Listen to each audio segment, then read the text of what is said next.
I have been waiting for this for a long time. Good evening. My name is Adam Wood. They call me the Zotmeister. Welcome once again to Warlord Wednesday.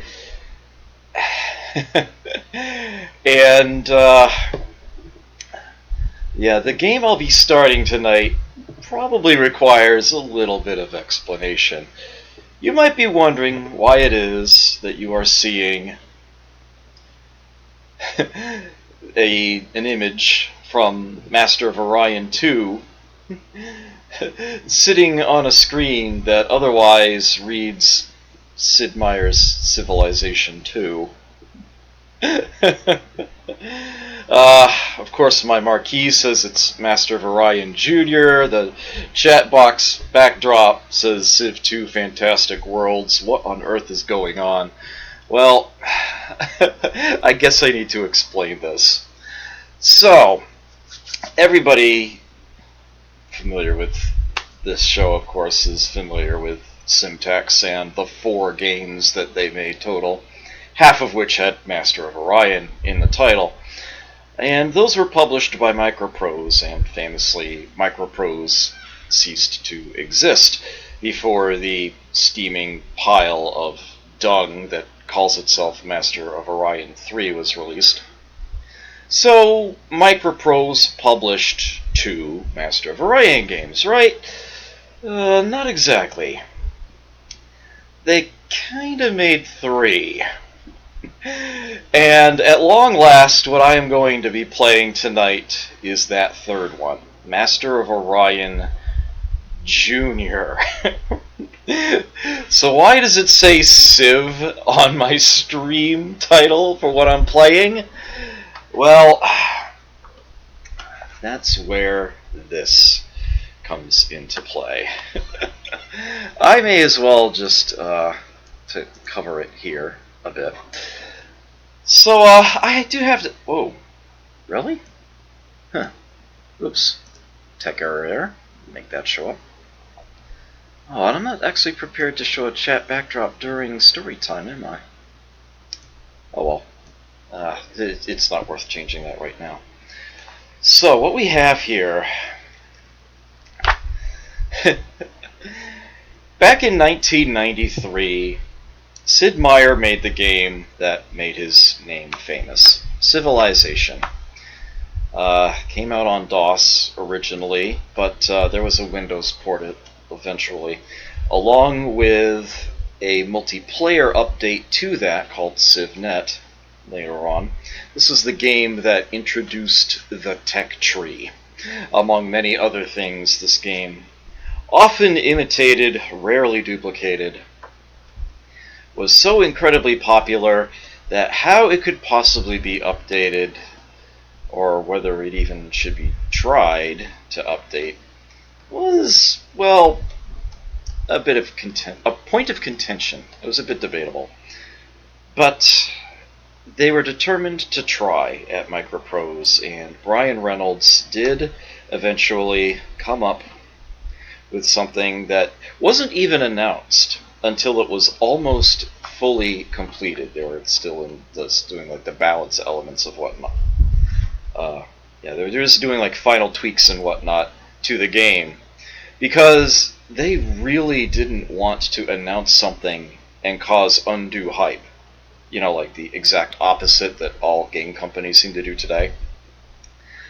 But, yeah.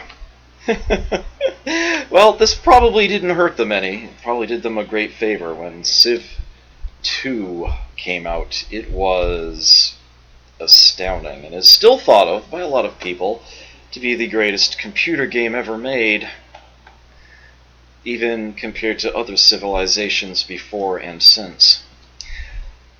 Well, it had an interesting feature that the original Civ didn't have, along with many other... I'm explaining that right now, Jelly Dots! Also, hi, good to see you. So... I just lost my train of thought. Give me a second here. Okay. among many updates and tweaks and whatnot that make Civilization II a far better balanced game than the original, was a scenario editor. They allowed you to turn on a cheat option and move things around however you like, and save the current game state as a scenario file. So you could create your own map, even your own units. The graphic format for the game is very, very simple. It's just basic graphics files. It's very easy to update them, to make your own unit images. There's enough of what's the term I'm looking for? Enough of an interface to make it pretty straightforward to rename advances, connect them up into a different tech tree, mess around with the buildings and the names of things, make your own graphics for it, and basically create your own scenarios. And many people did that. And it proved to be so popular that Microprose actually produced an expansion to Civ II called Scenarios, Conflicts in Civilization.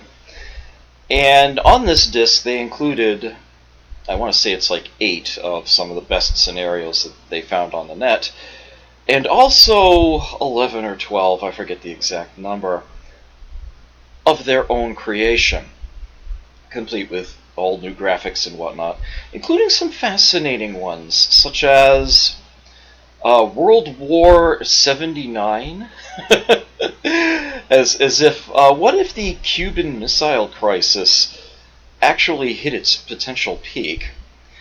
And my own personal favorite, an alien invasion, where the Hodads have landed on Earth and set up a few out-of-the-way bases and whatnot, and they have units that are just far stronger than anything else that you've got, and your sole means of survival is to just hunker down and not get wiped out completely as you research the tech you need to turn the fight back on them.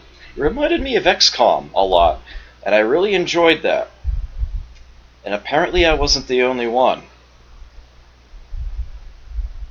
With that scenarios disc, they also added a rudimentary scripting language so that you could put in coded events into your games, into your scenario files, to try to truly make something really original and unique. And it was showed off in the scenarios included on that disc. And this just exploded the popularity of people making Civilization II scenarios. Like, insanely. So much so that Microprose felt compelled to make a second expansion to the game. This one. Fantastic Worlds, which not only further updates the scenario creation in some really unique ways, but also includes some really out there scenarios in order to show off what is capable. One where all the units are dinosaurs, they call it the Age of Reptiles. One based on Mars. One, perhaps the most beloved of them all, one based on the world of Jules Verne, which actually introduced the concept of artifacts to the Civilization series, which appeared in later games. Yeah, Civilization Revolution, finding Atlantis and the Seven Cities of Gold and all that, it has the scenario, the world of Jules Verne, from this to thank for that. But perhaps the biggest selling point, oh, and by the way, the reason it says Civ II rather than Sid Meier's Civilization II on it is that Sid Meier himself actually left Microprose before this got published. So they changed the title just in case to, just so they wouldn't have any legal issues, in case you were wondering, so they did that. Perhaps the biggest selling point for Fantastic Worlds was that 3 of the scenarios were based on other popular Microprose published games. These scenarios being XCOM Assault, Master of Magic Jr., and the one I'm going to be playing tonight, Master of Orion Jr. Yes. Now, the copy that I'm going to be playing is the Civilization II Multiplayer Gold version that was actually included in the Civilization Chronicles collection a while back, because that's what I actually have, with 2 exceptions. One, I fully patched it because the people who created the Civilization Chronicles collection were frickin' idiots and didn't do it themselves. And secondly, due to copyright issues, as they said, those 3 Microprose scenarios I just mentioned weren't included. I was not about to let that stop me. Yes, I actually do have the original Civ II Fantastic Worlds box here. The CD is in the drive right now, and I actually don't really need it in there for any reason. I could just show you the disc. The jewel case, which actually advertises Duels of the Planeswalkers, the original Microprose one, on the back. Now there's a game I miss. The registration card is still here. There's a Microprose catalog from back in the day. That's a thing of beauty. And of course, the irreplaceable manual, which you cannot find a PDF of online anywhere. Believe me, I looked. I might actually end up scanning this myself to make that happen. Actually, the manual for scenarios isn't out there either, but that is something I have not acquired for myself. But yes, here we are, complete with an icon of the Guardian up in the corner there, Master of Orion Jr. And yeah, that is what we are going to be playing tonight. So what we have is essentially what Master of Orion would be if it were in the Civilization II engine. It is a Civ II scenario for playing Master of Orion 2. And hopefully that answers all of the questions that you had, and probably some that you didn't. And you've been probably aching for me to get this actually started now, so I am going to. After I do a tiny bit of reading. Several races of intelligent beings have their homes in this quadrant of the galaxy. As they research new technology and expand the borders of their empires, it is inevitable that they come into conflict over the limited resources of this region. There are many legends concerning the past history of this region. They speak of an era of peace and prosperity brought about by the mighty Orion Empire. Little is known about the fall of this empire, but there are hints and dark whispers that mention an ancient enemy called Antares.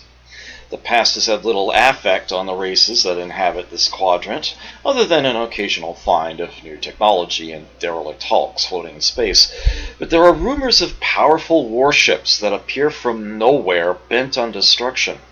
Some think that the ancient enemy of the Orions may have returned. If this is so, only the fantastic technologies known only to the Orions will save the galaxy. Unfortunately, the location of Orion is unknown, except perhaps to a few Illyrian mystics, and the legends speak of a terrible guardian that watches over Orion.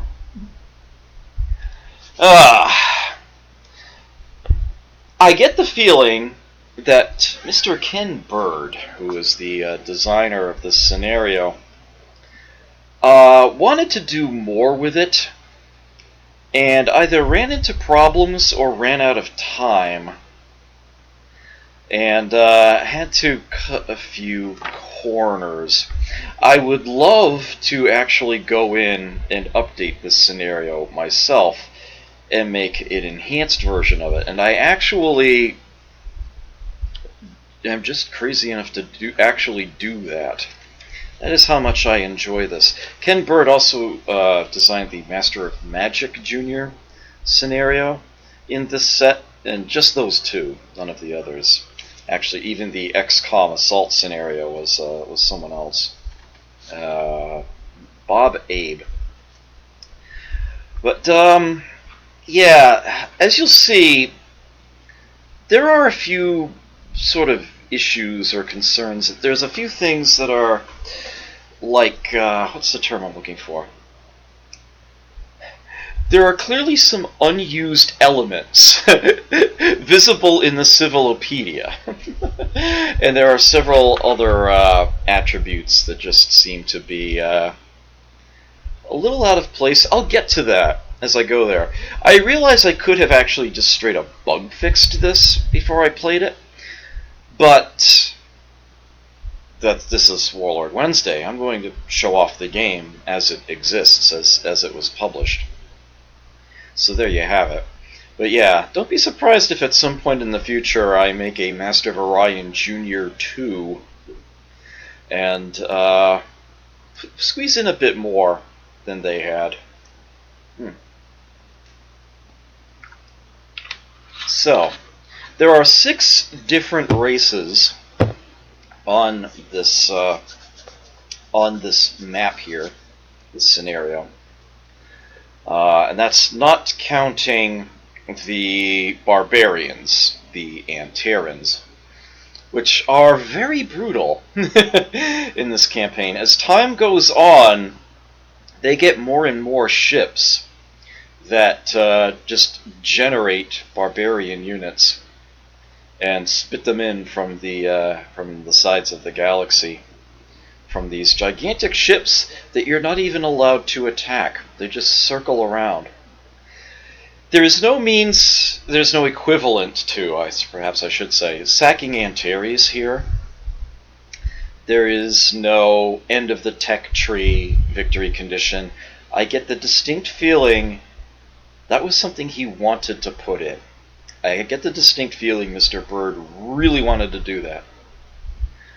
But, yeah, that is not actually available. You can only attack the Anterans if they're coming in. They're essentially the barbarian unit. And there isn't even any special event scripting regarding anything in the game, which really disappoints me. You'd think, if nothing else, and this is totally something you could do in the Fantastic World scenario creation engine, have some event, something, anything, some scripted effect to when you destroy the Guardian.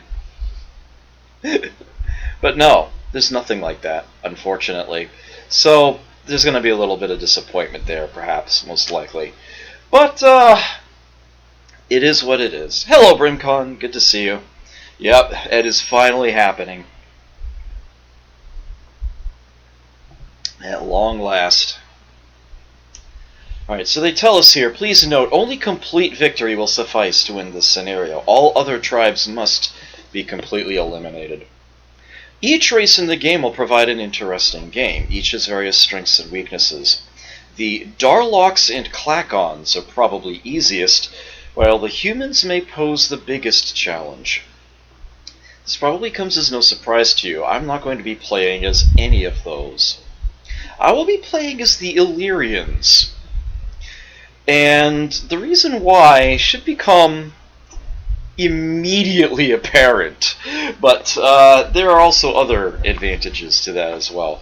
But because I can, because I've got the manual right here, I will tell you what separates out the different races. They used the various governments in the game, oh, pardon me, along with the effects of Wonders of the World to emulate the race's abilities pretty well. And of course, there's also, the way the map is set up for them. So, yeah, there's definitely some interesting circumstances. And you're not allowed to change governments, by the way. The one you start with is the one you're locked into. So that is forced there. Master of Orion Jr. came out after Master of Orion 2 did. So there are elements of Master of Orion 2 in here. Yeah, there is only one Mu Jr. there is no sequel to this yet. I might just do that myself. But we have so yes, the Illyrians, which were not in the original Master of Orion and are in 2, are in fact present here. So, the reason that the Darloks are probably the easiest is that as the ultimate spying race, this is how they implemented it. They start with a wonder of the world that is an equivalent of the Great Library. Their Darlok ability is that when any two other civilizations get a technology that they don't have, they get it automatically from there. And unlike the Great Library in Civ II, this never expires. They keep that the entire game. Which means if you are trading technologies with another race that you're friendly with, the Darloks are always getting it too. So oddly enough, the Darloks actually become the technologist race in this. And usually the game comes down to me versus them eventually. They're pretty brutal. The Clackons, their advantage is that they get to support 10 units for free at each of their bases. 10! 10? It's insane. And they have a bit of a hive mind, too. It's essentially the equivalent of a unification, in a certain sense. Yeah, they never suffer unhappiness. At all. Ever. Now, if you're familiar with Civ II, you might recognize these as being benefits of the fundamentalist government, and that is indeed exactly how they implemented this, and that's what they were given. But here's the catch. What makes a fundamentalist government tough to actually use in Civ is that it cuts your science research in half. All of it. The entire civilization. Half research. Yeah, the Clackons don't suffer from that. For this scenario, they turned that off. No other government is a fundamentalist, so that's their advantage. They get a fundamentalism without the disadvantage. It's pretty insane. So you didn't quite hear that. How many do they support for free per base? 10! 10. It's 10. The humans. They are in a democracy. They get the research benefits of that. And they start with two wonders of the world that really encourage the other races to make peace with them anytime they want. Basically, their reputation starts higher than everybody else's, and it improves naturally over time. And if they say, we want to make peace with you, they will accept it, whether they want to or not. If you're just talking with them and you don't have a peace treaty, they're like, alright, fine, if you want a peace treaty, we'll give it to you. They're forced to. The only way to get around that is if, as the humans yourselves, you are so completely despicable that the AI is allowed to ignore you. Yes, to put this in Civ II terms, they begin with the Eiffel Tower and United Nations effects. So if you're familiar with Civ II, you know how that was implemented. Okay, the Nolums are actually one of the few things that actually is implemented through scripting. It's not an event per se, but it's something actually built into behind the scenes. First off, their own natural ability is that any base facility that normally costs 1 coin a turn instead costs 0. In other words, they have Adam Smith's trading company to begin with.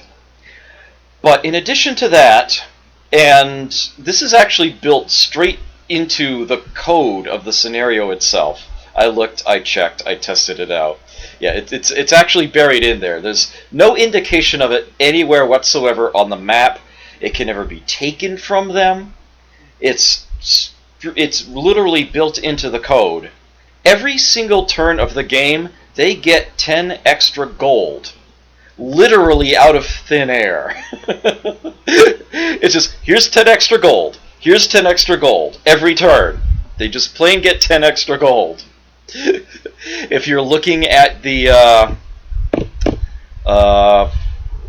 trade screen, you're trying to decide your tax rate, your science rate, your luxuries rate, the income shown there doesn't even take that 10 into account. It doesn't know about it. It can't see it. That's how deeply they actually coded it into the scenario. It's just the Nolums get 10 gold every turn. Yeah, it's like if you're playing them, it's like, okay, I can actually mentally know that I'm actually getting 10 more than what it's showing me there. It's like they actually couldn't get it to update that number the way they implemented it. That's actually kind of funny that the way they did that. I like that. And then there are the Sakra. They start the scenario basically with the equivalent of a granary in each of their cities.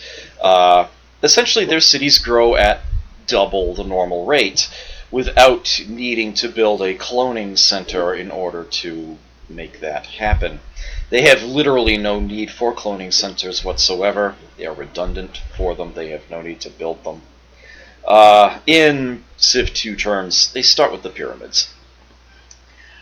I just saved the one I'm going to be playing for last, the Illyrians.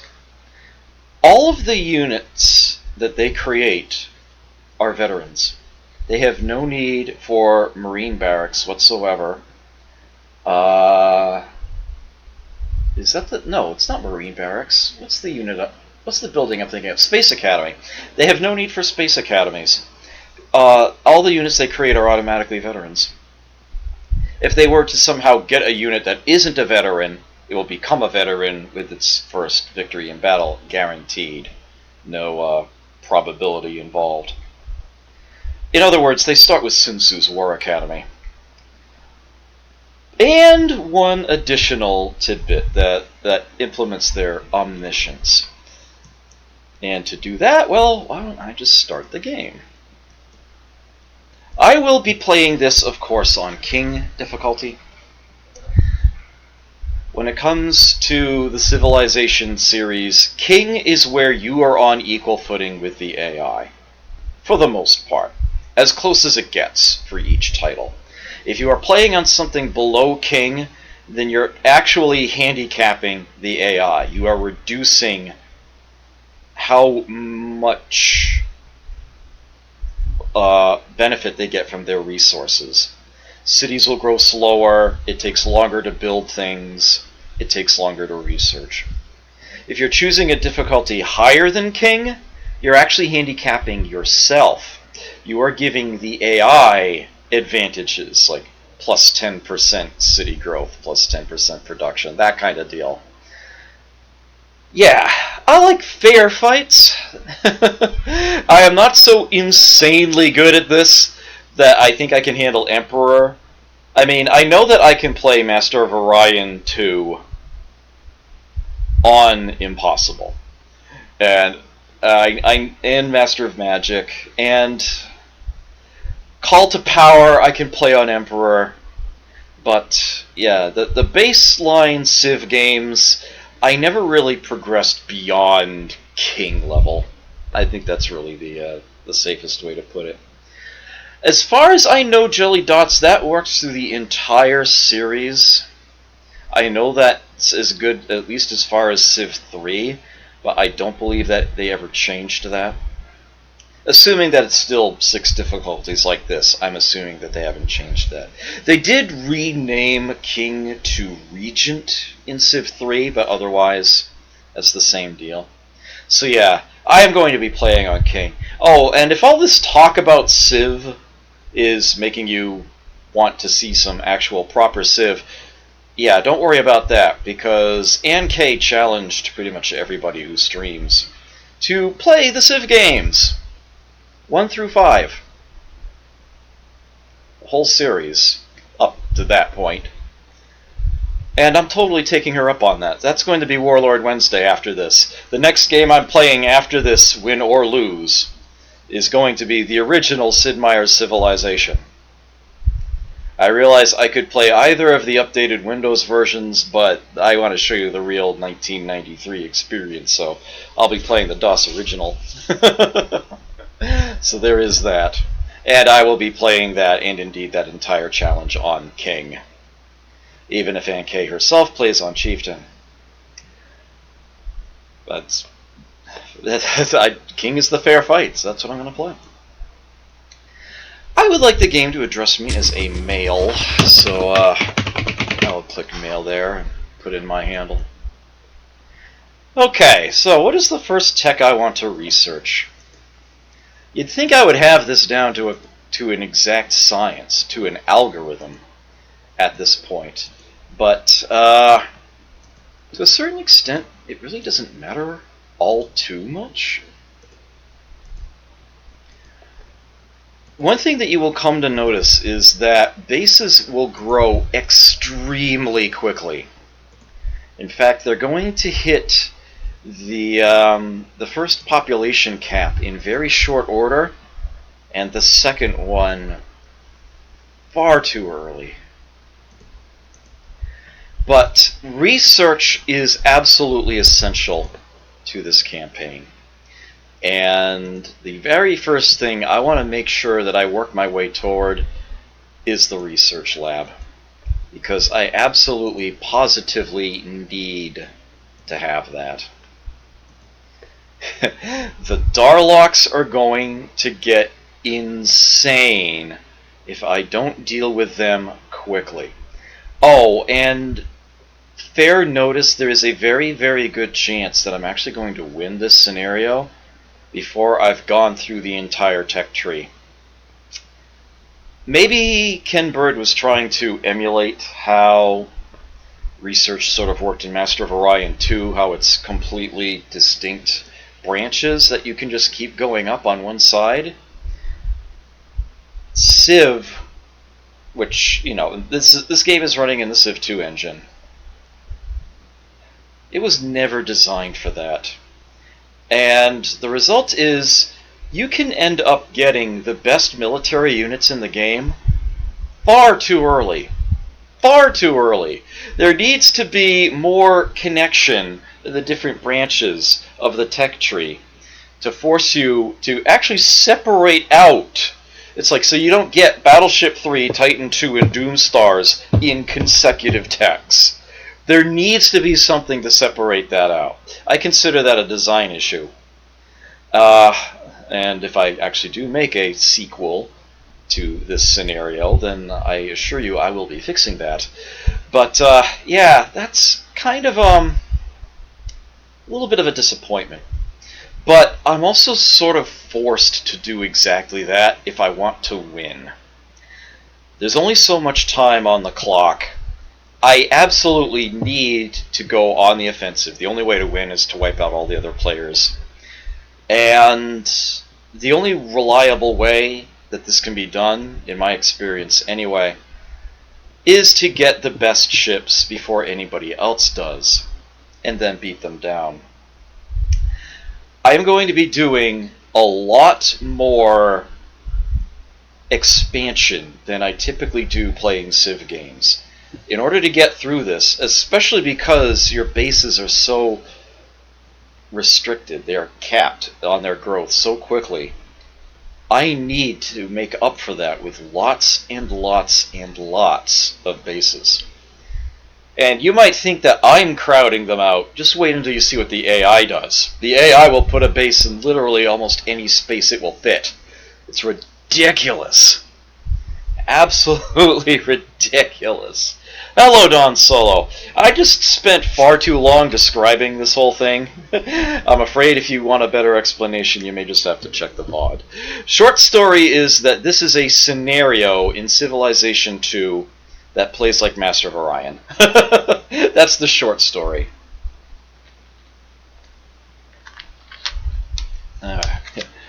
That is the version latecomers get. Also, glad to see you here. Glad you could stop by. Okay, so I'm going to start with electronics, that holo simulator. Really not strictly necessary playing as the Illyrians, but it'll be helpful to me all the same. As the Illyrians, I am actually starting and am stuck in a communist government, which is something I'm actually not used to playing in Civ games, but I seem to be able to make it work here. It is pretty decent.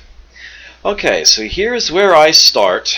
This is my home base, as it were, of Draconis.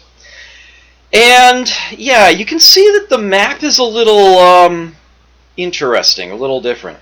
Perhaps the first thing you might note, if you're familiar with Civ at all, there's no fog of war here. This is because I am playing as the Illyrians.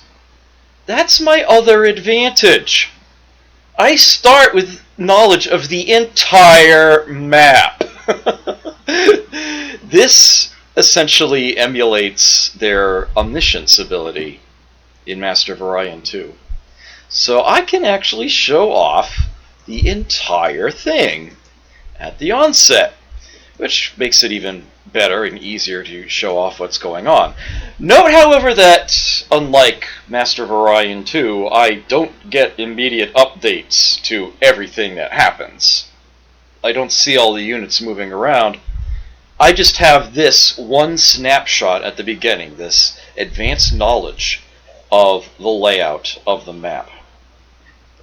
This allows me to launch a hyper-efficient early game expansion and exploration, which is absolutely essential to making this work. I'm going to have a base down here and a base up here in very short order, and then I'm going to work in this direction. And of course, I know you want to see it. I know you've been waiting for it. There he is! There is the Guardian, sitting on the planet of Orion.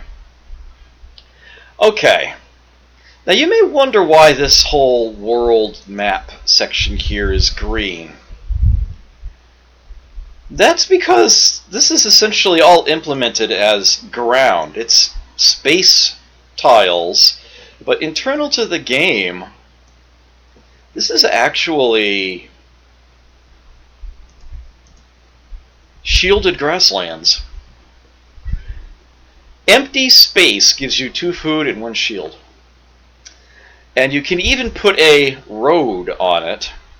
This scenario calls them jump lanes to give it an extra trade.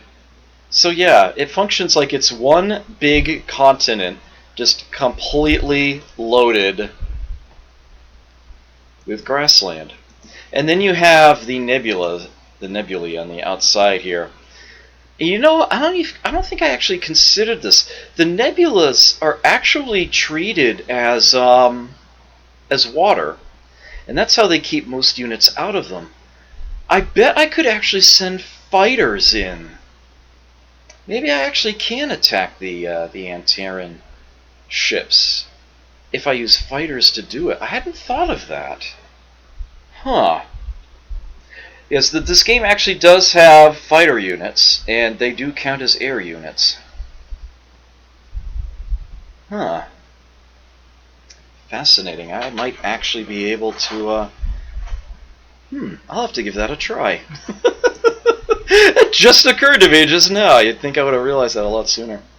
These derelicts, as they call them, these are the equivalent of the goody huts. You send a unit in there, and you get something good.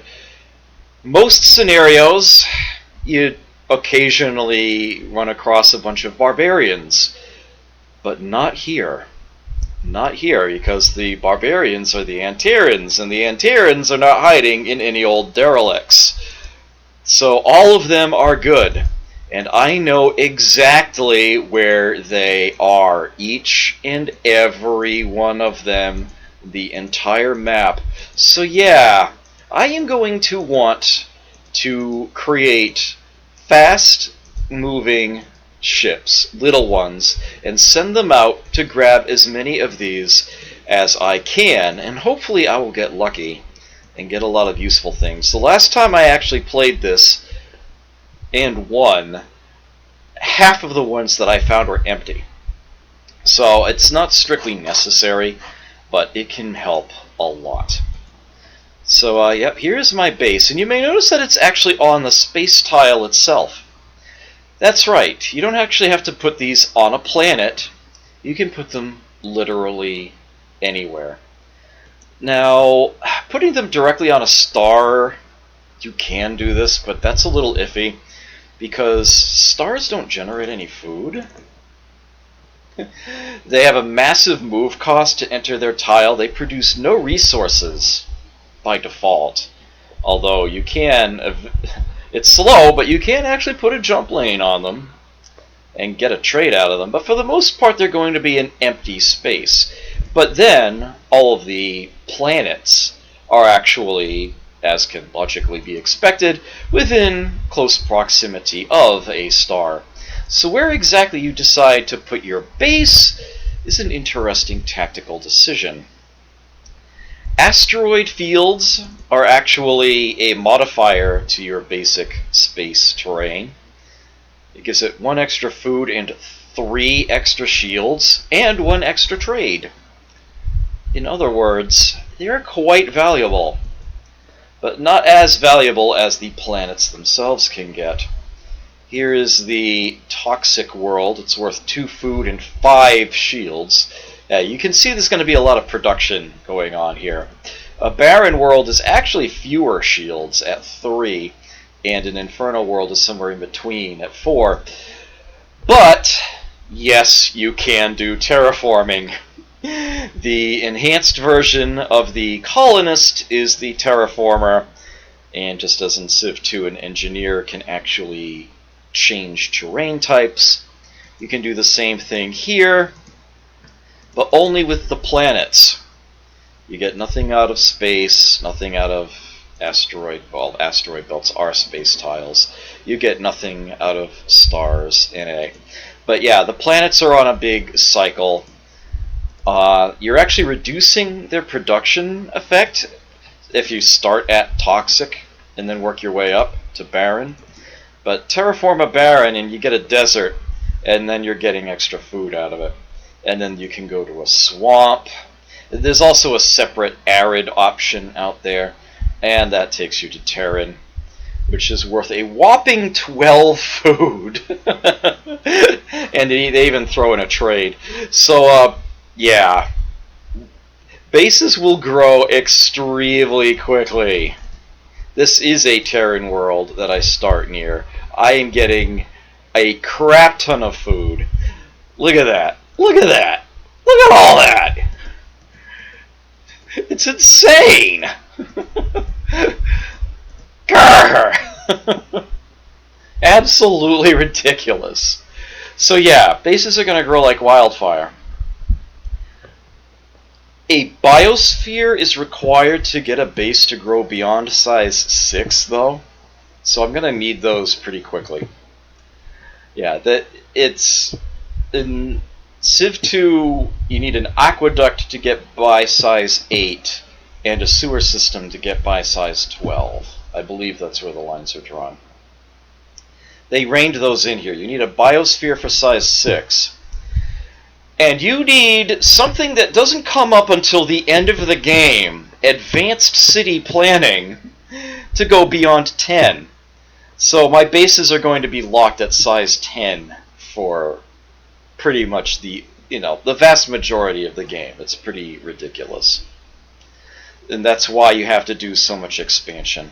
You're going to see the message, base requires advanced city planning for further growth, a lot. And there is literally nothing you can do about it. Not a single bloody thing. I know you want to know. I know you're aching to know, so I'll show you. Oh, they won't show me because the barbarian is sitting on it. Oh, this is artifacts, by the way? This little symbol there. There's not a lot of these on the map. The vast majority of them are actually on the nebulae, on the outer edges of the map, which actually do provide, not food, but they do provide production and trade. Yeah, if there's an artifact on there, then it's actually worth 2 food and 4 trade on top. But yeah, there's also this one planet that has, this infernal world that has this artifact on it. And that will actually give it an extra food and 2 extra trade. And it's in close proximity to Orion. To show you Orion itself, I'm going to have to load that up in the Civilopedia. So that's what it looks like. Yes, Orion provides 16 food, 6 shields, and 20 trade! 20! That's like 2 bases all by itself. Again, there's no additional award for taking it. There you have it. This is the only tile that has a unit defense bonus built into it. Orion. And on top of that, it has pre-built into it a... It looks like a Civ II fortification. It pretty much is a Civ II fortification. But yeah, they call it defense satellites. Yeah, and that adds as well to the stats of the Guardian. If I remember correctly, the Guardian has a... It never moves. So its attack strength never matters. But I want to say its defense strength, unmodified, is 15. It will take approximately 8 battleships, all in a single turn, attacking it, to take it down. If I have enhanced battleships, I could get to Battleship 2, then I should be able to do it in 3.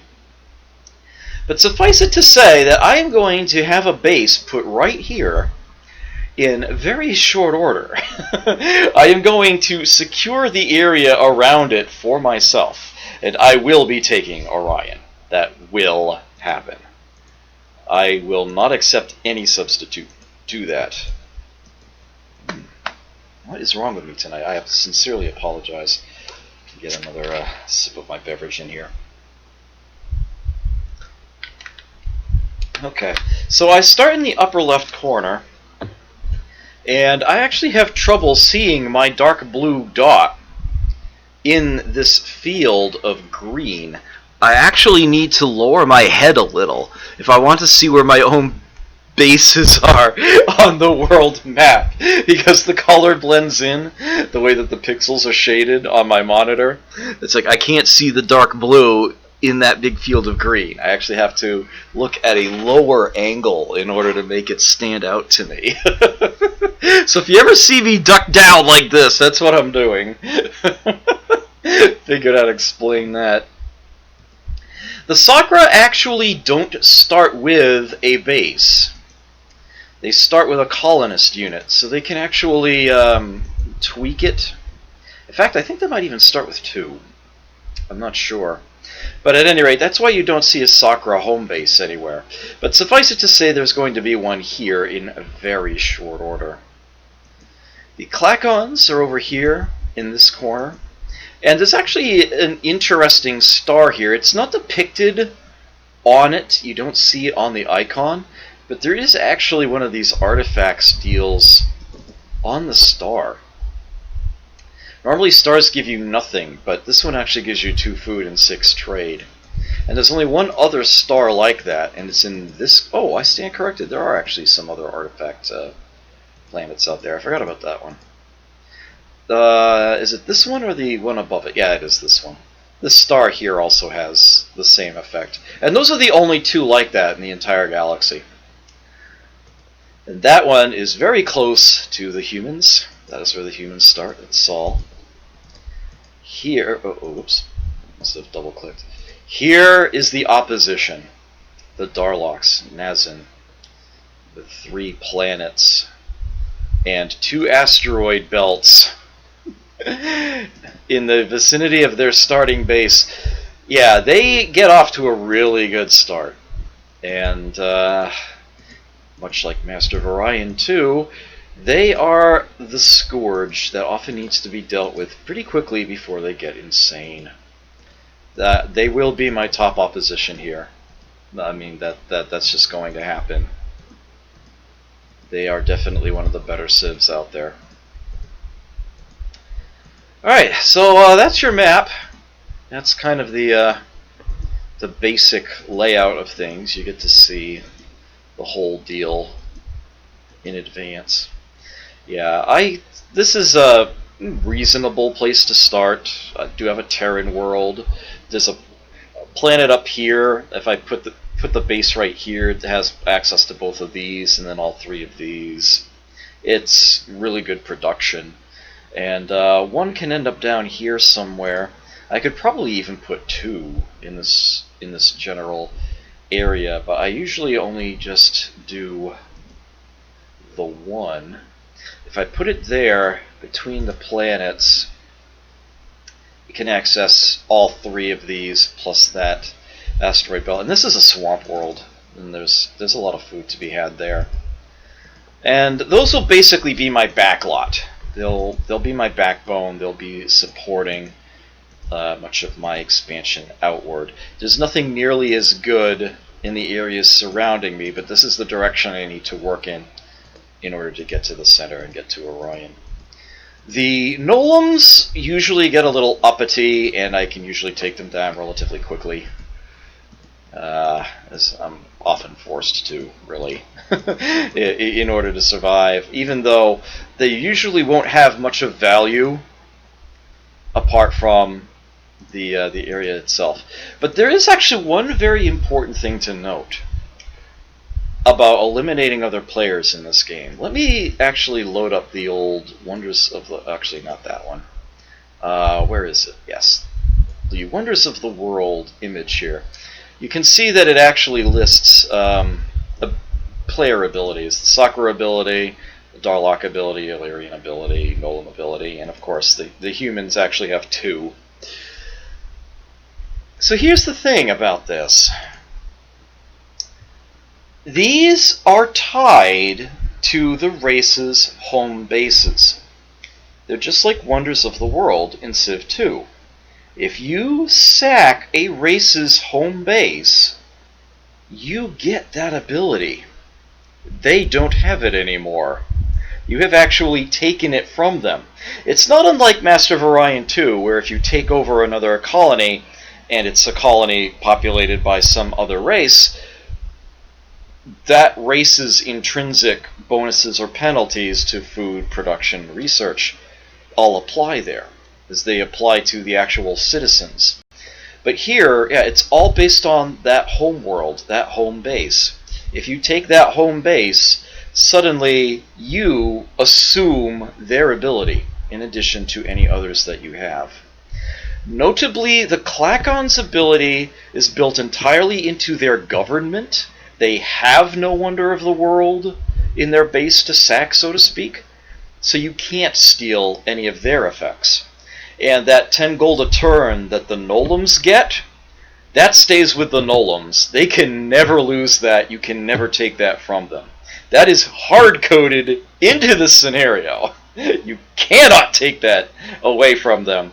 But you can take away the cost reduction for base facilities, the 1s to 0s, if you get their home base. The thing that makes the Darlocks so incredibly effective and scary is their ability to steal the techs that other races have, and that is in fact implemented in their home base. If you take over the home base of the Darlocks are using that ability for you.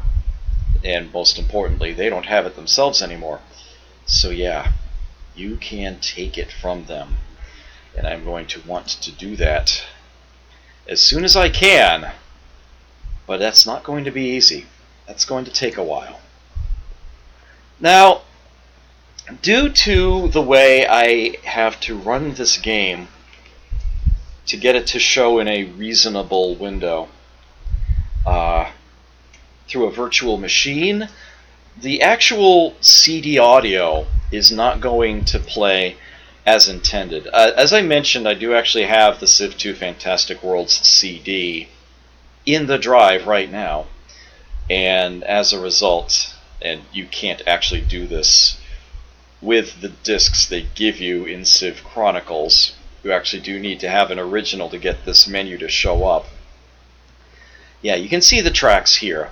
And if I were running this in native Windows rather than through a virtual machine, then this would work. I would be able to select music. And in fact, one track would be playing right now already.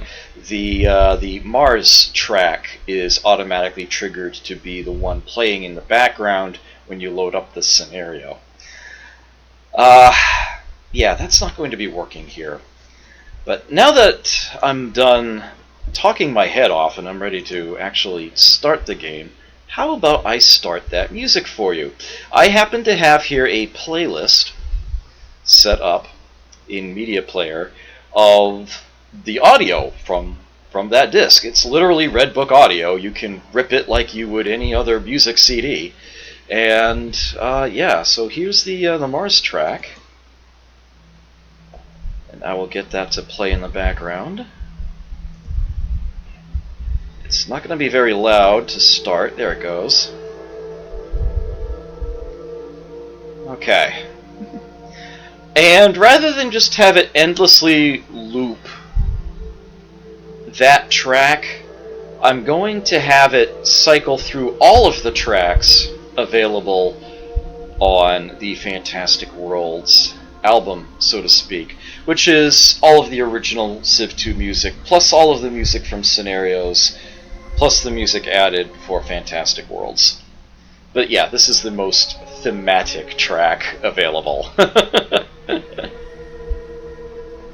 This is the Mars track, but I'm going to let it cycle through. The final track in particular will make you go, whoa, wait, what game is this? I'll just let that come. It's actually just 2 tracks from now, and we'll just loop it from there. I am, however, skipping the first 2 tracks, which are Funeral March and Ode to Joy, which are intended for events. And normally the game will play those when you get like a We Love the King Day or something along those lines, you know, or bad things happen for Funeral March. But yeah, those would definitely stick out compared to the other tracks, so I'm just going to let it skip those and loop the rest of the playlist. Alright. There's 8 difficulties in Civ 5. You think Prince is the normal difficulty?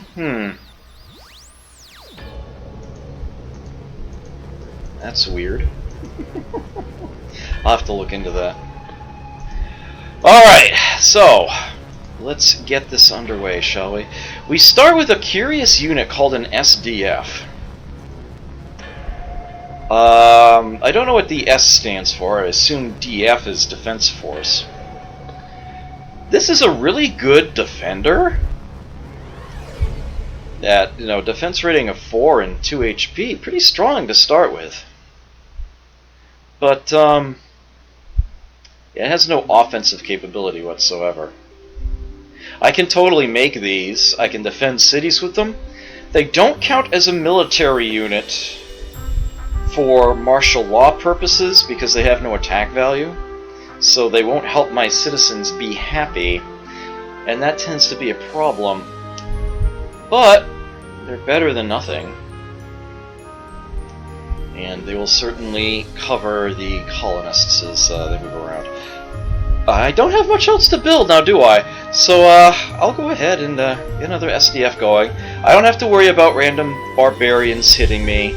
I can totally just start right away with moving this out. And again, you're never going to find barbarians in the derelicts. I should note that the game is being scaled down ever so slightly to fit my stream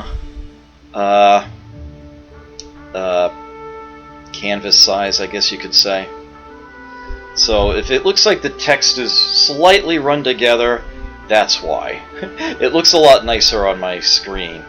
On the flip side of that, though, the world map that I'm looking, well, you know, the actual play map that I'm looking at is a slightly scaled-in, pixelated mess.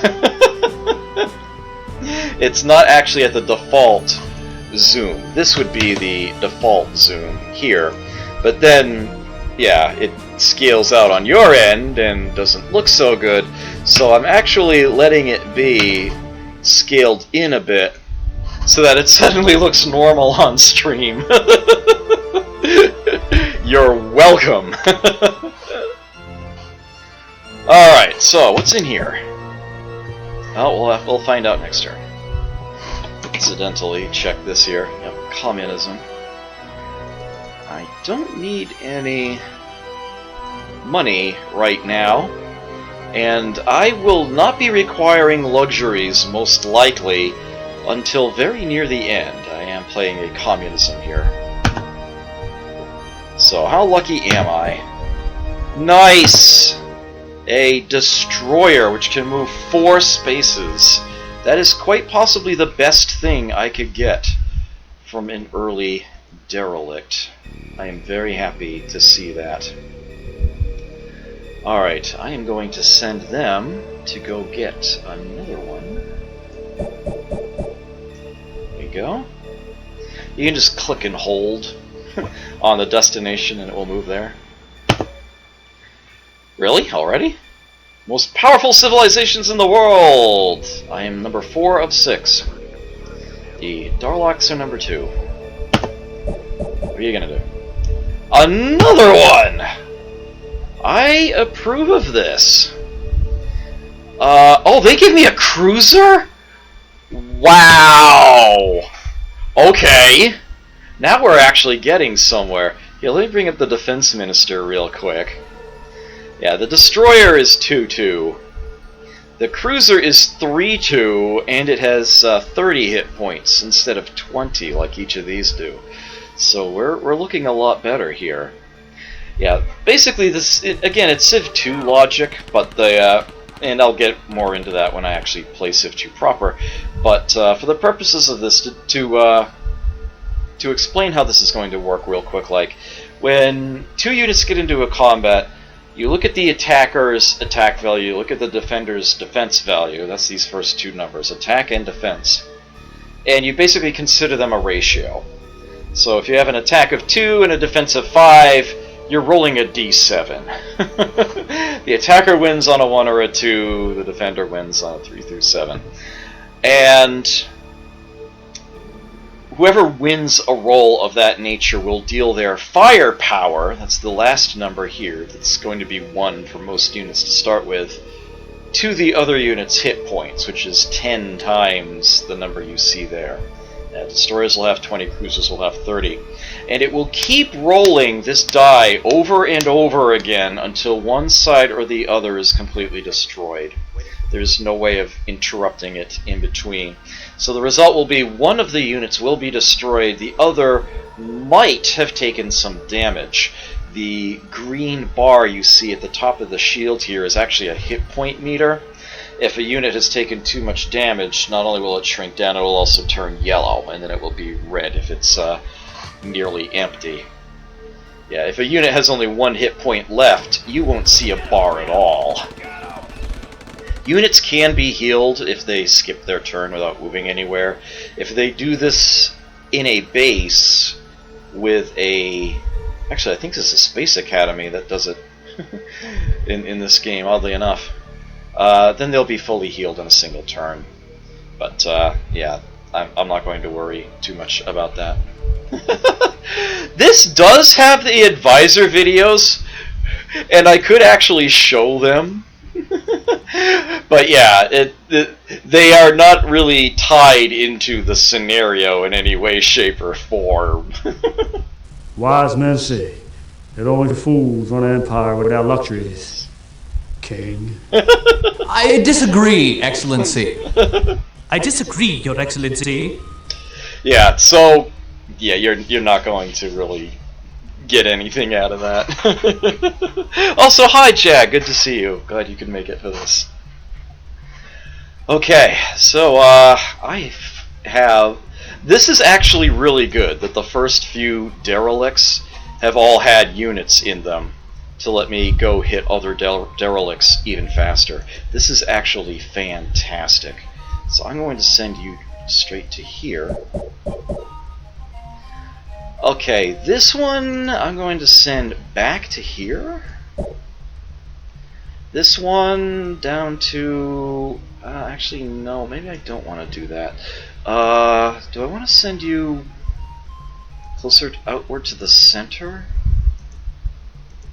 Yeah, I'll send you here, sure. Let's do that one. Okay.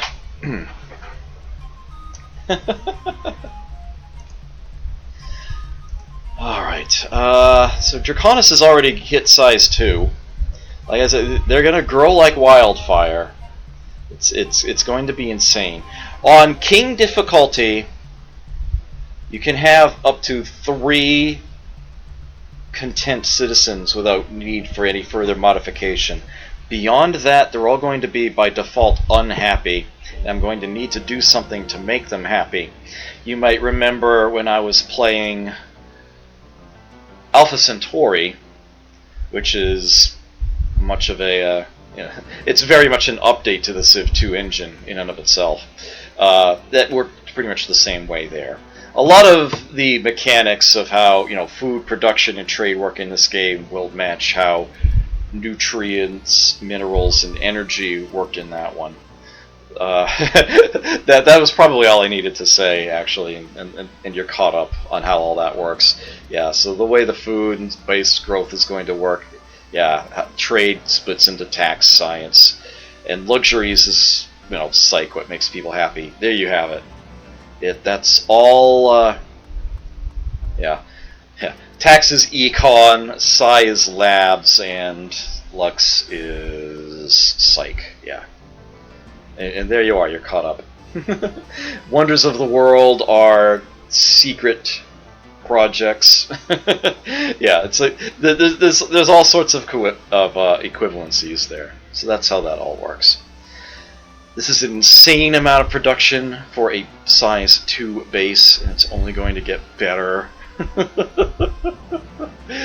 Oh man, I love this scenario. I do want to have at least one more SDF, and then I'm probably going straight to colonists. Yeah, thankfully I don't have the extra drone with every 4 citizens, like I had with the scientist with the university playing Alpha Centauri. I don't have to put up with that, but I am going to need to do something to keep them happy. Because I'm in a communist government, having a military unit with an actual attack value other than 0 sitting in a base will actually make 2 unhappy citizens content. They call it martial law. Up to 3 units can in a single base can do this. So through units alone, that's 6 that I can cover. And bases are going to be locked at size 10 for far too long. I can go up to 9 with just units in a base without having any unhappiness. I need something to deal with the 10th one. And there's a base facility that I'll be able to build soon called the Hollow Simulator. It handles 2, so yeah, I will. With that, I'll be all set. So I'm going to want to keep 3 units at each of my bases, not so much for defense against other civs, but defense against my own population. Funny that. But that's how that works. At any rate, I don't have anything new to build here yet. I would definitely want to get more SDFs out before the colonists start coming through. One of the big things in this scenario that you need to wrap your head around if you want to win is that you are getting insane amounts of food and production off of planets, but not trade. Trade is actually very hard to come by here, and research is essential to this scenario. It is essential to winning. The ships, the units, are designed in such a way that newer iterations are decidedly more powerful than their older incarnations. You need to stay on top of that. Everybody can crank out a bunch of units, not just you. So if you want to actually get ahead of the curve, you need to be cranking out better units. And trade is the key to that, and that is very hard to come by here. Very hard. That's part of what makes the Darlocks so incredibly powerful. It's how little research they actually need to do in a scenario where research is tough in the first place. The best research advantage out there belongs to the humans, but they have some... Keeping people happy in a very warlike scenario is very difficult for a democratic government, and the designer of this scenario knew that. That's why they said that the humans might actually be the hardest to win with.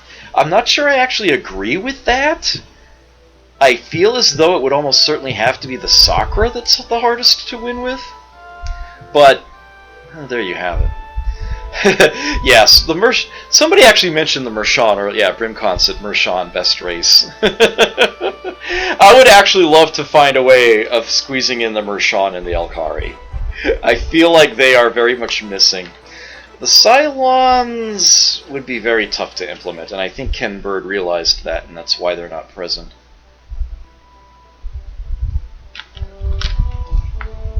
Alright, well, I think we're just clicking through another turn here. I'm glad that I actually got these units. I can actually do things early on. Another one! Alright, I'm still sort of okay with this, although at this point I would kind of actually hope or prefer to get a tech. Or even better, colonists. But I'm not going to complain I'm not going to complain about getting new units. Although at this point, I now have enough units created at this base that I have to start paying support for them. One less production for each unit supported beyond the third at a base, and that does include the likes of the SDF that I'm building right now.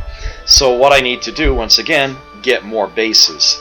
And once I've done that, I can reassign these units to be supported from other bases once they're brought there. And then it will no longer be a concern. The monitor is really slow. Bring up that defense minister again. The monitor has 3 hit points. Well, 30. Multiply that by 10. So it has that, but it's not very good on offense. It's mainly defensive, and it doesn't move very fast. The monitor is basically the cheap tank. It's intended to defend a base. That's why it's called a monitor. It doesn't really go out anywhere. It doesn't explore. Yeah, it just sits and stays and protects. So the monitor is not going to be very helpful for exploration here. Instead, what I would want to do with it is either return it to Draconis and have it, be there for martial law purposes, or leave it as a marker for a colonist to go to. It's like, let me build a base here eventually. Let me earmark this spot while I'm waiting. And I think I'm actually going to do the latter. Given that it's right here, with 2 planets and all. Sadly, this is too far away to also include in all this, but what I can do at least is position the base in such a way that the star is not going to be in its radius, which is actually a plus, since the star gives you bupkis. And an asteroid field is extra resources. Perfectly good. Yeah, in this game, putting a base on a tile, I think you get all of like +1 trade out of it, and it's otherwise you get what the tile itself normally provides. So yeah, it's I may as well put it. I'm not losing anything by putting it on the asteroid field. In fact, that's sort of a plus that I get that effect automatically. Let me. Alright, so I'm going to move this monitor to there, and I will have them fortify, and I will get colonists to them soon enough. I might even though it's mostly empty, with no planets here, I might actually want to build another base right around in here, just as a stepping stone. At least it's got the asteroid belts there. And I could theoretically squeeze another one up in there. This being big open space, that would be a lower priority, but yeah, definitely want to do that and this. Those are going to be useful. And from there I'm going to want to work my way further south. The Nolums, I do hate being the aggressor in games of this nature, but such is the case in a master of game. The scenario being no exception, you have to be the aggressor if you want to win. You have no choice. It is a game of conquest, and you do need to pick fights on occasion. Just stop being nice and just attack people. You have to do that sometimes. Wandering nomads, that is what I want to see. Bit of an odd way of describing that I have a new space colonist, but there you have it. Okay. I do not have to pay support for them when I find them that way, so they can roam around indefinitely. They can create jump lanes for me, but I definitely want them to make a new base. I could send them here, well, to there actually, and that's not that far away, and that wouldn't be a bad use of it. I could send them this way and get a jump on that, get closer to the center. I would really like to have these high quality areas back here made as bases, but that would be yeah, I think I would rather have the base sooner. So I think I'm just going to send him here, and I'll make this my second base. Also, I apologize in advance if certain sound effects in the games get a little wonky on occasion. That would be the result of my running this through a virtual machine while I'm also streaming and have Media Player open. And there's unfortunately little I can do about that. The virtual machine does not let me change its CPU priority. But hopefully it won't be much of an effect. It won't come up terribly often. Alright, so Draconis has another SDF. I would like to send that this way. Okay, you're at the asteroid belt. What do we hear? Another ship. Another monitor. Oh. What I usually do in this star system here is actually make 2 bases. I put one to the north of the star and one to the south of the star. That's what I usually do with it. The one to the north is more valuable. The 2 toxic...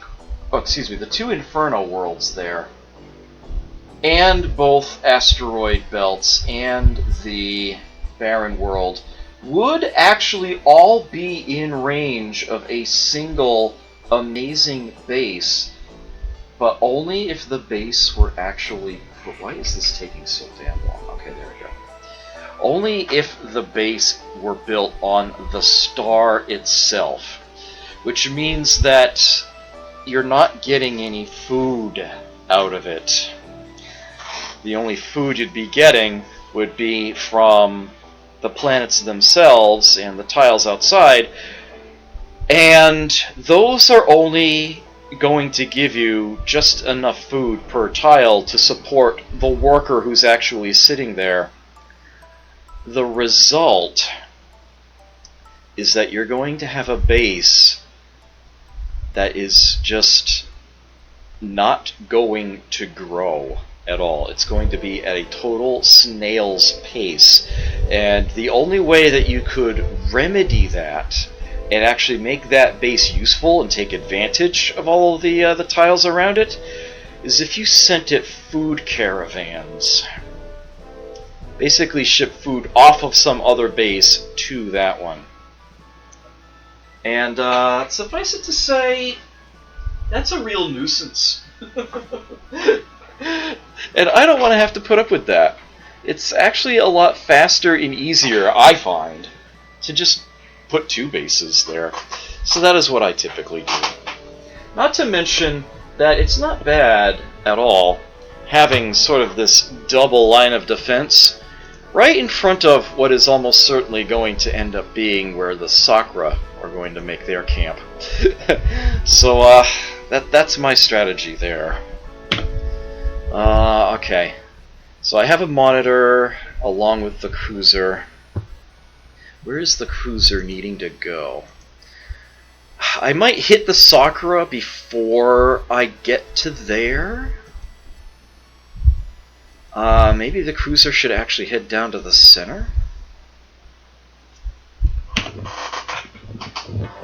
Not doing a very good job of scrolling the map. I think I can right-click to do it panel by panel. I feel like I should try, though. If I can see the derelict there, it's still there to be collected. If some other race gets a derelict, it will vanish off the map entirely. So I do actually know that much. Whoa! I forgot that was the thing you could do. If you right-click on the world map, you can open up a sub-window to watch that spot.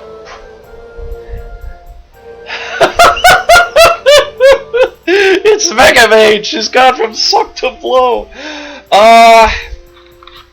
No, there's actually no equivalent to that in this scenario.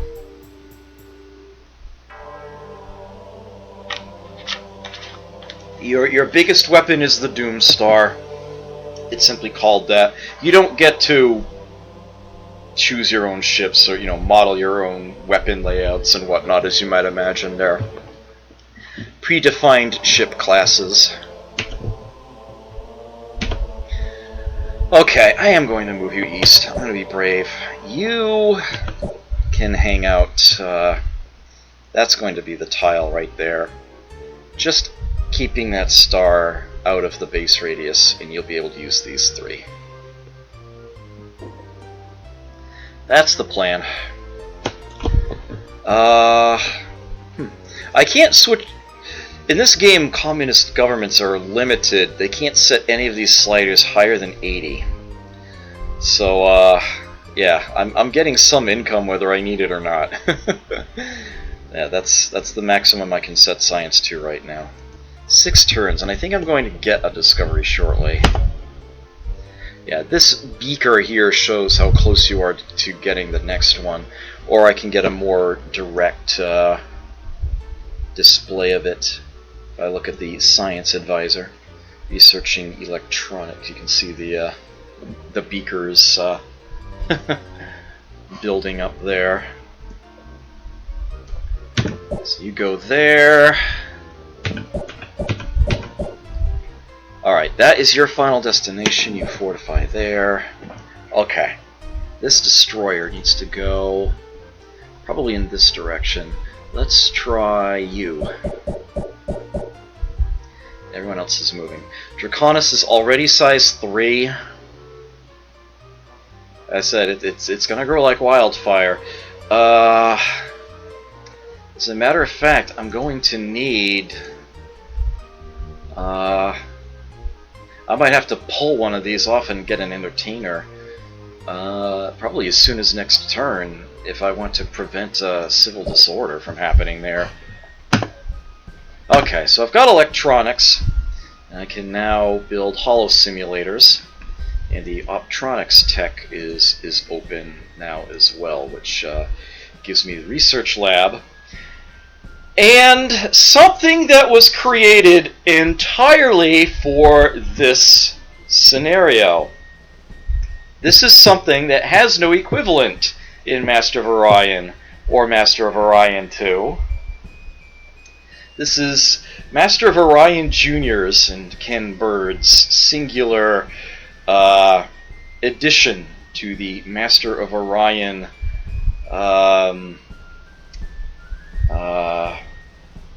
what's the term I'm looking for? Vernacular? It would be something on the wiki if there were a Master of Orion wiki that was totally thorough. This is the only place where this appears. Direct brain stimulus. This is effectively, like a wonder of the world. It's a secret project. It's something you can build on a base. It doubles the effect of all holo simulators, which means that they would make 4 people happy instead of 2. Now, I should actually mention, to be fair, I say that holo simulators make 2 people. I can actually close this. Yes, I want optronics. This is going to come up again later, but I'm going to make mention of part of it right now. This building, the holo simulator, its description says up to 2 discontented citizens are made content. You may wonder, well, what controls it if it's up to 2?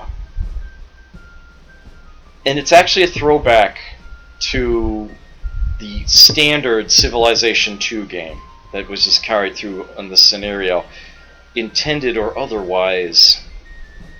When you first get temples in Civ II, they make 1 citizen that is discontent content in a base. In a city. I told myself before I started this, don't call your bases cities. So of course now I'm describing something in vanilla Civ II and using the term base. Shame on me. Once you get, and you can build temples with the ceremonial burial technology. Once you get the later advanced mysticism, temples essentially double in effect. They can handle 2 instead of 4. That little behavior is still carried through here. It just doesn't say it. It doesn't tie it in. Thankfully, what improves holo simulators from 1 to 2 is optronics, the tech that I'm going for next. So if I do build direct brain stimulus, and I probably won't, as much as I like it, I probably won't be building it. The humans are going to desperately want it, and I'm probably going to let them have it because it's just not that important to me. Yes, holo simulators will cover 2 instead of 1. Well, actually, if you have direct brain stimulus, assuming you built it yourself rather than stole it from somebody else. It's a thing that physically sits in a base. You take that base, you take the item with it. Yeah. If for some strange reason you had it and you didn't have the optronics tech, then your holo simulators will be 2 instead of 1. It will double that. But if you do have optronics, then holo simulators would be normally 2. They actually double to 4. And that's pretty useful. So if you're playing this scenario yourself, that's the trick, as it were. Holo simulators won't give you 2 until optronics. In vanilla Civ, they'll tell you need mysticism for it to be 2, and they don't tell you anything of that nature here, but that is in fact how it works. Alright, so you can fortify here.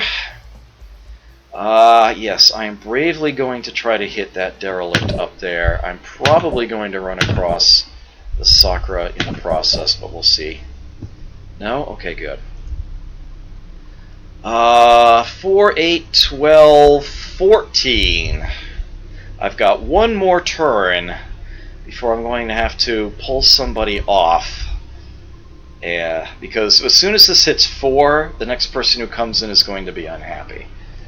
What I can do is switch my production over to a hollow simulator, but I'm going to be penalized if I do that, and I'm warned about that. Half the shields I've got built up will go away. Consider 3 different kinds of things you can build. Units, city improvements, and what counts as wonders of the world fit in as their own separate third category here. Switching from one of those types to one of the other 2 will invoke this. I will let the SDF complete, and instead, no, I can wait one more turn. Actually, I'm going to finish the SDF that turn. Okay, so that'll actually be fine. Yeah. Okay. Where does this SDF go?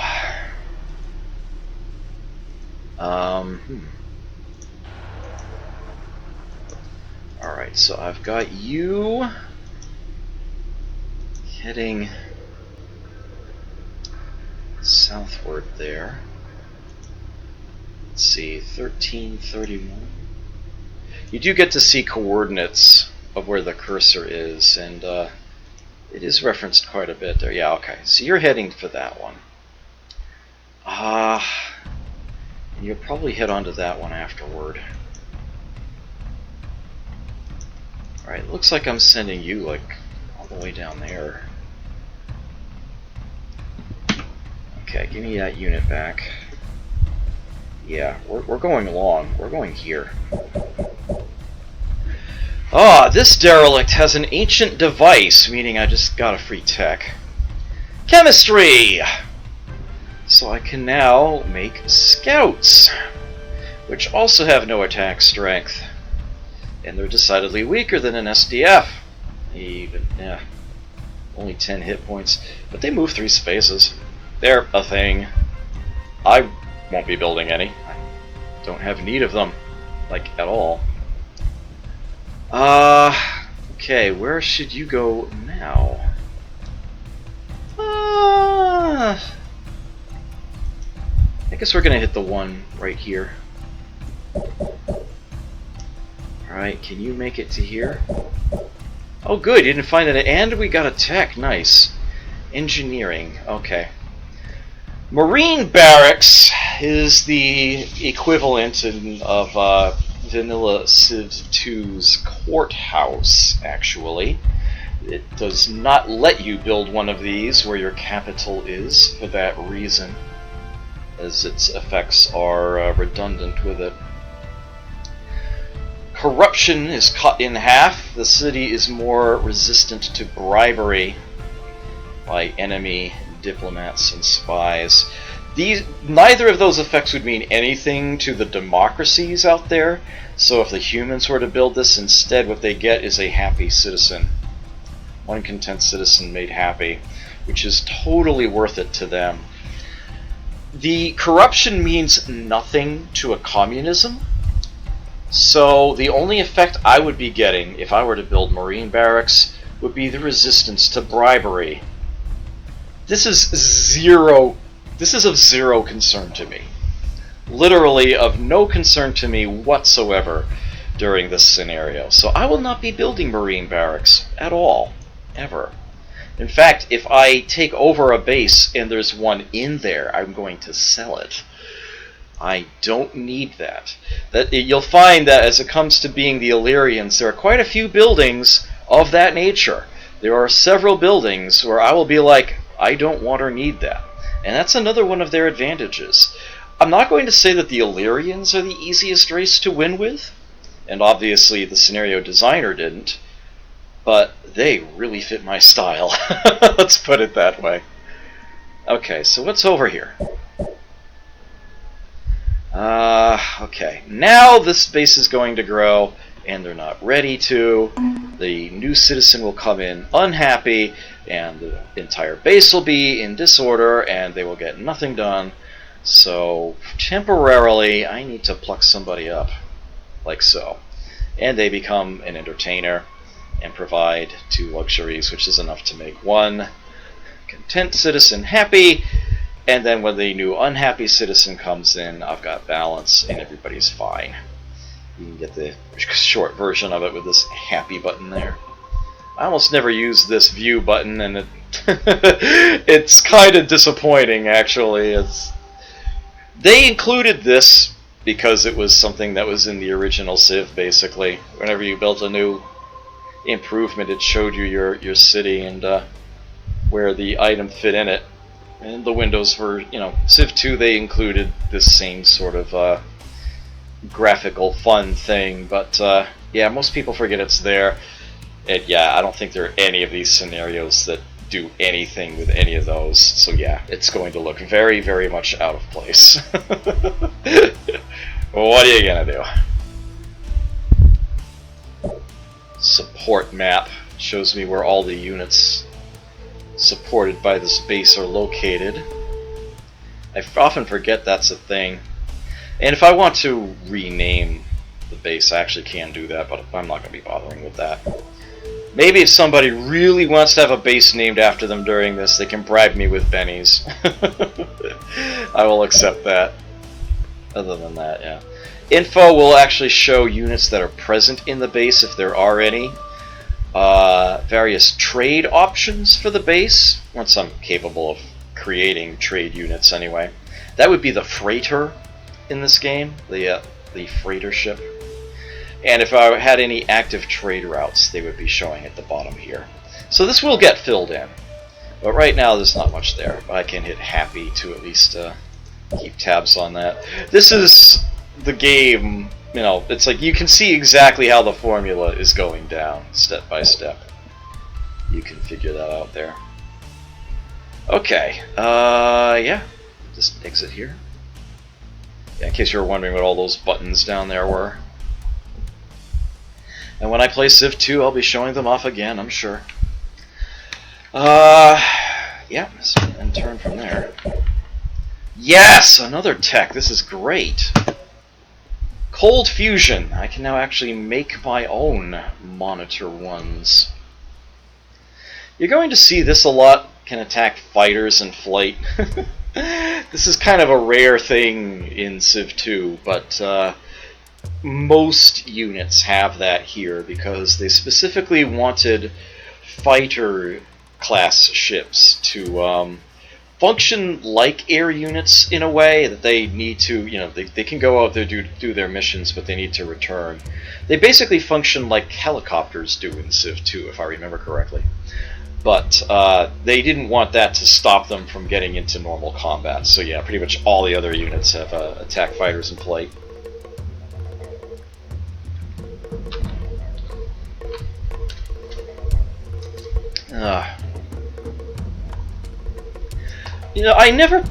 I know that there is a PlayStation version of Civ 2, and I think I've seen it played, but I've never actually touched it myself. Oh yeah, Multiplayer Gold definitely does still have the advisors, yeah. Yeah, Multiplayer Gold, if you buy that as a product, includes the original Civ 2 game, and scenarios, conflicts and civilization, and Fantastic Worlds, all in one package, plus the various updates to make it multiplayer. There are hot seat options. It's not the most straightforward of things. Essentially, when it's not your turn, the AI handles your diplomacy. If some other player talks to you, it's going to make its best guess as to how you would want to respond to it.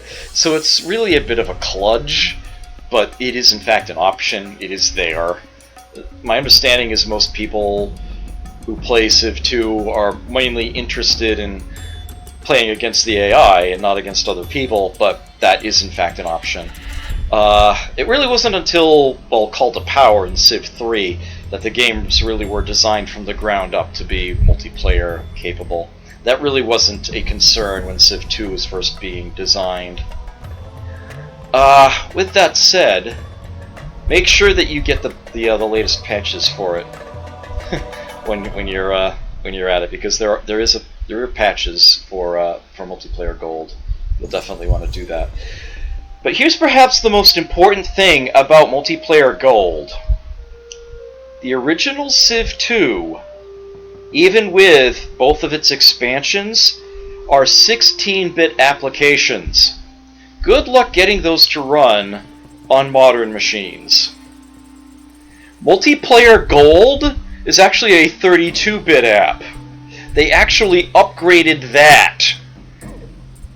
At the time, back in the day, that probably meant nothing to anybody. But at this day and age, it's huge. It means I can actually run it natively under Windows 7. I am not doing that so that I can actually have it in a window so that I can stream it. You can't resize the window. The game plays in a window, but it's always full screen. It's a full screen window, and you can't change that. You can't resize that window. So yeah, that's why I'm playing it this way. Otherwise, I wouldn't be able to play it and see chat, my stream, and all that at the same time. Yeah, I don't know much about the multiplayer gold disc itself, because I've never actually had one. But my understanding is that it does actually have the full Fantastic Worlds soundtrack on it, which is what you're listening to right now. That's what's playing in the background. Minus the first 2 tracks, which are for special events.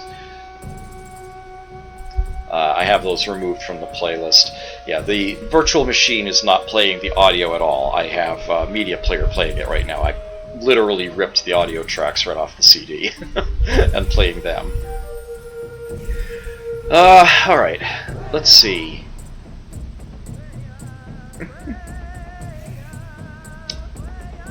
Where do I want to send you? I don't have anybody going to that one, do I? Okay, let's go here. Lots of ships moving. Okay, so Draconis will grow next turn. That's right, they always give you a 1-turn. Whether you want it or not, there's a 1-turn lag between filling the box and actually gaining the population. Oh man, so much support here. And nobody's even present here. Yeah, I have got to get more bases going. But first, get that Hollow Simulator built so that I can use everybody here. Yeah, we're done for now. The population of the fertile Illyrian Empire now exceeds 100,000 citizens. Something tells me that number is a little low. Again, yeah, that's another throwback to this being the Civ II. Yeah, these numbers are probably off by a factor of like 100 or more. Saint Ephemeral, hello. This is not a mod. This is a scenario, an officially published one. Civ II Fantastic Worlds. Yes, this is the 3rd and final Master of Orion game published by Microprose as a direct result. Okay, I got money in that one, which is... well, it lets me run at a deficit for a while if I need to, but otherwise... really actually isn't all that important to me. I suppose it would let me rush by a few things if I need to get a jump, if I need to get a head start on a bit. Actually, it's tempting to just spend half of it right now, finish this Hollow Simulator, get going. I think that's exactly what I'm going to do, come to think of it. Let's just do that right now. Okay.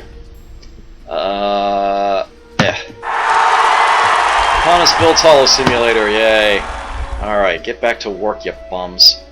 Oh! Wait, what? I beg your pardon? Why is it giving me 0?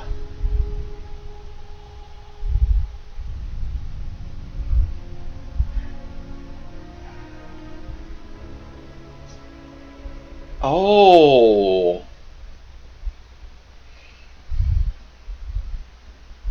Once I get Optronics, it will be 2.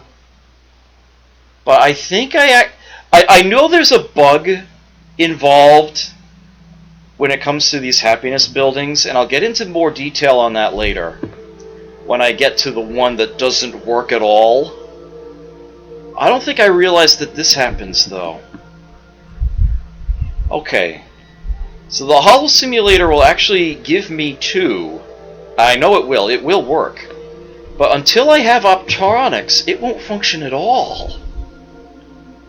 Interesting. This is a bug. This is an unintended circumstance of the way this scenario was put together. And I will explain exactly why this happened later. I do know exactly how. And this is something that I want to fix when I make my own update to this scenario.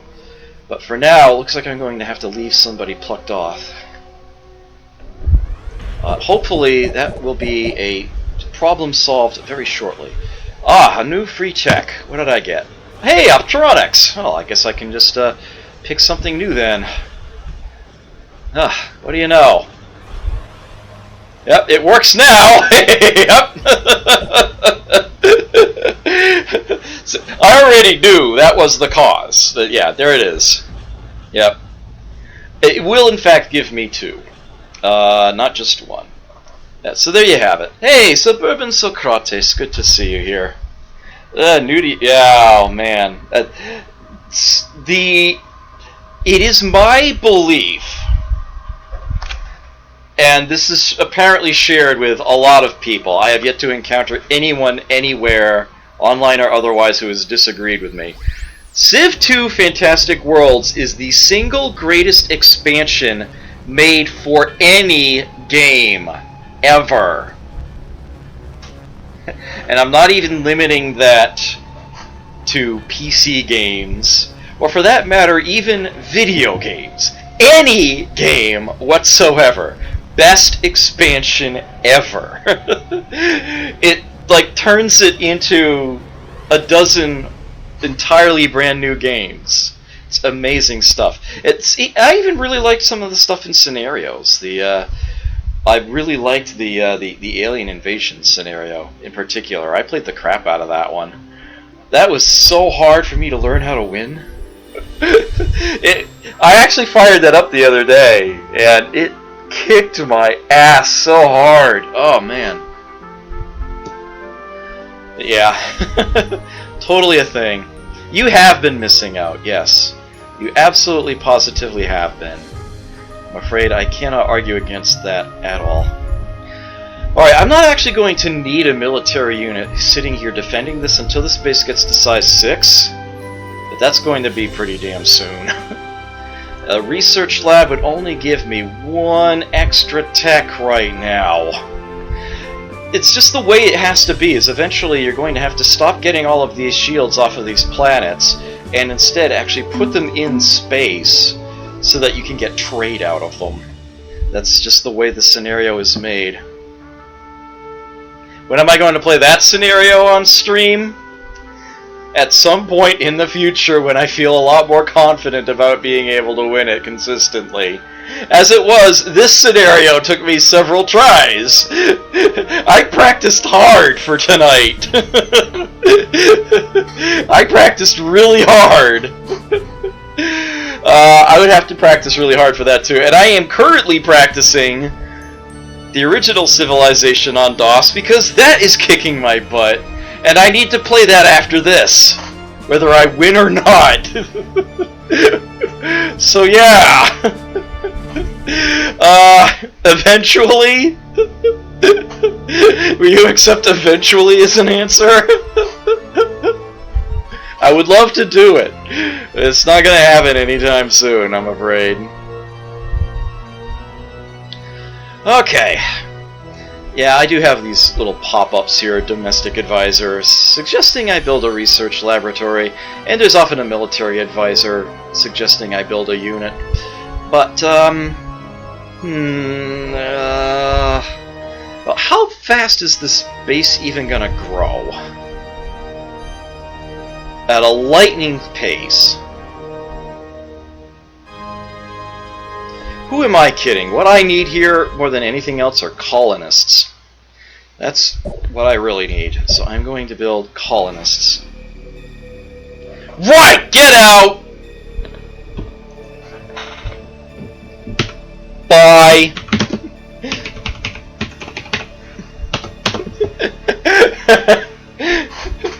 Good riddance! What the hell is wrong with you, Trippy?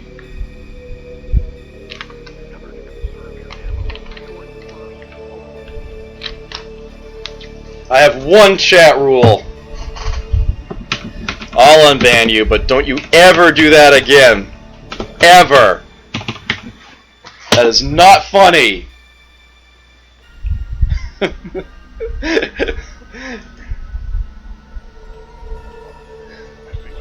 That was not right at all.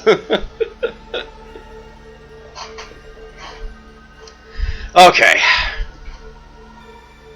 So, where were we? Yeah, we need colonists. Okay. Where are my units? That's what's missing here. Okay. Okay, so yeah, I've got someone on the way to that derelict. Yeah, it's playing the XCOM music right now. The XCOM track on the CD, intended for the XCOM scenario.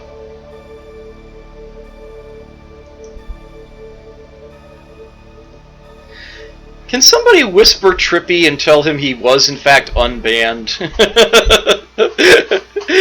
I don't know if he actually got the memo there.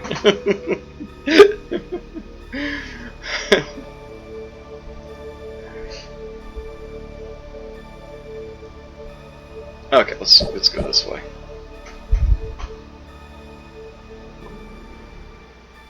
Hopefully he took that in jest.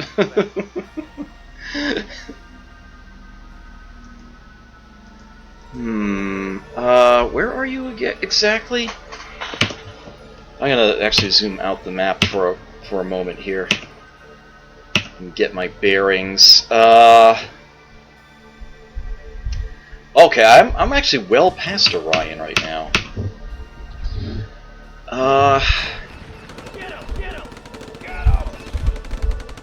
There's 3 of them back there.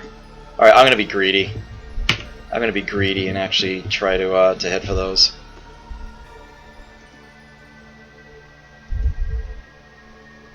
Hey Trippy, good to see you. Smart Alec.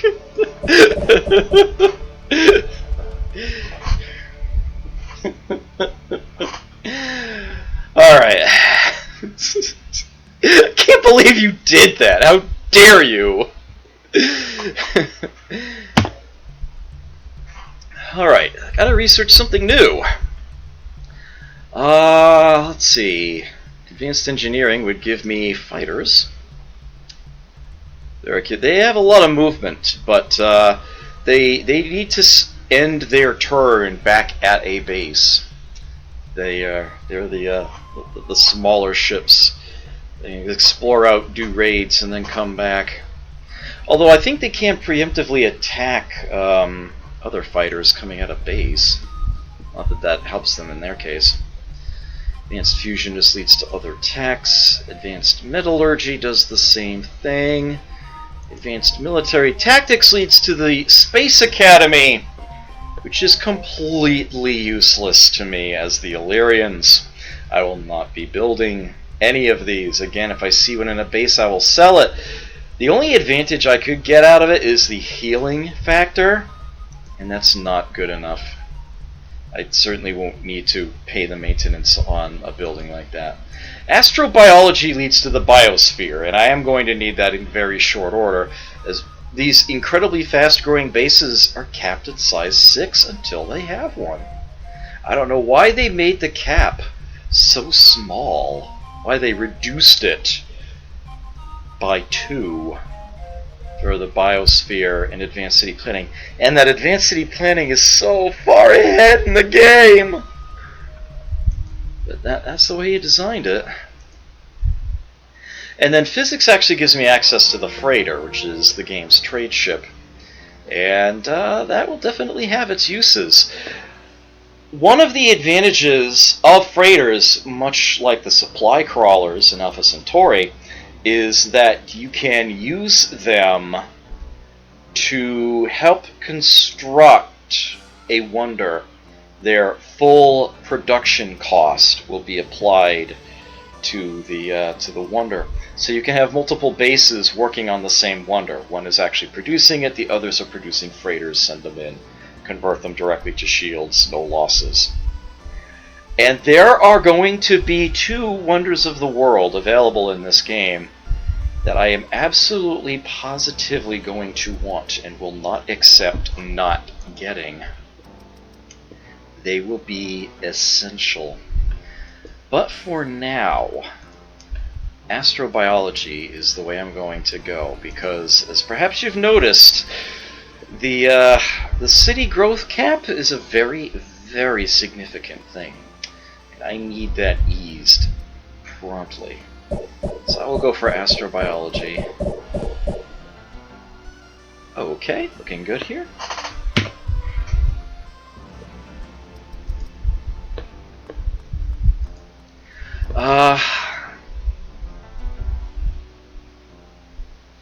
This is going to get done like just in time, isn't it?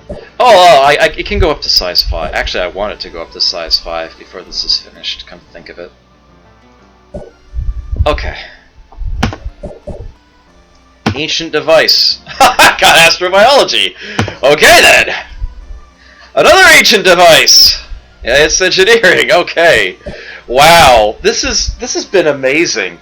This has come up pretty much exactly the way I would want it to. None of them have been empty. All of the early ones have been additional ships, let me span out faster, and then I've been getting a bunch of techs out of them. This is like the best start this has ever given me. So this is wonderful right now. Alright, so this is another ship, and that's actually a good place to get another ship because look at all the derelicts like right here as I head back north to grab them. Yeah, this has been extraordinary luck. I can't lie about that one. This has just been fantastic. Okay, you can head up to this one here. Don't worry about the Guardian. Don't let him bother you. He's not going anywhere. He's gonna sit there. He's gonna mind his own business. The Space Death Lobster is perfectly happy to just sit there. He's not gonna bother anybody. Unfortunately, if I'm going to beat the Darloks, I'm going to need the trade that provides. This is going to become my sort of headquarters base. Although I'm probably not going to bother actually moving the capital. There's little point of doing that in a communism anyway. But yeah, and it's right in the center of the galaxy too, right in the center of the map. So that's going to be important. That's going to be pretty important. Very, very important for me to have, and that's going to be key to my pulling ahead and winning this. Okay, how are things going here? So I do actually want to keep track of how this is coming. Looks like they're going to finish around the same time.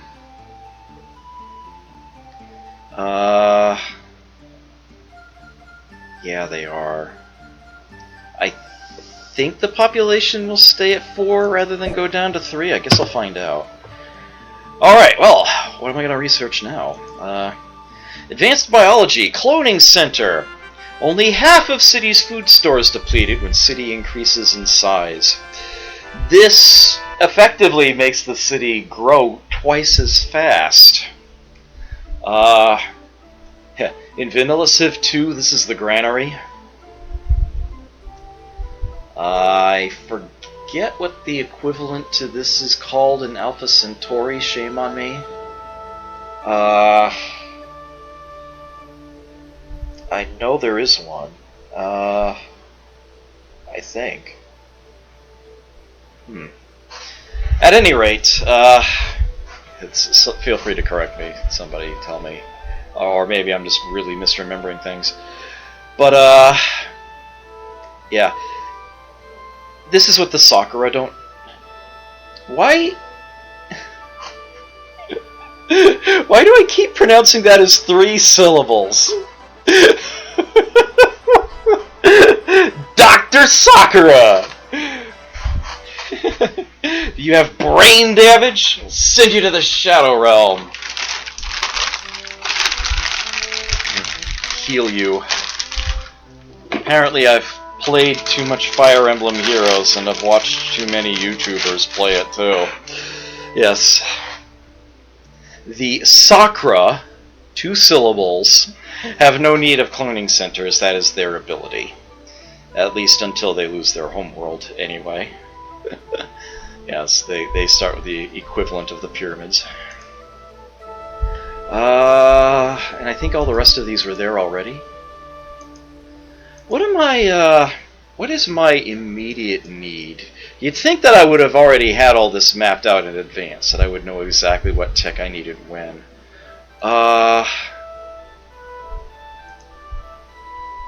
going to need a spaceport relatively soon, but then I'm actually not going to need much in terms of buildings for a while. And I'm actually going to be more concerned about getting the wonders of the world that I need. And you're actually looking at the list of them here.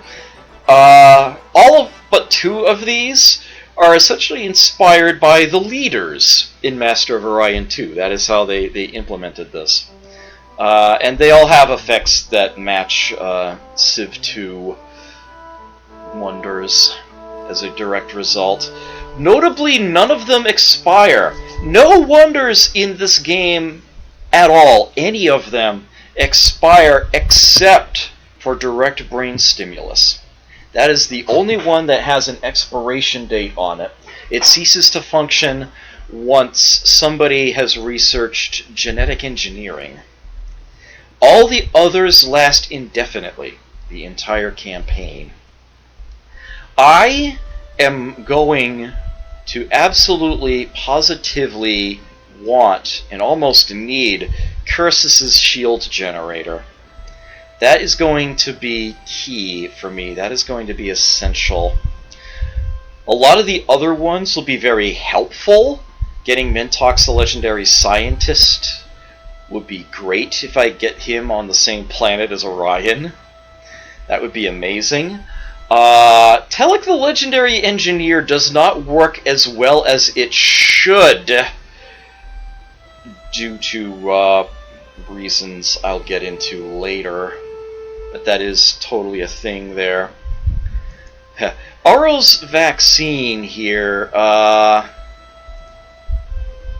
yeah, 1 extra happy citizen in each city.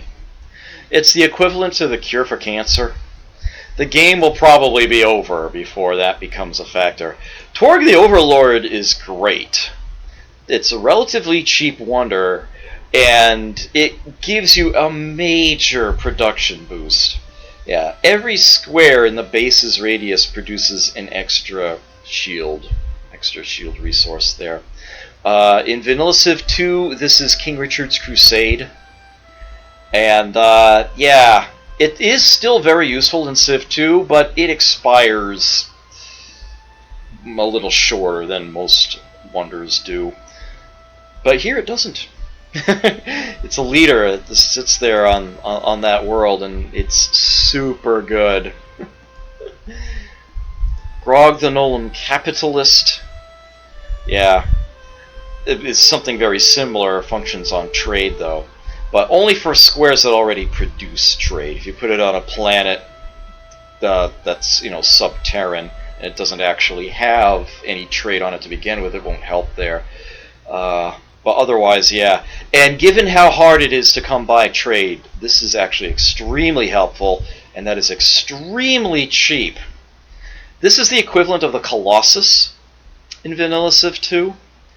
And as you probably know, Colossus expires a lot sooner than you'd probably like it to, especially in the original Civ, where it often expires before it's even built.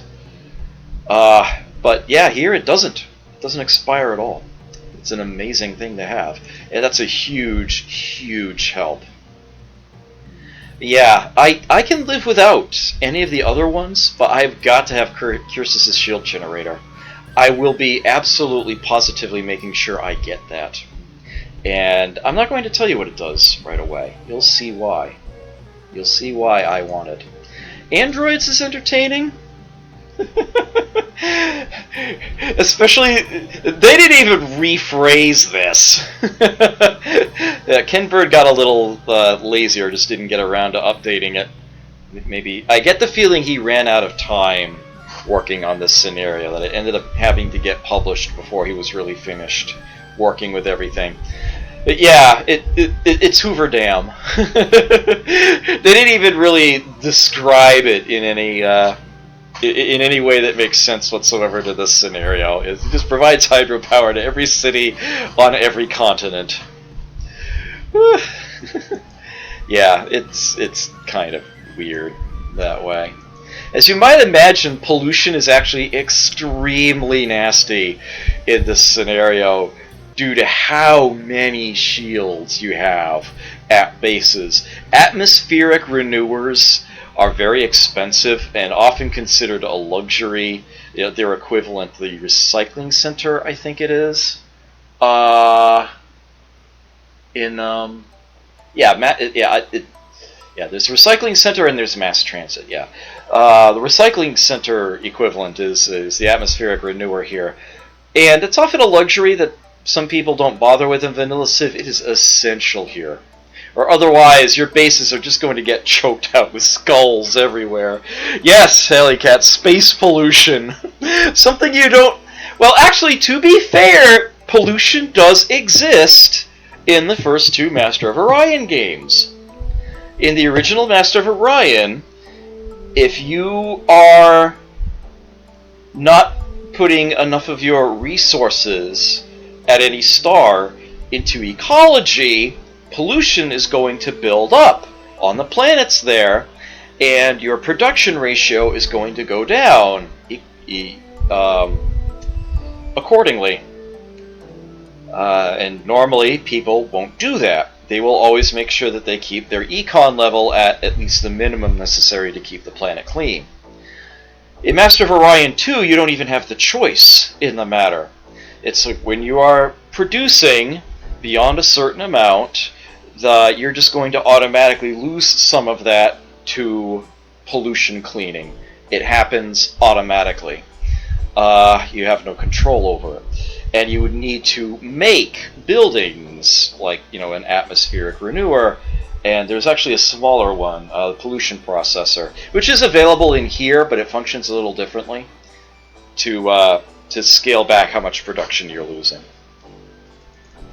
Yeah, and yep, those are duplicated here. The pollution processor in this game, what it does is it'll,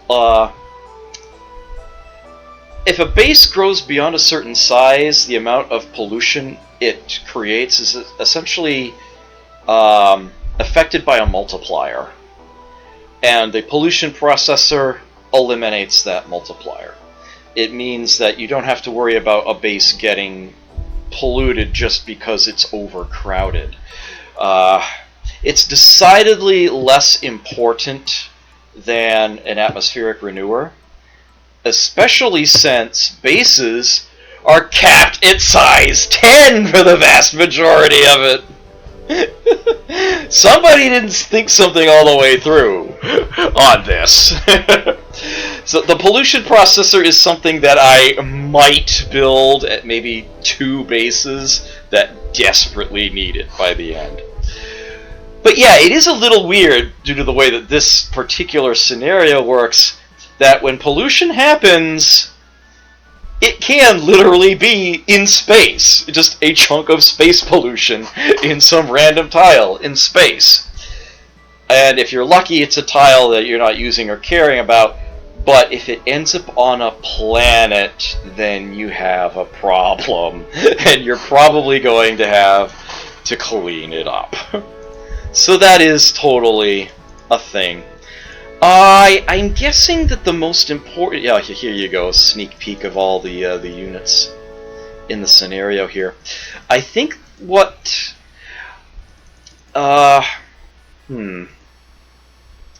Kyrsis' shield generator is actually probably the most important thing for me to get my hands on. The sooner I can start that, the better. So let's say I'm trying to discover that. Physics, you say? Which leads to freighter. Okay, that's actually a really good choice. I'm fine with that. Let's go with that.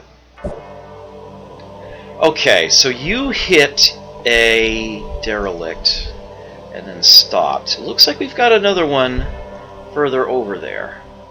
Okay, and it looks like you've hit one and stopped, and there are no others up in that corner. That's okay. I have another job for you. You can go ahead and hit this one. What you are going to do is earmark this spot for me right here. Fine, good, excellent. At long last, we have a second base. Yes, we will start our new space base with covered wagons and oxen. I don't know if that is an image you can change in a scenario, but if it is, kind of wish they had. It's kind of funny, but there you have it. Okay, so here's the unit present, and what I can do is right-click on it and choose support from this city. And doing that changes the name under it. It's tied to this city instead of the other one. This base still has its, free support allotment of 3, and, well, it's now using 1, and that means I'm getting 1 extra shield to turn back at Draconis. If I were a government other than a communism, unit support might mean even more. It might be even more important what city a particular unit comes from. It wasn't until Civ III that they did away with that concept of units belonging to particular cities, and they're just a national army. And that was quite possibly the best change that they made in Civ III. That and borders! Holy crap, borders! The borders are the best! Borders and culture was also introduced in Civ 3, and how they interact with one another. And yeah, I love Civ 3. I love Civ 3 so much. I was originally, back in the day, disappointed. When I played Civ 3, I often wished I was instead playing Call to Power. But I actually do respect a lot of things about Civ 3, and I did end up playing the crap out of it eventually. Okay, new base. Not nearly as much food here, but there is, there is another planet here. It's not going to grow as fast, but that's okay. It's going to get things done. It's got its 2 trade, it's producing 2 science, and quite possibly the best thing I could make here is in fact a research lab. I would like to get more colonists eventually, but the base is too small for me to actually make one of those. I am perfectly fine with building a research lab here just for 1 extra research point. It's totally worth doing that. And I am going to go ahead and get that started. Yes! Oh! Another free colonist! Oh, this is glorious. Hey, Baba-san! Good to see you here. Deadlock? Don't believe so. Never heard of it. If this is going to be too non-sequitarian, please don't get into it.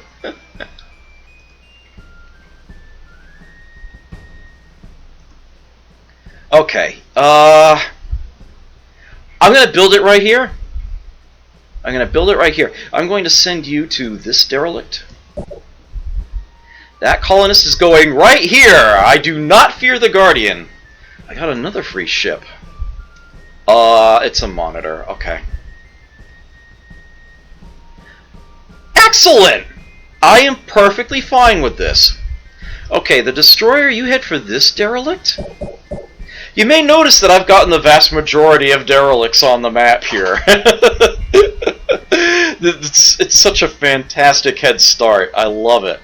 The monitor is going right here because I'm about to have a base right there. Oh, no, okay, another mercenary. It's a destroyer. Okay. Let's get a good peek at this corner here. Let's send the destroyer for this one. And then the cruiser will head for that one. This is great! I'm usually stopped by the other civs by now. Just the fact that I got so many extra ships off of the earliest derelicts has meant I can just go everywhere. I'm getting so many of them. This is fantastic. This is like the best start ever. Okay, blow up the sun. That'll teach them. There's no stellar converter here. You can't destroy a star. Yeah, I'm afraid that's actually not an option. I have the feeling that it was intended to be an option, and in fact, if I go to terrain types, skip past all of these versions of artifacts that I don't think ever come up. There's only one Orion on the map, and it does not have artifacts, and it's not random. Their position is very much defined. Yeah, look at this. Look at this planet here with the X on it. Look at this. It's like a T and a big X on it. Yeah. There was going to be something. But he ended up just not using it or deleting it or something. So yeah, it's like I said, there's some elements in like the Civilopedia and whatnot in the game that lead me to believe that there were other things intended. As a matter of fact, if I zoom out the map all the way, this is a good time as any to show this.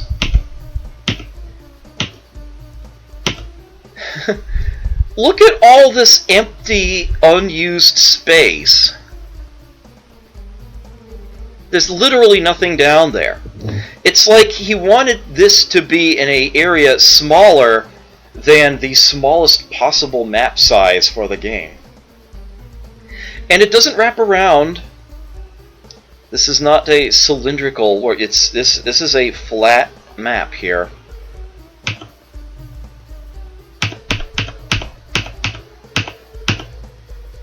That looks to be where I had it. Probably be fine with either of these zoom levels. I'll zoom it out one, I think. Yeah, that should be fine. Okay, it's balancing making it look good on stream and actually being able to see enough of the map for myself. Yeah, I'm afraid you cannot blow up a planet. Apparently, there was going to be a means of doing so. I think the plan was that there would be like a planet buster missile, much like Alpha Centauri, and that you would be able to nuke a planet and that would happen, but yeah, that didn't actually end up getting implemented in any way, shape, or form. I'm not sure if the scripting actually allowed for that or not. It'd be interesting to see, to try. It would be interesting to put in a means of stellar converting. It would be particularly interesting if you could change a planet into an asteroid belt, which is actually what happens in Mu 2 when you destroy a planet. It becomes an asteroid belt. And also planetary construction, if you could turn a space tile with an asteroid belt on it into a barren planet. But yes, the asteroids in this game were implemented as a terrain modifier on top of space, and I think he would have had to do it as a separate kind of terrain to make any of those things work. And I don't think he went that far. I I would love to be able to interview Ken Bird at some point about this. It's like, are you aware of the bugs involved? Were you rushed in completing this? You know, I would love to. It would all be negative questions, of course. I'd love to know things like how much time he had to create this, some of the design principles, the ideas, like what he had in mind. It's like, what did absolutely have to be in the game? What were you willing to skip? I would love to see an interview along those lines, but yeah, I don't think it's going to happen. I haven't even tried to look him up, and I'm no interviewer, but. Hey, Downright Base, good to see you. Yep, Master of Orion Jr. is finally happening. It is finally being played. It's going to be almost sad, actually, since there's no way in hell I'm playing Mu 3 on Warlord Wednesday. That is not going to happen. I suppose Conquer the Stars might happen. I haven't actually played it yet. It's the entire reason I have a Steam account. It's because that was gifted to me. But yeah, I actually haven't gotten around to touching that yet. But that might eventually happen at some point. Who knows? Yeah, that's what I'm wondering. So I'm wondering if a production deadline came up and he just ran out of time to work on it. There's another thing I should mention. Time made me think of it. I have never actually played Civ II Test of Time. I know it exists. I have a copy of it because it was in Chronicles. I've never actually played it, but I know it's a thing that's out there. It didn't have, like, the big scenario support that the original had, and I think that's part of the reason why it didn't sell so well or anything, but it's, you know, a slightly more modernized version of Civ II that's out there. And I know it has built into it several different sort of modes and worlds and whatnot. It might not have much in terms of scenarios made for it, but it's got some built in. And there's even like a mega campaign that sort of takes you between some of them. And that is going to be interesting to try at some point. When I was trying to look up information about this scenario to see if there was, like, you know, much knowledge about it, or, you know, discussion specifically about this, I wasn't able to find any. But what I did encounter is that somebody actually remade this scenario for Test of Time. There is actually a Test of Time version of Master of Orion Jr. And eventually, if I ever get around to trying Test of Time, I'll be sure to give that a look and see how that goes. Should prove interesting. I'm curious to see if it has. Well, I doubt it has the same bugs and whatnot since it's on an entirely different engine. It'll be interesting to see what they did with it. I would be personally interested in taking this very same scenario for, you know, Civ II and you know, not Test of Time. Take the original and bug fix this and give it potentially some updates as well in order to make it sort of enhanced a sequel. Yeah, fixing the bugs with the happiness buildings would be. I would want a version where it's just that, so people could play it as originally designed with just that clearly unintended bad behavior remedied. But then I would also want to go in and rebalance things, fix up the tech trees issues, and script something for Orion. I mean, seriously. Picante, thank you for the host. I greatly appreciate it.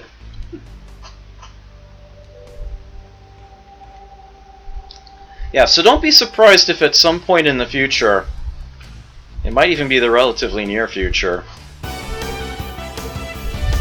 Picante, thank you so much.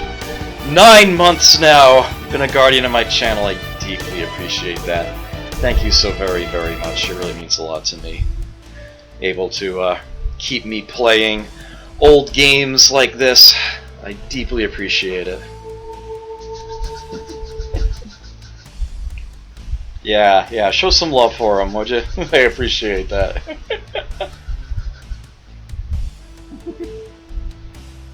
Yeah. Okay, I think I'm ready to end turn here. Yeah, it's like I will probably announce something on Twitter at some point if I do actually start working on an update to this, and I'll find some way of making it available to people.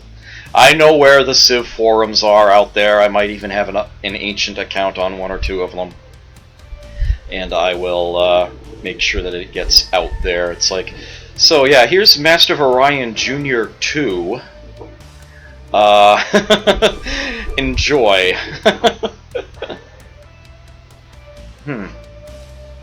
Yes, I am aware that there are subscriber badges for affiliates now. I had no idea what to actually do with them, or even really how to go about it, until Chubo gave me an idea. But I haven't gotten around to implementing it yet. I might actually end up hiring a pixel artist to make them for me. I might get Man Over Mars on that. I would love it to be actually based off of Guardian Heroes, or Advanced Guardian Heroes, but I'm not sure I could really order them all that well. That would come across as kind of weird to me, I think. But Chubo had the crazy idea that I base them off of Little Debbie snack cakes. And I could totally see myself doing that. A new subscriber gets an oatmeal cream pie, and then you upgrade to a fudge round at 3 months, and then at 6 months you get a Star Crunch, and finally, after a year, you get a zebra cake. I could totally see myself doing that. That's the sad part.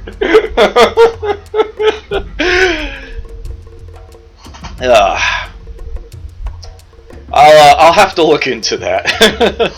But thank you for asking. Does that at least sound interesting? Does that sound like it might work for people? Chubo has been trying to make zebra cakes a running gag on my channel for a long time now, and unfortunately, as you can see, he's succeeded.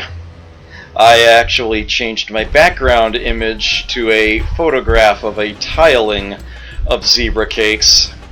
You might wonder where I got that photo. I took it myself. Yes, I ate all the cakes. Not right away. I put them in a Tupperware container and picked at them, one by one. But yeah, so that happened.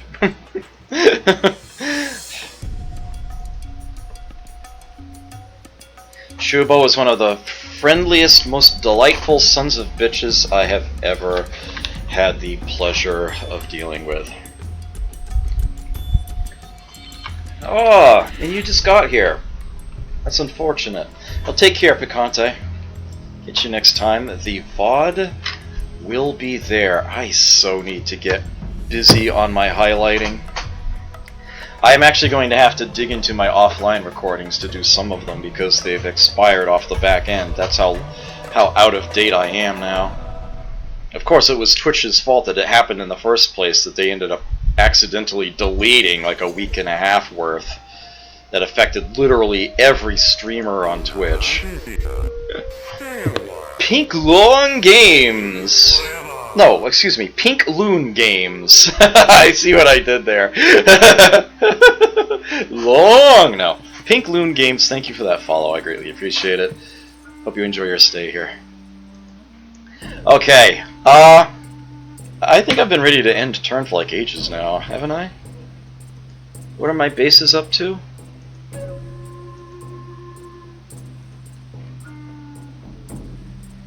Okay. So, when I get my colonist next turn, what is going to be the size of this base? 3 or 4? And how much food will I have? I'm not actually sure. But I guess I'm going to find out. Ooh, pardon me. What is with me tonight? Holy cow! I'm checking my dots on the map. I explained that earlier. Okay. Yeah, we're good. End turn. Colonist, zoom to city. Okay, it is size 4. Excellent. With 13 food sitting in there. Okay.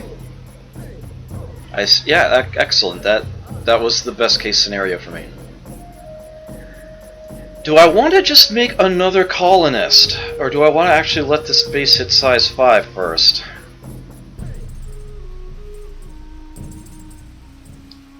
You know what, let's build the research lab. I'll make do with one colonist for now. How is this looking, by the way? Okay, plenty. Yeah, it's like I'm not getting enough trade and I know it. I'm gonna do a little something about that right now as I send you this way.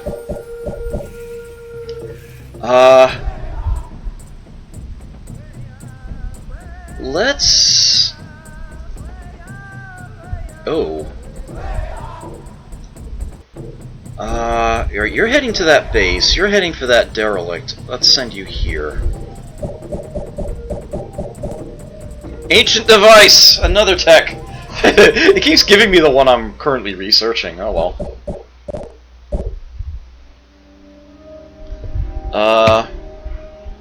I'm not going to be able to choose another tech to research until next turn, unfortunately. Because all of my base is already acted.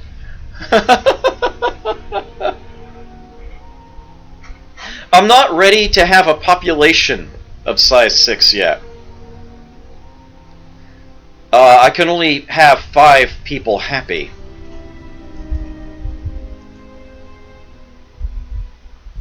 Yes, I said you're gonna head here. But that's going to be fixed very soon.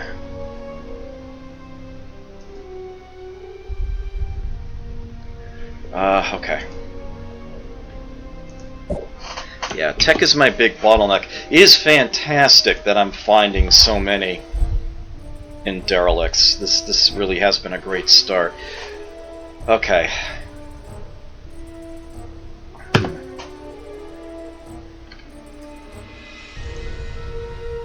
Yes! Gravitic Fields is where Cursus's shield generator becomes available. And I'm going to want to start work on that as soon as possible. Not to mention that this tech is also the prerequisite for 2 very, very other nice ones. Advanced Construction is where I get simultaneously automated factories and battleships. Kind of important.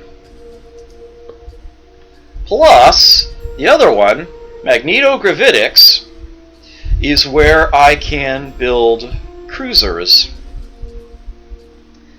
And the Warp Fields tech, which immediately succeeds this one, lets me make an even better kind of cruiser. Cruiser 2s are powerful enough, and I can get them fast enough, that I should be able to eliminate one player from the game with cruisers alone. I should be able to, say, get rid of the Nolums and or the Sakra with just cruiser 2s. That would probably be enough. And chances are, by the time I'm done with that, I'll have battleships that, with addition with, you know, given that I'm also getting automated factories with them, I should be able to build the battleships as fast as I was building these cruisers. And with that, I can actually start giving the Darlocks a run for their money. I wouldn't mind hitting the Clacons either, but the Clacons usually don't last that long. Usually the Darlocks have killed the Clacons long before I get anywhere near them. And they often kill the Sakra too. So I guess we're just going to have to wait and see how that pans out. Oddly enough, it's probably going to be the humans that get eliminated last. Mainly because, A, the Darlocks are just so much more powerful an enemy, so much more important, that I have to deal with them first. And secondly, the humans like to hide. And of course, they love to make peace. The game is going to be referring to me as a despicable race by the time it's done if I have to go up against the humans, because they're going to force peace with me every chance they get. At least until I sack Saul. That's just the way it works. The last time I played this scenario and won, I had to do quite a bit of searching to find the last enemy base. The humans built one literally in the bottom right corner of the map. I definitely want gravitic fields, yes. It was literally right here. It's like, you jerkwads. Okay. I can and will send this colonist out to make another colony over here or down here. But first, and here is once again something that does not exist in either of the other Master of Orion games, because, well, actually the funny thing is that my understanding is there are actually like star lanes of sorts in Conquer the Stars. But first, yes, Master of Orion Jr. has jump lanes, and colonists create those. There is no equivalent to irrigation or mining in this game. You cannot get tiles improved to give you more food or production apart from planet terraforming. But what you can do with your colonists, or your terraformers later on, and they get to do it twice as fast, is make what's called jump lanes. Think of them as space roads. As a matter of fact, that's very much the command for hitting it. Build jump lane. They changed the name, but it's still the same key, R. And the other benefit of doing that, if I bring up info on the terrain type, well, yeah, there's space there, but yeah. If you put roads, and it actually does say roads here rather than jump lanes, it reduces the movement cost for that tile to only a third of a movement point. But more importantly, for my purposes, it adds one trade to it.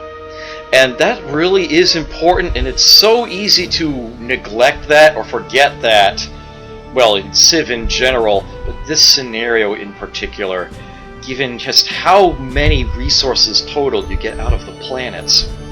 It's so easy to be like, why do I want to work a space tile when I've got these fantastic planets giving me so much? The reason is that you're not getting any trade. You're not getting enough, and you are going to fall behind. You really do need to be willing to trade 2 shields for 1 trade once you've got like a jump lane there. The production is insanely high. It will be good enough. You need the trade. This is my freaking capital, and this is all I'm getting out of it. 1 coin, 2 research. That's it. It's not good enough. You will fall behind. You'll get your butt kicked. Back to my units, please. Boom! Raw here is going to be the crux of it for me. Once again, don't let the Guardian bother you. He's chillin'. He's chillin'. Oh, by the way, this has popped up now. I'm going to come right out and say that I hate this. I hate the way they implemented this. I think Call to Power did it best. So this is the way trade works in this game. Each base in this scenario, or city in Civ II, it works exactly the same way. They didn't rename a damn thing. Arbitrarily produces 3 kinds of resources. If there's a special tile in the city radius, it's more likely to produce something tied to that. Like if there's a mountain with gold in it in the city radius, then it will probably supply gold rather than demand it. But it's otherwise pretty much completely random. 3 things it supplies and 3 things it demands. When you create a freighter, or caravan in Vanilla Civ, it's going to ask you what kind of good you want to put on there. If you end up using it for supplying a wonder, then it doesn't matter. But otherwise, yeah, you're going to have to pick something, and you're going to have to click through far too many windows to see what other cities demand what this particular base is supplying, and then send the freighter there in order to get a chunk of money and generate a trade route. In the original Civ, it's a lot more free form. You can basically send a freighter from anywhere to any other civilization's city and get something for it. I could see them wanting to rein that in and make it based off of a supply and demand, but the way you have to actually handle this, the way that it's implemented, is a total pain in the arse. And I really, really hate dealing with it. I love what Call to Power did. I think Call to Power did it best. I can understand why they did what they did in Civ 3, but let's face it, it really doesn't work all that well there. That's sort of a problem. I love what they did in Call to Power. I think Call to Power's approach to trade is just absolutely fantastic. But at any rate, what am I going to have this base build to start with? There's going to be a military unit here. But we do have extra food coming from the artifacts on that planet, some trade. So even before we get Orion, we're actually already at sort of like a nice little extra start here. Yeah, it's going to be a research lab. It's going to be a research lab. I've got plenty of time before I need to get like a holo simulator built here, because I've got a military unit just waiting to join here. You like the XCOM music, do you? Yes! Another one! Wow! But it's also kind of out in the middle of nowhere. But that's not necessarily a bad thing. As a communism, how spread out things are for me really doesn't matter all that much. And this is actually one hell of a place to put a colony. This is great. I can't get all 5 of these in one radius. They're not all close enough for that. If I put it right on this planet, well, that's a planet I'm not terraforming, so that's kind of unfortunate. But those are both just in the range. This one's in range. This unfortunately isn't. But if I were to build it here instead to get that in range, then this planet isn't going to be in range, and that's even worse. And this is a hell of a tile. This is a desert planet. That's a good chunk of food. So this one will actually grow at a decent rate, and it's not that far down the terraform scale, although I'm not really sure why that matters to me all that much, because I'll probably have the game won before I get to terraforming, unfortunately. So yeah, you know what? I think I'm actually going to build it here. So I've actually already come quite the distance out from the from my starting area already. But that's not a bad thing at all. If it helps curtail the expansion of the others, especially in the direction of Orion, then I am all in favor of this. That is great stuff. So let's Oh! Robert! He's doing it again! Oh! Wow! Holy cow, Rufford, thank you so much!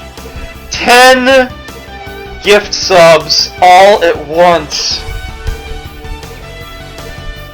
I don't even know where you get this money or how you can just throw it at things like this. Thank you so much! That new computer is like right around the corner. this has just been... Thank you so much. So, to all the lurkers that Rufford just outed, hi, and welcome to your welcome to your gift, and enjoy your XD pig. Use it anywhere on Twitch you want the next month. I know for a fact that I can say at least half of them are not bots, anyway.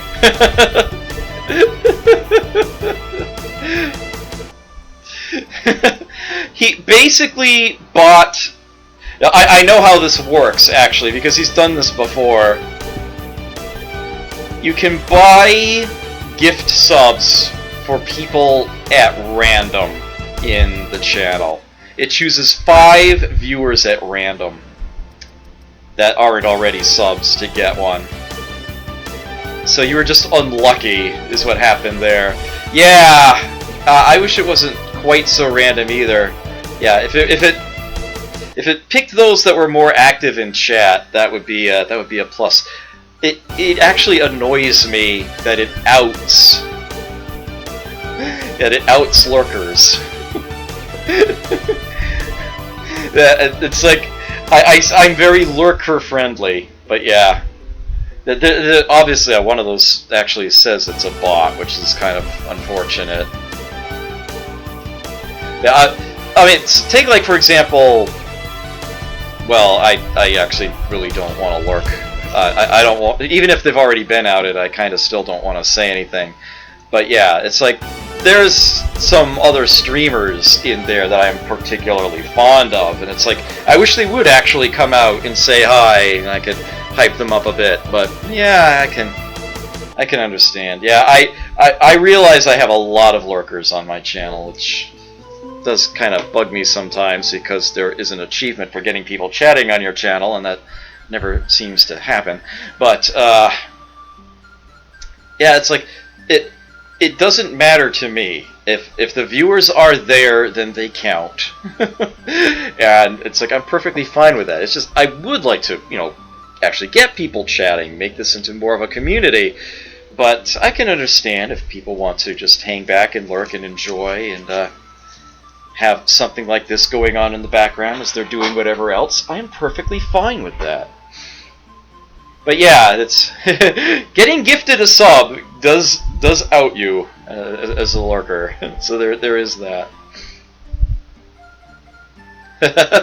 Lurkers can suffer. I'm a lurker. All right. It seems that the notifications have come to an end. Thank you again so much, Rufford.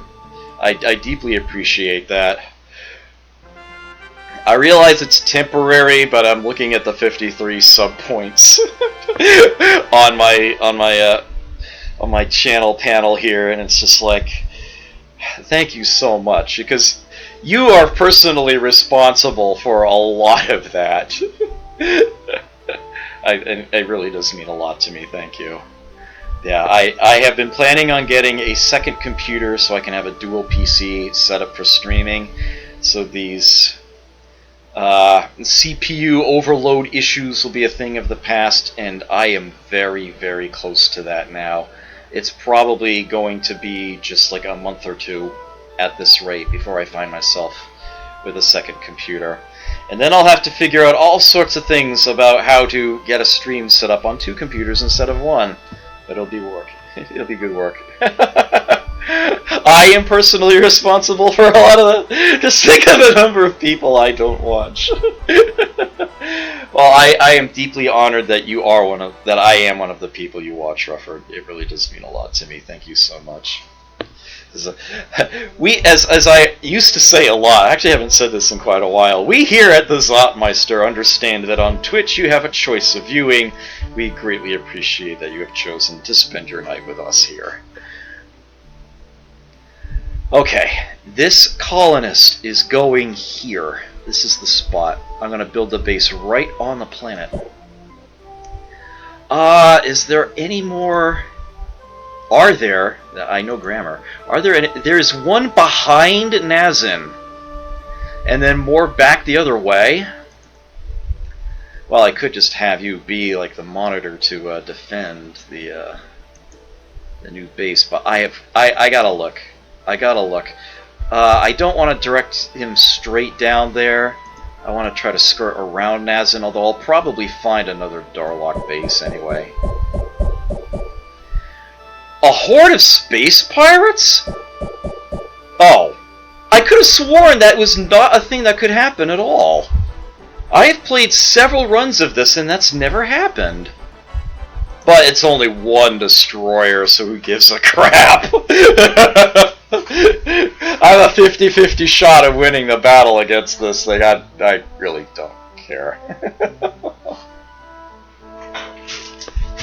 Also, I really shouldn't finish off... I realized how few cough drops I had left, and I just wanted to finish off the bag, but I really shouldn't be eating these like candy. No matter how much my throat bugs me. I'll throw that out a little later, I guess. Oh my word, it's already 1:45? I haven't been on break yet. That explains a few things. Funny thing is, I don't feel like going on break either. Alright, let's see what happens. Yay! Alright. Oh yeah, and it wasn't a veteran because I found it. I found it in a derelict. But it's a veteran now, guaranteed, because Illyrians. An emissary from High Priest Vergsol of the Clacons wishes to speak with you. Will you receive him? Yeah, sure.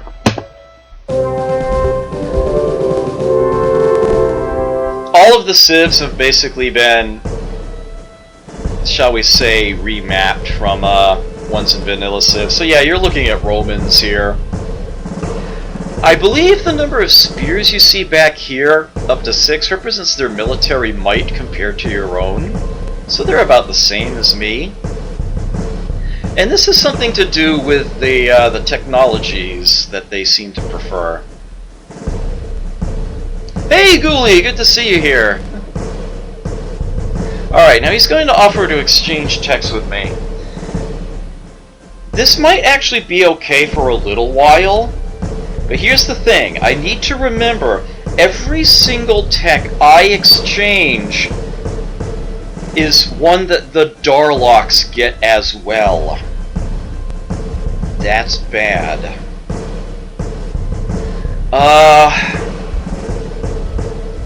What exactly does chemistry lead to again? Oh yeah, the scout. I am going to accept that exchange. It's still relatively early. These low-tier techs I'm not too concerned about. Okay, I am perfectly fine with having a peace treaty with you. It's going to be quite some time before I'm going to be down here. You're probably going to get killed before I see you again, honestly. And, I have always tried to exchange maps with them, and not once have they ever accepted it. Alright, so that's gonna do it for that. Alright, I am perfectly fine with that. He can go ahead and use that colonist to make another colony. I don't see the need of arbitrarily stopping that. I would much rather just get for this next derelict. It beeped at me because the game's pathing is not terribly bright, and the colonist, oddly enough, actually exerts a zone of control. The way that that works in the Civ games is that you can't move a unit that is adjacent to an enemy unit to another space adjacent to an enemy unit, whether it's that same enemy unit or another one that happens to be off in that direction, unless you are attacking something or you are going into or out of a base. That's how the rule works. Not Chimbaka solo, yeah. It's a great sound effect, ain't it? But yeah, so we need to go straight to the right first, and then it will have no problem going there. Okay. You...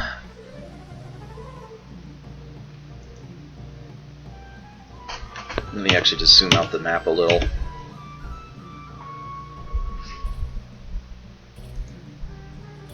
There is one way out there, but I've got other ships heading that direction. I think I want to send you here. Let's see if that works. There, now you can see things again. Yes, being diplomatic in space and not knowing chemistry. Yeah. They probably should have renamed those texts a little, oh well. Alright, so the I keep calling them Starling. The jump lane here has been finished. You can barely see it, but there's actually a purple line now connecting Draconis to this asteroid belt. So this tile is now providing trade. And I'm going to make another similar tile a little further out, so I have yet another source of trade. So now I'm getting 3 science here. The science is going to be very hard to come by. I'm going to need all the source of trade that I can get. I mean, that's insane. That's just like far too long.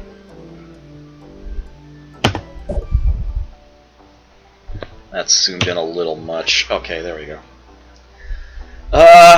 Okay. Let's do this tile as well. Lots of units moving around. Don't know why you stopped. Okay. You may have noticed that that destroyer, the injured one, didn't move as far. And that's a direct result of it being injured. If it's got about half its health, it's got about half its movement points. So that's a thing. Okay, so we got a monitor out of that one. Okay.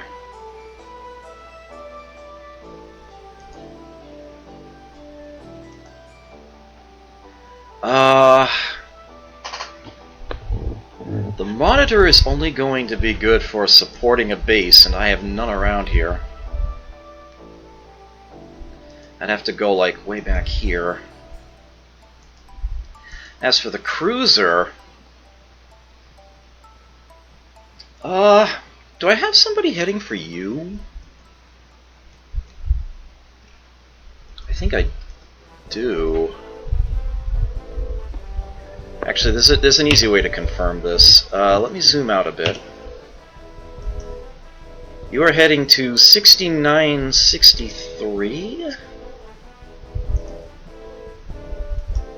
Nope. Oh! Oh, it's gone. Somebody actually hit that one. They beat me to it. Suppose I could try to grab those. Actually, come to think of it, I've got this guy over here. Oh, yeah, he's heading for that one. He's probably going to end up going left from there. You can actually keep heading in that direction. Okay. So I will... I kind of want the faster unit to keep doing that.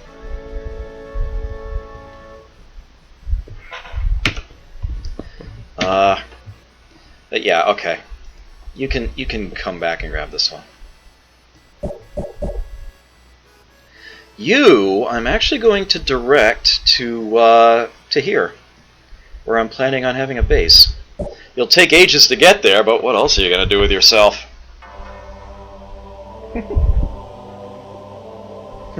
Secret of the universe is fresh breath. Oh boy.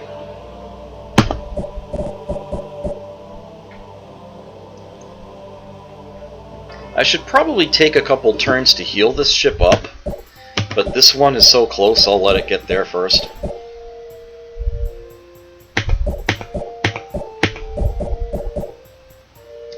Okay, another jump lane. So when Draconis hits size 5, it'll probably just pick some space tile at random, but I will make sure it uses that one, and then it will have the trade available from that. Ah, one of them was finally empty. This derelict has already been stripped of everything of value. Everything. Absolutely everything! You stupid!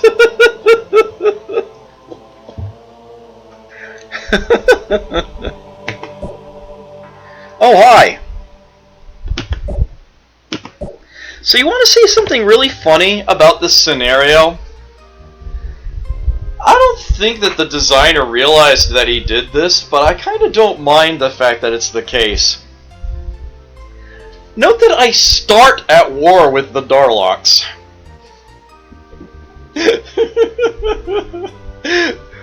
Don't know why he set it up that way, or if he meant to. But yeah, for some strange reason it is built into the scenario that the Illyrians and the Darlocks start at war. I have no idea why. You don't have to stay at war with them. You're not locked to it. You could try to be peaceful with them. But yeah, for whatever reason, you start in a state of war with them. I'm sort of fine with that, because you kind of need to kick their butt quickly anyway. What's in here? Ancient device. Give me a tech. Got the diplomat. Pardon me. You'd think a space diplomat would look different. I had the feeling that was even special art made for this, but I don't know. I don't know what they were going for here.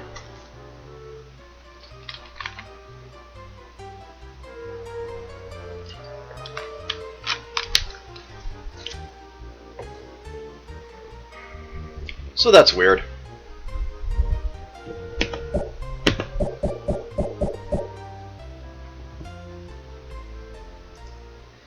Okay. You know what should be okay, yeah. So let's move you, 2 food and a shield, over to here. 2 food, a shield, and a trade. Very important. Some more research coming in. This base is now size 5, and that's the largest it can be right now with everybody being happy. So I'm going to have to do something about that before it grows again. And that's probably going to take the form of me making yet another colonist unit out of it. On Doctor Who? Possibly. Doesn't look familiar to me or anything, but... Is it? Yeah, I'm having trouble picturing something like that, but okay.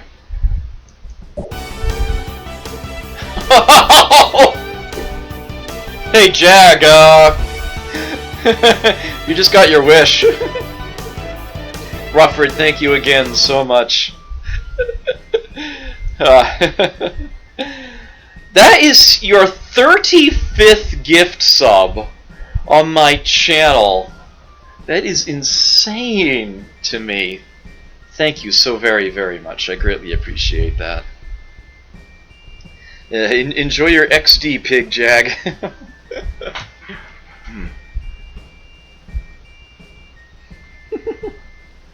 The UI actually bugs out for individual subs now? Oh, why does this not surprise me? Oh, I've had things on standard zoom for a while, haven't I? Let me zoom in a little for you here.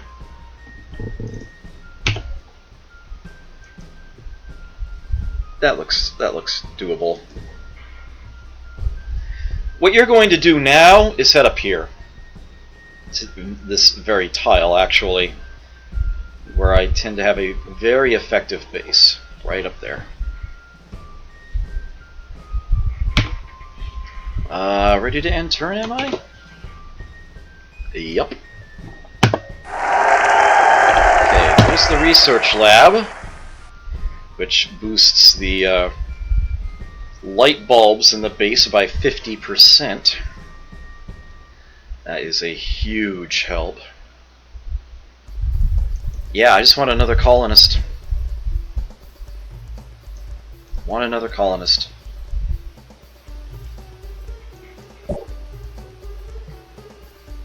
It is time.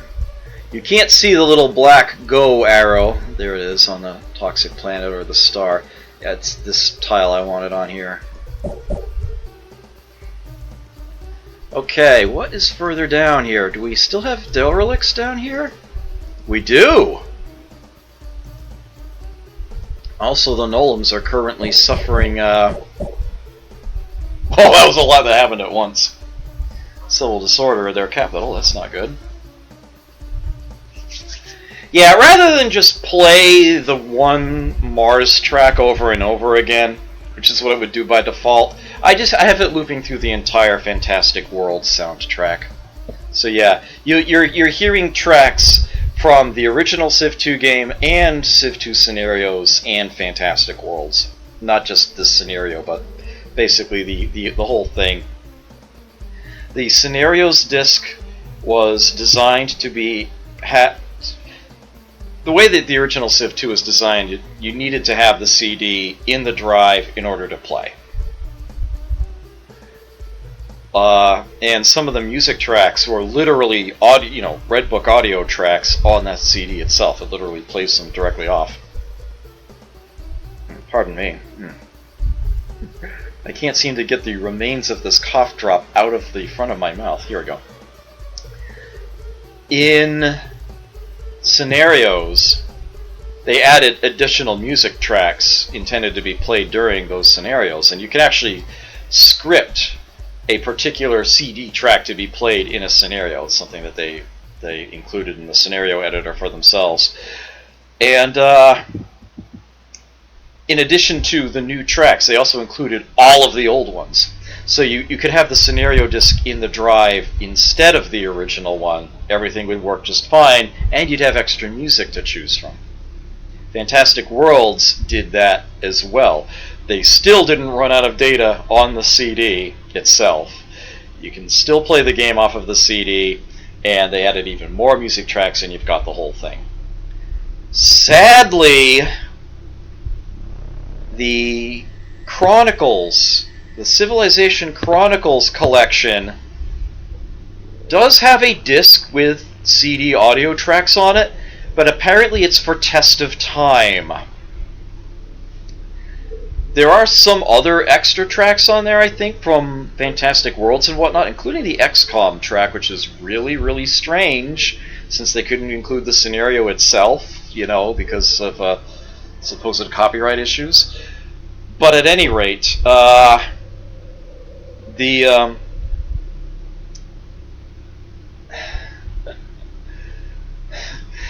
if you were to try to use that disc for this,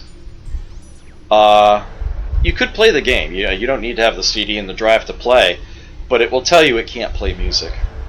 You won't get the message coming up like I just got saying that, here's the whole list of tracks, which one do you want to play? Yeah, if you want to see that, you still need to have an actual original Civ II or Civ II scenario or Civ II Fantastic Worlds disc. Thankfully I do, but yeah, kind of obnoxious. Whoever put Chronicles together did not do a good job of it. And this has been kind of well known for a while. Thankfully, I still have my original Civ 3 install discs. I never lost those or gave them away at any point or anything. So I can do a native install of that when time comes for it. I don't have to rely on whatever it is Chronicles threw together. My only copy of Civ 4 is the one that came in Chronicles, and I don't have any expansions for it. So when it comes to Civ 4, I'm going to have to do whatever they did. But I'm guessing it's probably not a problem, since they didn't really dig back into their archives or anything for that. It's just a Civ 4 disc with a different label, at least in theory.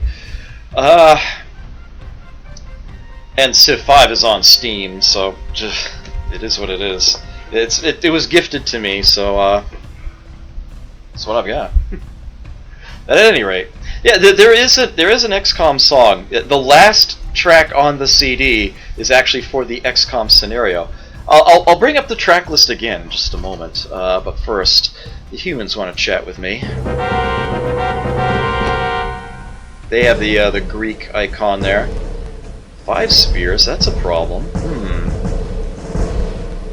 Yeah, peace treaty's good. Alright, you don't want to trade tech or anything, I'm fine with that.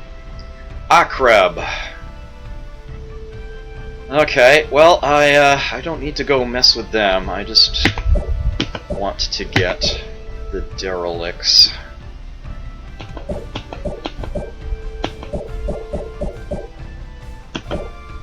Ancient device, yes! Advanced biology. Okay, so I've got cloning centers now. There are more further down, but at this point, I think I may as well take this step. But if a unit skips its entire turn, it can heal a bit. I think I want to actually get that unit to heal up now before I send it further south here to try to grab the last derelicts down there. I love that I can just go for all of these. It's great.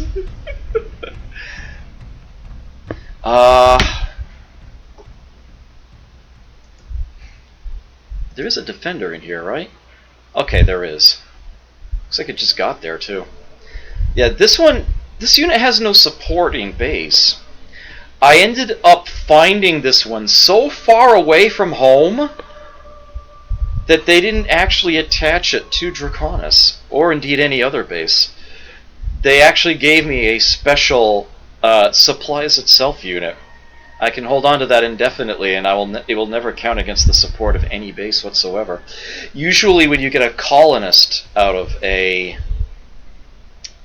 derelict, it will be in the same deal, that you don't actually have to feed them or support them. They will do that for themselves. Alright, I think we're good to end the turn. Oh yeah, I did want to show you this, yeah. This is all the music tracks here. Again, Funeral March and Ode to Joy are each less than a minute, and they play automatically during special events if you have the actual CD in the drive and not on a virtual machine like I have it, where none of these actually play. I'm playing the music right now. Again, it's Redbook audio, so I just copied it into Windows Media Player, and I'm just looping the whole soundtrack from there. The track that's playing right this moment is the misspelled one. Apocalypse. Oops. But yeah, this is their order from the top down, and then from here, yeah. Mars is the one. There is actually a separate Mars scenario, and there's an ice planet scenario, and the music works for that as well. But yeah, this is also the track that by default plays for this scenario. The Amazing World of Jules Verne soundtrack, which you've probably heard during my music breaks, is sitting here, and then yeah, it's actually named XCOM, and that is the last track. And you will clearly recognize that one when it plays. But yeah, we're a bit away from that right now. Apocalypse is playing at the moment. So yeah, a few more tracks, and you'll hear XCOM again.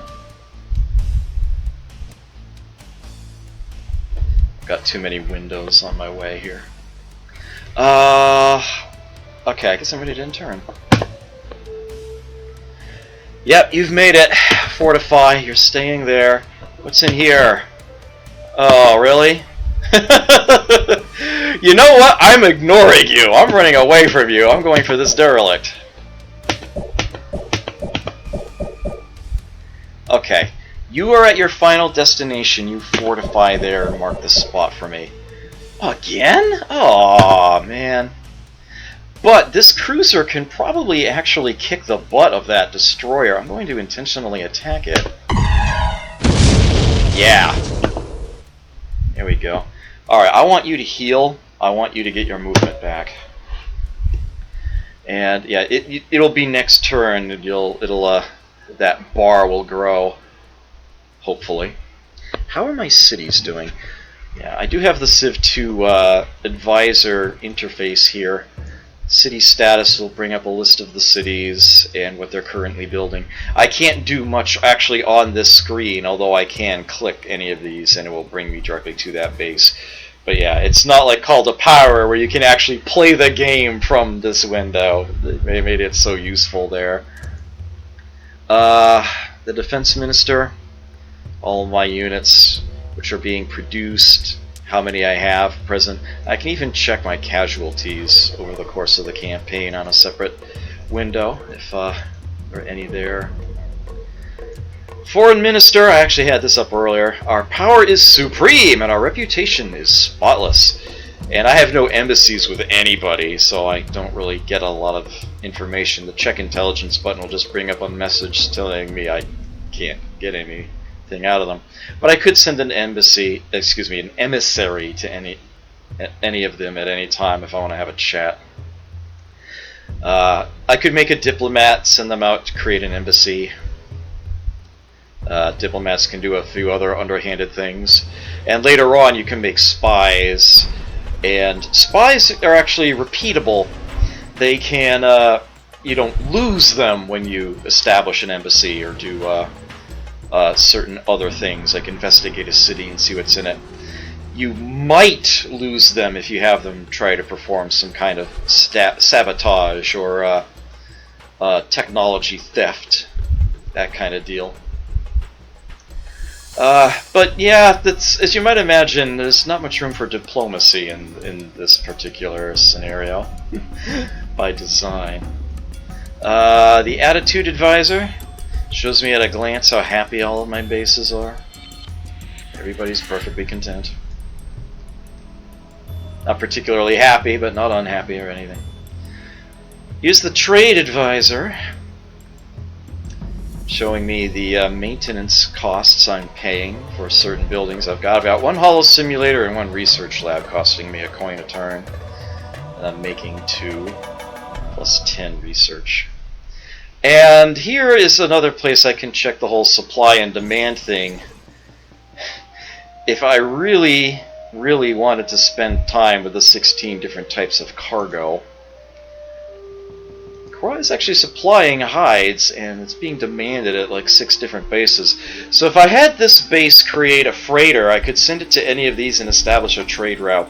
Get a huge chunk of money at once, and then extra trade each turn from there. And especially at that particular base. I will probably do that eventually, but not yet. Science Advisor shows what I'm currently researching and how much I've invested in it so far. Although I do get sort of a short version of it here with that beaker telling me how close I am to the next tech there. The techs that are shown in white, I was the first to get them. I believe that's why they're colored that way. It's a funny thing it keeps track of. And I can even look at the tech tree from here, pick a goal. It's like H per advanced technology. You'd think the tech that you can keep researching over and over again that's indefinitely repeated would be spelled correctly, but no.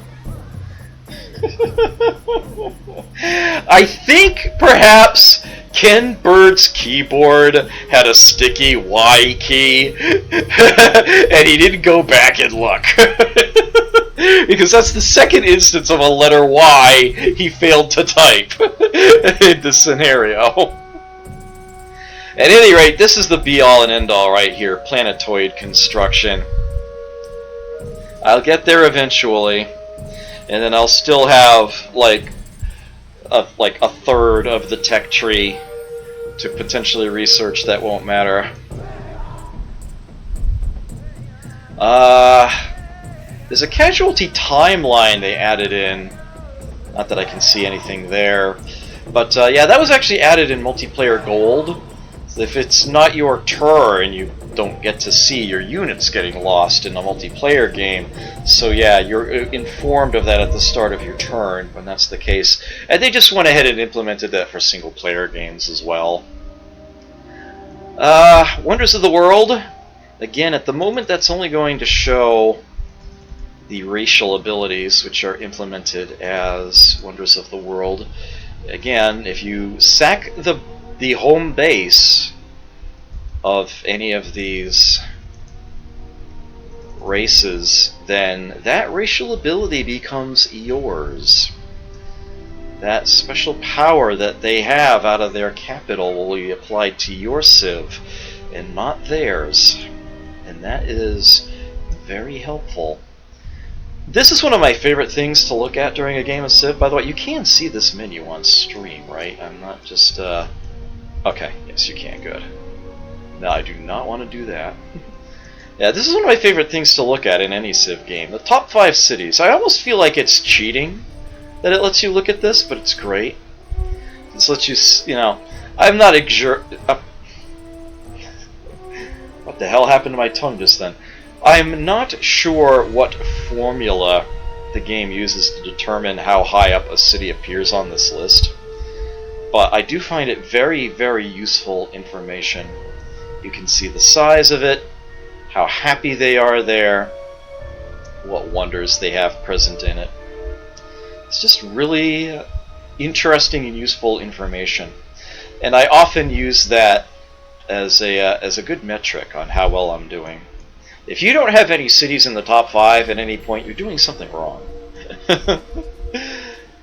I never look at my Civ score early, not that it matters too much for a scenario anyway. And then there's this fascinating screen I almost never think to look at, demographics, which is kind of weird for a space civilization, but yeah, there you have it. Various elements of your civilization, some way, somehow, through arcane formulae, transformed into statistics that you can look at, and how they rank with other players, which in and of itself is perhaps interesting to see. For example, this tells me my gross national product is literally the lowest in the galaxy. I'm in 6th place there. That's not good. My 5% literacy rate that apparently the game is ascribing to me actually puts me first, which means I'm probably in the lead in tech, as I should be. My productivity is actually 2nd, so that's pretty good. Military service, 12 years is 1st, though I'm pretty strong there as far as my my fleet is concerned. So yeah, good stuff. Good stuff. And this, ironically, the spaceships option won't show anything during the Master of Orion Jr. scenario, because this is specifically for the game victory condition in the original game to send a ship to Alpha Centauri. And yeah, we're kind of beyond that now, so yeah. Rather ironically, despite there being spaceships everywhere, the spaceships option is actually grayed out. There's nothing there. And yes, there's the cheat and editor menus that are for creating scenarios or cheating. If you toggle either of those, yeah, the scenario flag and cheat mode are basically the same thing for all intents and purposes. And yeah, then the game marks you as a filthy rotten cheater if you were to then play it through to its conclusion and actually get a score. But yeah, I'm not going to do that. Civilopedia is so useful. You could totally use this to look ahead and see everything that you can make in the game. In some scenarios, this actually feels like cheating, and discovering it's part of the fun, but yeah, I'm kind of beyond that for this scenario here. The exact same normal governments are listed here. Even I don't think he even looked at this to change it. But yeah, this is altered for this scenario. This is removed. The Clacons have a fundamentalism without this. Lucky bastards.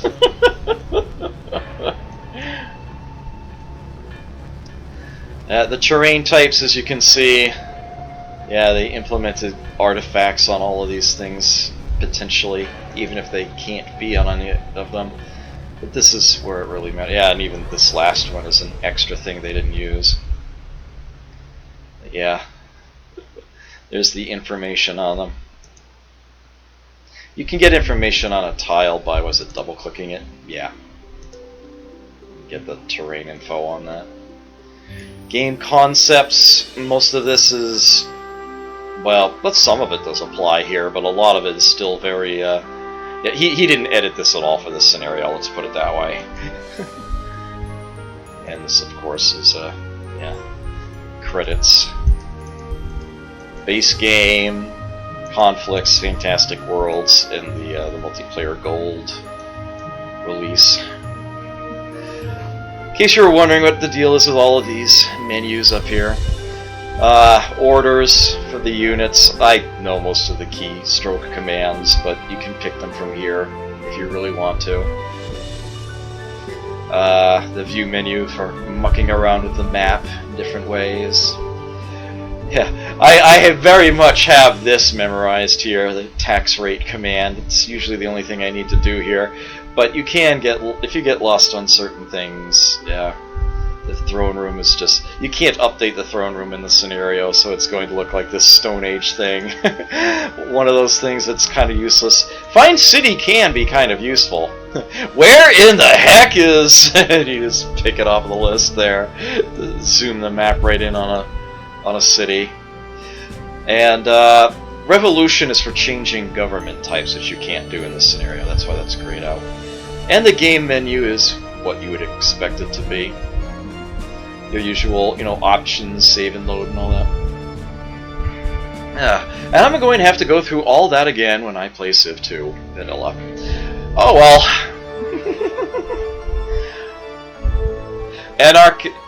Anarcho-syndicalist commune? Yeah.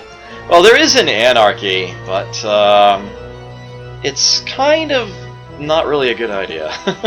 Anarchy is what you're in when you're sort of between other governments in this game. Despotism is the one that you start with, the generic one, and it has been significantly nerfed compared to the original Civ. You usually want to switch to monarchy as soon as you can. This is the world of Jules Verne music that's just ending now, and here comes the XCOM music.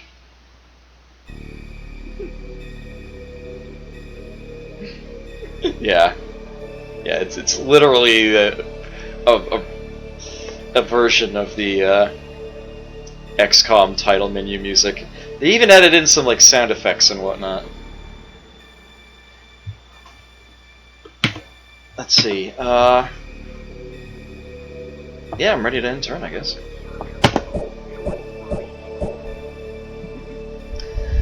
You still only have 2 moves, huh?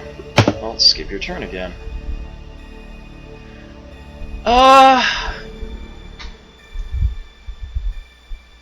Where was I sending you?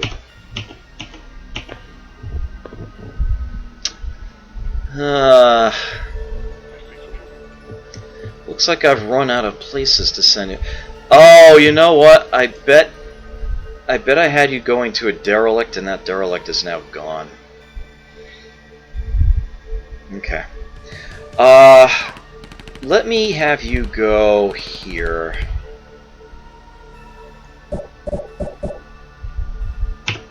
Okay. I very much want to hit this derelict here. Another ancient device. It keeps giving me the one I'm researching, though, which is kind of unfortunate because that means all the research points I've accumulated towards it are essentially gone, lost. If they had given me some tech other than the one I was researching, then it would have been, you know, a truly free gift. I wouldn't have lost anything. But that's okay. I mean, I need this tech. I'm glad to have it. Nice and quickly. Next derelict here. Another ancient device. Oh, now you're spoiling me! Wow! Okay, I swear I can win this campaign, even if I'm not nearly this lucky. This is, like, ridiculously good luck that I have had here. Okay, so I have access to automated factories and battleships now! Yeah, I kind of skipped right past the whole cruiser tier, and I can go straight to battleships. This is pretty insane. Another ancient device. Fusion physics. I can actually make destroyers now. Go figure. Are there more derelicts back? Yep. Yeah, I kind of like the Illyrians. I kind of love this. Oh, I love the a Federation? Is that what you're thinking, Jag of Troy? Yeah. There is actually a Federation government in Master of Orion 2, but yeah, they didn't actually rename any of the governments here. Since you can't really switch between them or anything, or pick the one you want, I guess he didn't really consider that an important thing to prioritize, and I don't blame him. It would be literally just a name in the files, and it really wouldn't matter. What do I want to do now? Am I ready to just end turn? I feel like I haven't been checking in on my my bases in a while here. Yeah, I definitely want that colonist. These arrows actually cycle between your bases. Okay. Oh, that's fine. Yeah, that makes perfect sense. Yeah, still only have the 3. Alright. Yeah, I need to get more bases going and fast. I've gotten one hell of a head start. I need to not waste this opportunity I've been given here. Yeah, unsurprisingly you didn't make it. That one is gone. I think I'm going to... I already have a destroyer on its way over here, I think. I'm probably going to actually... And you're already headed for that one. So you're probably going to head back north and earmark a place to put a base. Get on that. Alright, I'm going to have to research something new. So it gave me what I was looking at. It's sort of already taken me to what I was angling toward. Large-scale networks allows me to make planetary stock exchanges, which I can build on top of a spaceport for even more tax and luxury. Those will be important, as I'll have trouble paying for things eventually. Genetic engineering. Side police is useless to me. Troops away from a city can cause unhappiness in republic and democratic governments. I am neither. This building is literally useless to me. It is yet another thing I won't ever have to build. Macroeconomics. The spaceport is there. Oddly enough, you can get planetary stock exchange independently of spaceport, which is really, really weird because I think you actually need to build a spaceport before you can actually build a planetary stock exchange. Sort of upgrades it in a certain sense. Grogdanolum Capitalist is also there, and that's going to be a really nice tech boost to go for. I might go for that. Magnetogravitics would lead to the cruiser, and that immediately leads to warp fields. No other prerequisites for the cruiser 2. Just to to show you the gap here, you've already seen the stats for the cruiser 32314 here. Oh, and what's it cost to build it? 80. Okay, 80 shields. The cruiser 2, only 10 more shields. Its attack strength is 5. Its defense strength is 3. And perhaps most importantly, its firepower is 2. That's actually really, really nice. The battleship is actually only slightly better than that, actually, if I remember correctly. Advanced metallurgy is what you're angling me towards? I am going to need a spaceport. I'm going to need that, like, desperately. Isn't astro construction, like... Doesn't that lead to something awesome? Oh yeah, robo-miners. Which is something you can build after you've done an automated factory and get even more production. Although you probably will need a you're going to need the atmospheric renewer to go with that. You're pretty much forced to build these two in succession, one right after the other. If you if you have robo-miners and not an atmospheric renewer, your base is going to have a problem in very short order. Yeah, I don't think I really need to worry about much else here. I suppose I could angle toward battleship too. Yeah, yeah, I need the spaceport, so macroeconomics it is. Here's a research lab, yay!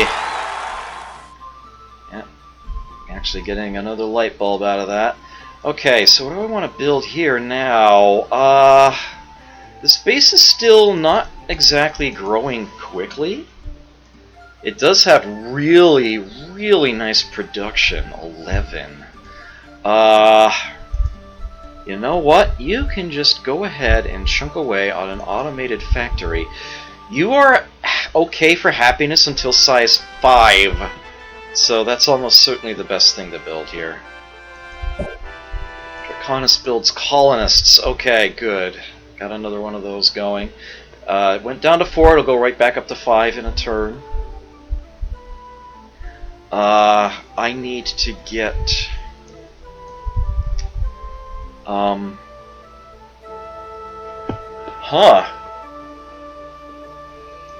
I need a military unit here, and I don't actually have one.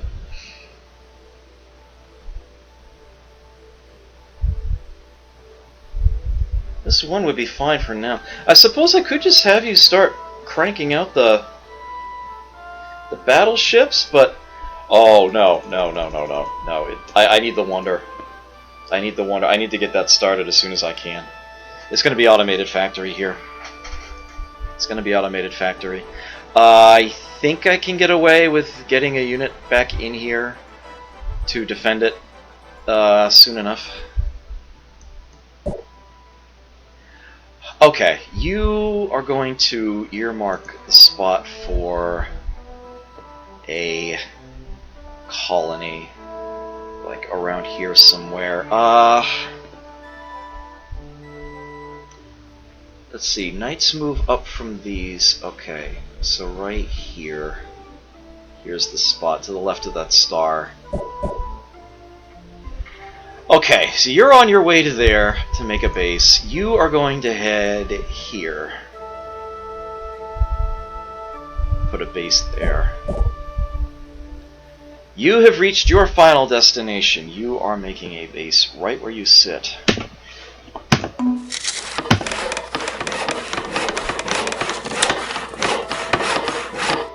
Okay, I want... You need a unit sitting in here to defend you. And I want it to actually be a military unit. A non-attack 0 unit. Because I want it to be able to apply its happiness effect. The monitor feels like it's going to take a long time to build for a little effect. It is a lot of hit points, though. So I might just do fighters. Yeah, I think I'm going to do a fighter. Okay. So you work on that. Alright, so you are up to moving 3 spaces now as you've healed a bit. And I think it might take too long to heal you up to 4. I will... Yeah, I'll send you moving again. Wandering nomads way down here? Oh, wow! Oh boy. Okay, so you might recall, I think I mentioned something special. Yeah, it's this one, right? Star Artifacts. This star is not useless like most of them are. This one actually gives me 2 food and 6 trade. Wow, I get to build a base here? Holy crap.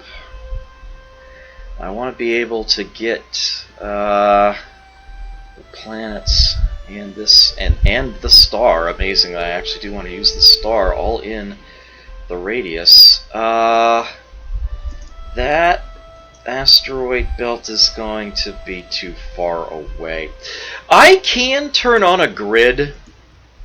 Control G turns on a grid, and it overlays a lattice so you can see the tiles and more easily measure things out. But except around bases that you already have, which has extra white highlights to show the radius at a glance, the grid is black. Black on black. You can't even see it. You might be able to just barely on stream see it. Yeah. You can see like this little black diagonal line here cutting through this shield or cutting through this shield here.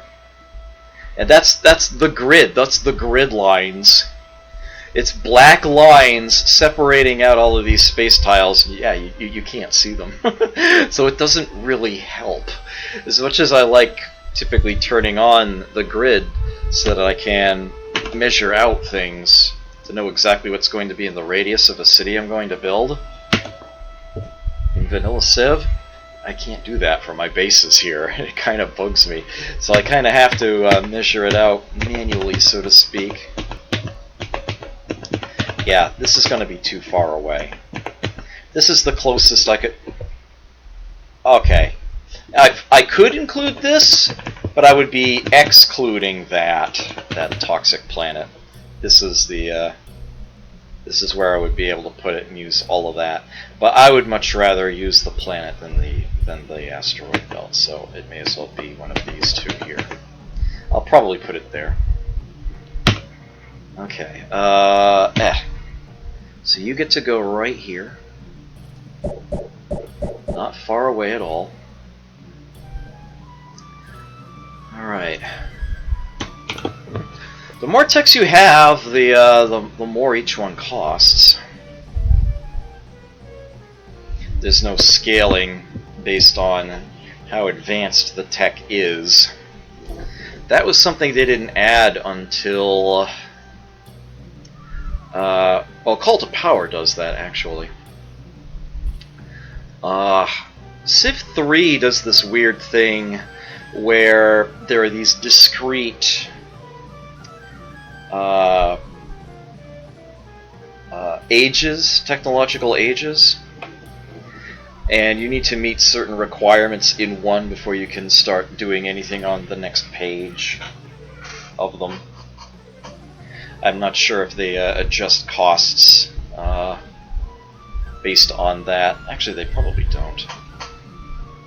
I do know that Civ 3 by default doesn't let you get techs any faster than 1 every 4 turns, which really irritates me. But at any rate, I think we're done with this turn. Yeah, okay. Oh boy. 200? Wow! Holy crap! That was, that's a lot! As you can see, I'm actually working at a deficit already. I'm losing 1 gold a turn as my costs exceed my income. But yeah, that'll keep me going for a while. I could even rush buy something if I really wanted to, but I don't think I do. This is a fantastic place to build a base. I think I just kind of want to... Oh, no, never mind. There's another derelict further ahead. Let's go for that one. I was going to say, I'll probably just secure that area for myself.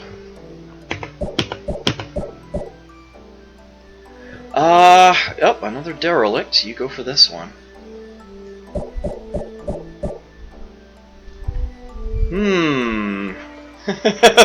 It's starting to get near other things. It's been long enough. Alright, so what's in here? Another ancient device. I got advanced fusion, which is not what I'm currently researching, so yay. I keep my light bulbs. I don't get slowed down. And, oh, I've already got somebody on their way there. Alright, so what you're going to do is head here, and you're going to be the first military unit for that base. Okay. Normally, I would have more bases than this at this point. I would have expanded out faster. But I've gotten so much from the derelicts. So much tech in particular. Yeah, this has been a very, very strong start. And I've actually ended up covering so much of the map in the process that I'm fairly certain the other players haven't done all that much expansion themselves either. At least not yet. So this is looking to be a really, really good start. Let me do a quick zoom out here. Oh, I can't see the that tile modifiers at this zoom range. I don't see asteroids and I don't see derelicts. I'll have to look at this one. So there's a derelict here and here. Actually, I can't see asteroid belts from here either, but I can see derelicts. Here and here. Scrolling further over. Oh, wow! How did I miss that one? I must have circled right around him. Yeah, and then that one. Okay, so I've almost hit all of them, the whole galaxy worth.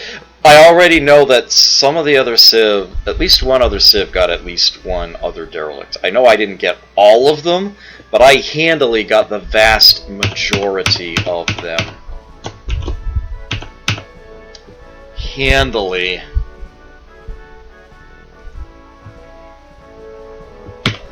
Okay, I'm going to at least go until I've hit all of those derelicts. Okay, so I got a ship here. That is another destroyer, okay. Which can probably get to that derelict before that unit that I actually sent down here can. Poor thing. Oh, no! Oh, the destroyer was what I got. No, this is a monitor. Okay. In that case, you are going to go here. Yep, okay. That's the spot. Yeah, ancient device. Large-scale networks. Planetary stock exchange. Not that I can build any of those yet. Okay, so this corner is now actually secure. I'm going to send you... Actually, let me tell you to wait. Okay. Yeah, you're going here. I can cancel your movement and then redirect you there as well. 2 destroyers in there, that's fine. Man. Okay, and that would be all the derelicts, and yeah, I'll have some bases set up, ready to go. It won't be a bad place to break it off at all. I can't believe I've already been at this like 4 hours. I didn't even take a break. I totally didn't take a break. Oh, hi. Sure. Oh, so you have a tech I don't. Good for you. Macroeconomics. I think that's what I'm researching now. I'm not too concerned. Wait a sec. Yeah, that's the tile. Okay, so you can fortify in here. I can actually do that from this menu. This is actually one of... Oh, my units are moving underneath this window now. Support from the city. One less Draconis is paying for. And it looks like you have... you're building a fighter, which is fine. Okay. Yeah, you can probably get to this one before he can. Here, he'll race you. Okay, yep, you get to go to this tile. Yep, you just fortify. Hey, Six Plays, good to see you. Yeah, I'm winding things down here, but it has definitely been one interesting session. This is the luckiest start I have ever had, so it's I better not screw it up at this point. It better be it had better go from here. I had better win this. Alright, so here's another base. Way in the back. That's even a non-supporting unit, so I don't have to reassign that or anything. I can just keep it for free. And this is already working on... This already has one military unit, and I've got a second one on its way. So you know what you can actually build? Cloning Center and Biosphere. This base can actually... I can make this base grow faster. That is actually the best thing that I can do with them.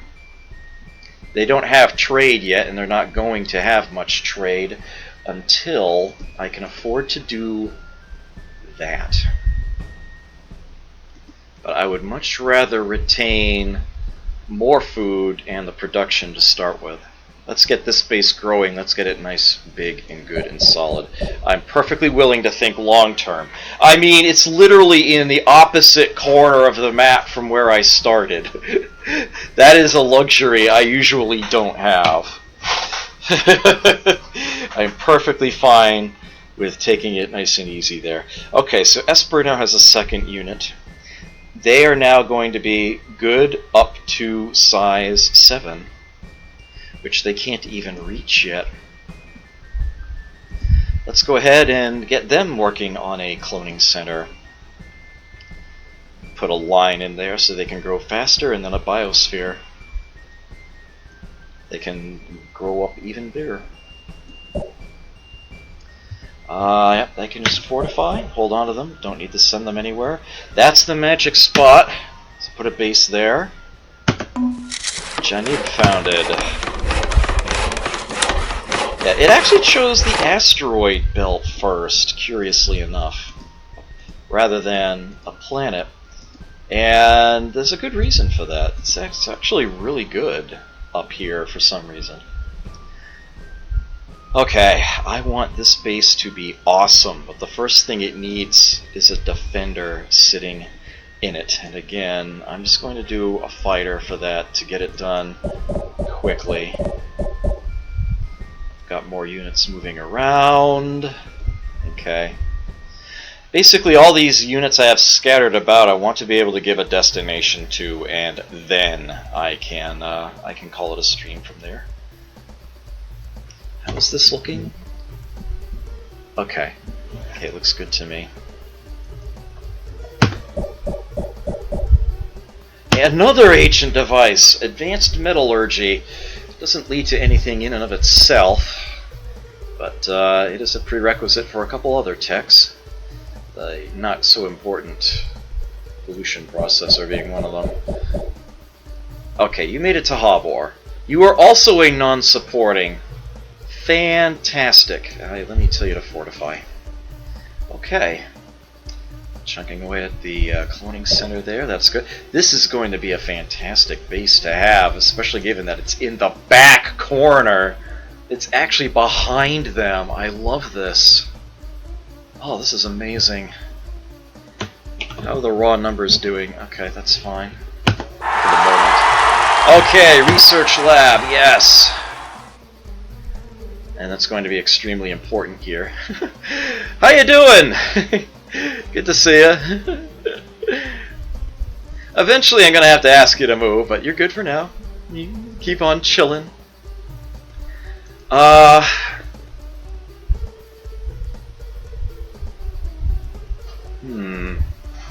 Automated factory? Is that what I want here? I'll certainly allow making building other things faster. In and of itself takes a while. Admittedly, I've already got the biggest chunks of shields I'm going to get out of here, so that probably is the best choice, come to think of it. Oh dear, what did I do? What did I do? Oh! I forgot they kind of grew too big, and yeah, there's no units here. They have a hollow simulator, but no actual military defending units present. Oops. I have no choice, I just have to pull him off. Well, I just lost a turn of production. That was annoying. I wasn't paying enough attention. Okay, you will... You know what, you're gonna go to Draconis because they need somebody. And you can actually move relatively quickly. Oh, you can stop moving down, by the way. Yeah, I'll send you back up in a turn. You only play Civ to nuke other Civs? Ah, well, if you nuke them, you don't get to take their stuff.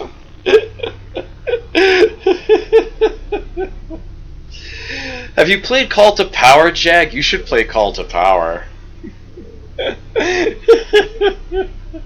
One of the most devastating things that you can do, especially if you think about it, what it means in in-game terms, in any video game ever, is actually defined as create park. Hey, Implosion, good to see you. Enjoy your XT, Pig. You got a gift sub while you were away, thanks to Rufford. Don't know if you realized that it happened or not.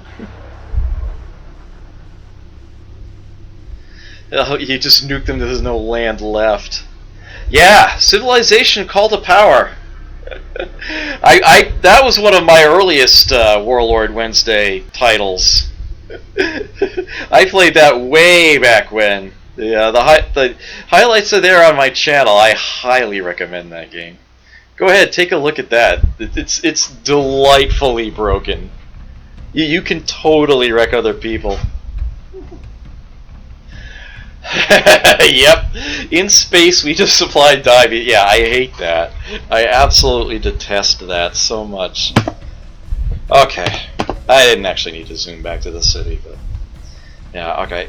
It's tempting to actually buy this, but I can really only barely afford that. I don't think I want to hamstring myself that much. I guess you can hit here.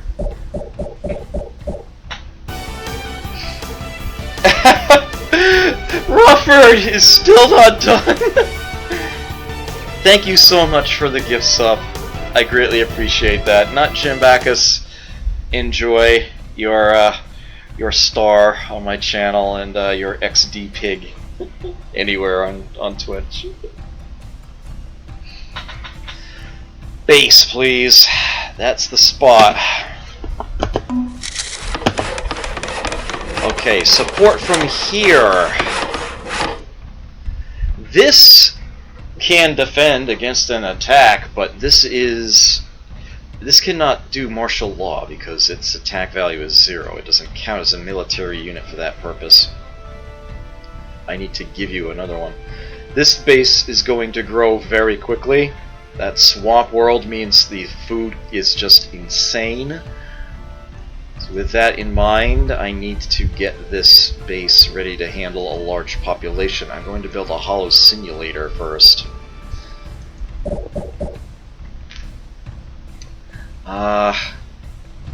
And a cheer!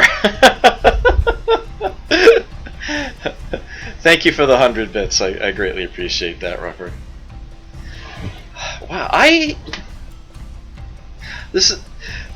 was really worried when I first started this because there are very few viewers on when I started playing this.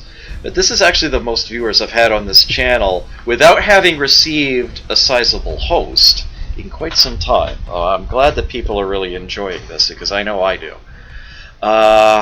With that said, oh my word, I've already gone overtime. And I still don't want to stop. I know, it's, you know, one more turn and all that. For me, it's a matter of getting things to to like specific destinations, knowing where I'm going to be.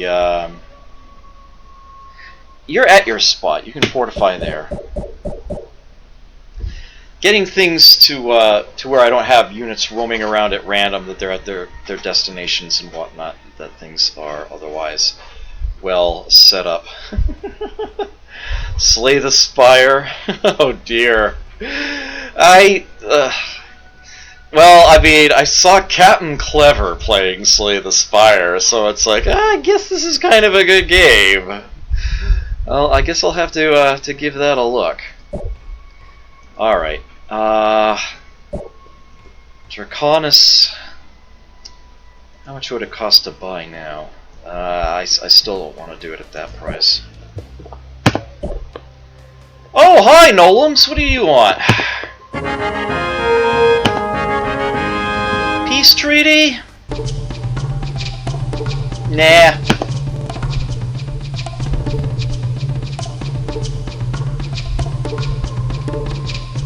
You changed my mind! Sure! Like I said, hard-coded into the events. They get 10 gold every turn. I guess they had nothing better to do with it. I'll take it! Thank you! Okay, cloning center. Line in place. We only lose half the food now. We can handle a population up to 7. Oh, Tier 3? 6th place! You most certainly did do a thing! Thank you so much! Oh! Thank you so very, very much for joining my top tier Guardians. There are very, very few people on Twitch who can use the hair kiss emote that I originally made to pair with Macawgasm emote, and then he changed his Macawgasm emote, so I took it myself. Yeah. Yep. They work together. There are very few people on Twitch who get to do that, and you are now one of them. And you are, even if it's only just the 1 month, that is such an insane amount of support for me, my channel. I am still stunned that anybody does that. Thank you so very, very much. It really does mean a lot to me. Yeah, that, I said that new computer was going to probably be able to happen in a couple of months. At this rate, it might happen next month. It's like really on top of me here at this point. I have a check from my brother that I need to figure out how to deposit. That's actually not an easy thing to do, where I moved to and where my bank is. But, yeah, that in and of itself was a good chunk of things. It was essentially money I wasn't expecting to get, and it still stems way back from the old place where I was living. And that's a large part of the computer right then and there. Maybe like half or so, give or take. I actually don't know exactly how big of a computer I'm going to be getting, but it's going to happen very, very soon now. Thank you so much. I assure you I will not buy a piece of crap. I am very, very specific when it comes to the computers that I get. I have very specific standards. If I could, I would get a brand new computer with Windows 7 and not Windows 10. If I could. I don't know if I'll be able to. I might be able to make that happen anyway. But we'll see. I can assure you it will be a very, very good computer. Should cost $2,500. It should have Windows 10, you think? Since it's going to be the streaming specific computer, except for well, you know, I actually haven't figured out how I want to do that. I might actually make it so that I could have either computer stream, depending on what it is I'm streaming. I don't know, I haven't figured that out yet, but I will figure all that out. Yeah. I will figure all that out. Yeah, 2,500 was around the amount of money I was thinking. Give or take. It depends on, you know, what I actually find. It's tempting to just try to build the computer myself or get somebody I know to do it for me. I have a number of friends, actually, who are really, really good at building computers and the like, and they sort of do that sort of thing, and I don't know. I'll see. I'll see what it comes up. But yeah, it's not like I'm going to, you know, walk into Best Buy and come out with a Lenovo or anything like that. No. I know what I'm doing.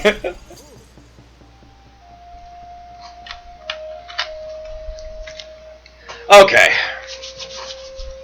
Cloning center? That's what you finished building.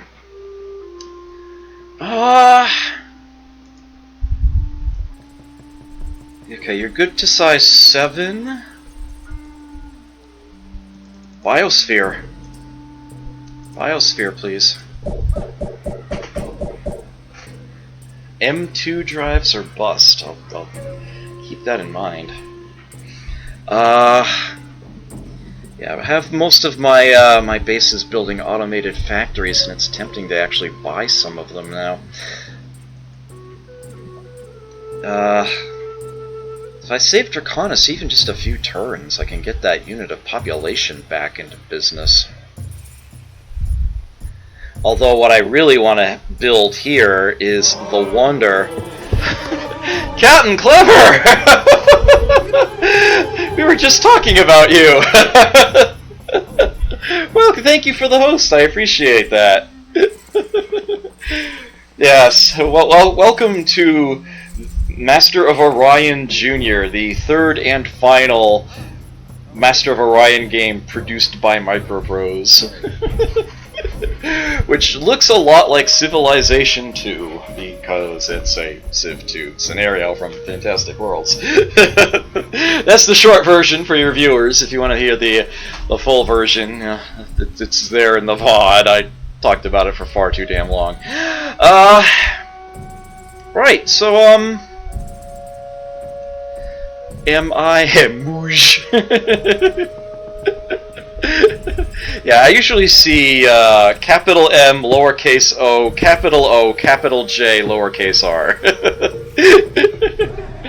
And you can swap out the capital O with another capital M for Master of Magic Jr., which I am hoping to do on a Warlord Wednesday at some point in the future. I just actually don't have nearly as much experience with that one as I do this one. So that's going to take some time to get to.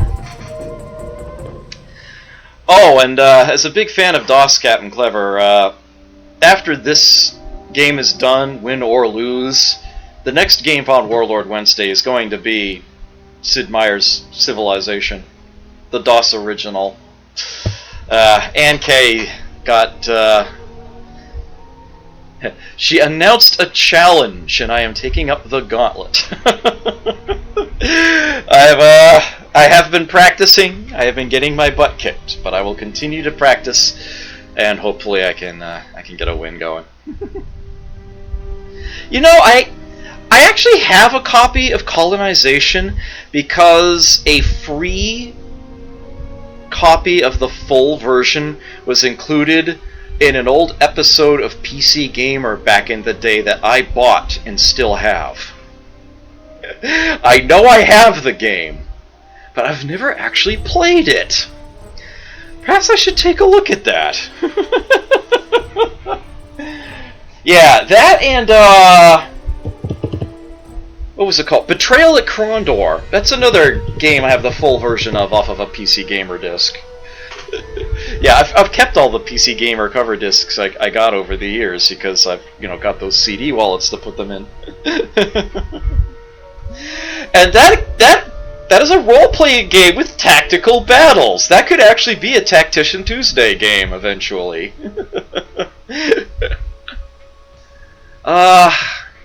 Do I buy this automated factory or do I just wait it out? You know, I think I can just wait it out. I might be better off buying another one. Which is the base outside of Orion? Okay. I actually already have all the techs I need to sack the Guardian. I just have to get the things built. Getting this city up and running faster, higher capacity in particular, is really would be a good idea. Notice that I'm actually getting trade out of this bit of space. That is actually something that happens sort of at random. I don't know why they did it this way, but yeah, you can see there's this actual terrain modifier that's completely blank showing. I think he intended to remove some things from the map, but not completely succeed at it. But yeah, here it is. It is actually a terrain modifier on the space with literally no name. It's completely blank, and it just happens to add a trade to it. There's a few of those scattered around. There's absolutely no indicator that they're there.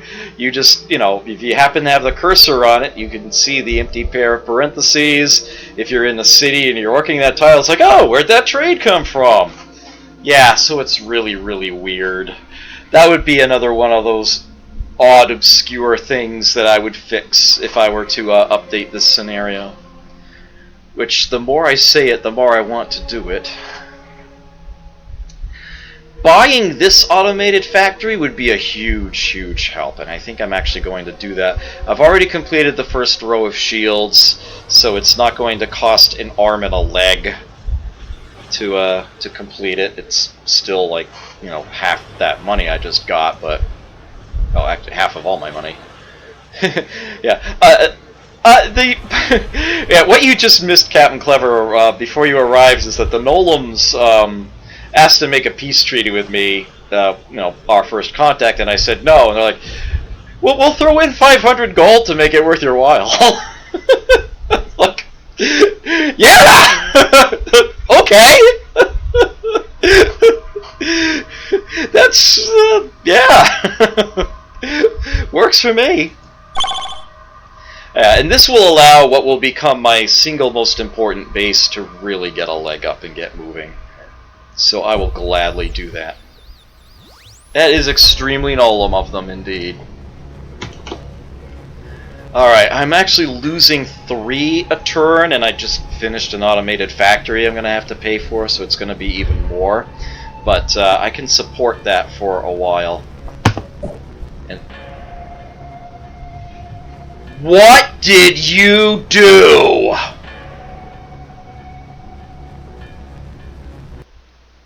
He must have tried to steal a tech from me or something. You are going to regret that so much. Oh, the window disappeared. Oh, I guess I took too long. Yeah, I'm totally declaring war, you jackhole. I think I have until the end of the turn. Okay, automated factory. Yeah, Human. Alright, so I can build things here a heck of a lot faster than I would have been able to. Still only so much food that comes in here. The trade is going to be a thing. It's going to be great. Okay, I can only support a population up to 5 right now, but you're going to grow kind of slowly anyway, and I really can't do anything about that until Orion is sacked anyhow. I guess I could just have you work on battleships, actually. Just go straight to the units. Nothing else here is actually really going to help. Yeah. Yeah, you know what? I'm just going to have you make battleships. You can just go straight into the big stuff. It's going to take approximately 8 battleships to be able to safely take on the Guardian. At least if they're Tier 1 battleships. If they're Tier 2, then 3 is usually enough, actually, I find. But yeah, I would like to have 8 or 9 battleships all at once before I try to attack it. Because it can heal between turns. I basically need to try to get it down in one go. Yay. Okay, you're heading back to Draconis, who definitely needs the unit. Where are you going? You're going to Esper. I gotta find my my city dots again. Okay, you're headed here. And that would actually be your third defender. So I'm fine with that. Yeah, I think it defaulted to peace, yeah. Let's do this. Demand tribute for my patience. Okay, you're giving me a tech.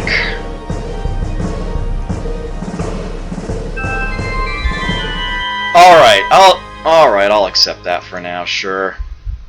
So, was that the one I was currently researching? Yep. Yep, it was. Damn it. Oh well, that's still forward progress, I guess. Oh, although that is also, yeah, the Darlock's getting yet another thing for free.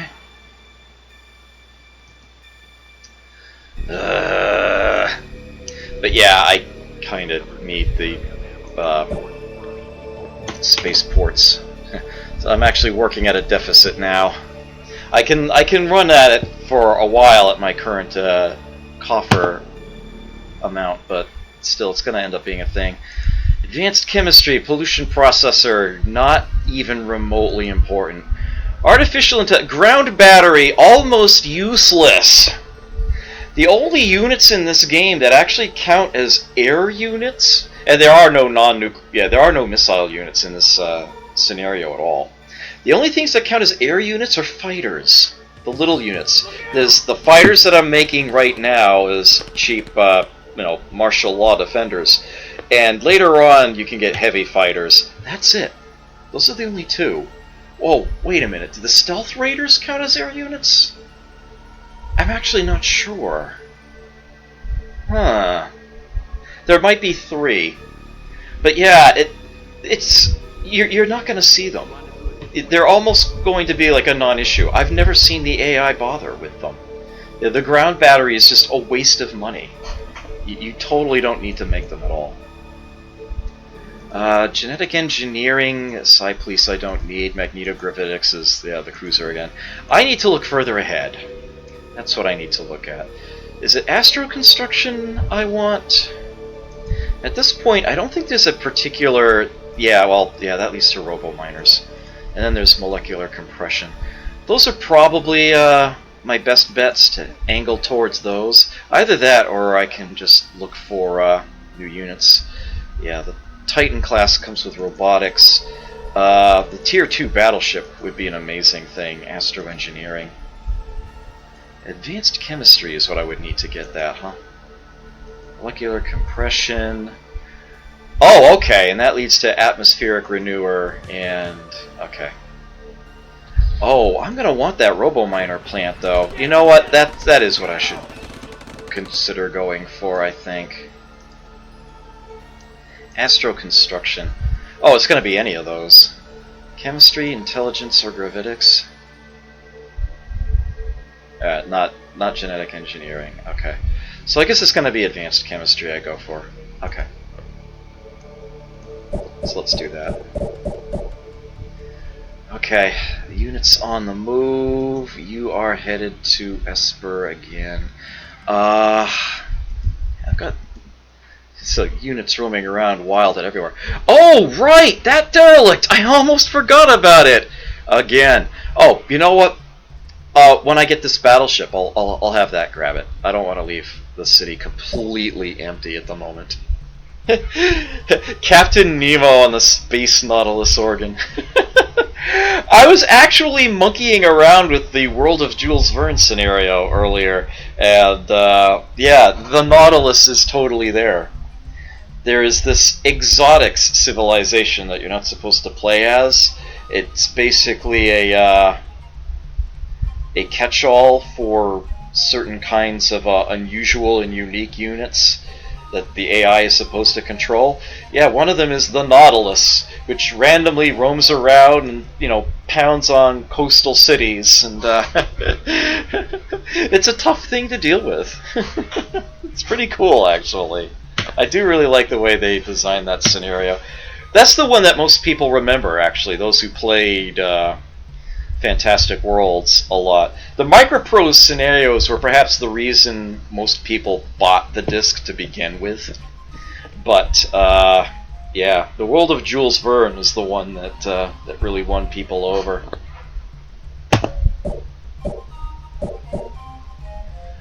Okay, so we have a fighter now in Genevieve. That's one defender. We're at size 2 here. You can go up to 5. You're getting 4 food surplus. Man, you're not even using planets either. Okay, a cloning center. It's gonna... yeah. I think you'll get that in time. Before your next growth. If not, I can buy it for you. I'm gonna want to keep watch on that, though. Draconis requires biosphere for further growth. I'm sure they do. But guess what? They're gonna have to wait on that. Are you serious? One shield off? Oh, come on. Alright, well, I finally got a unit defending Draconis. An actual military unit. Okay, yeah, it's already one of their own. Alright, so I can put you back to work. Get to work, you bums.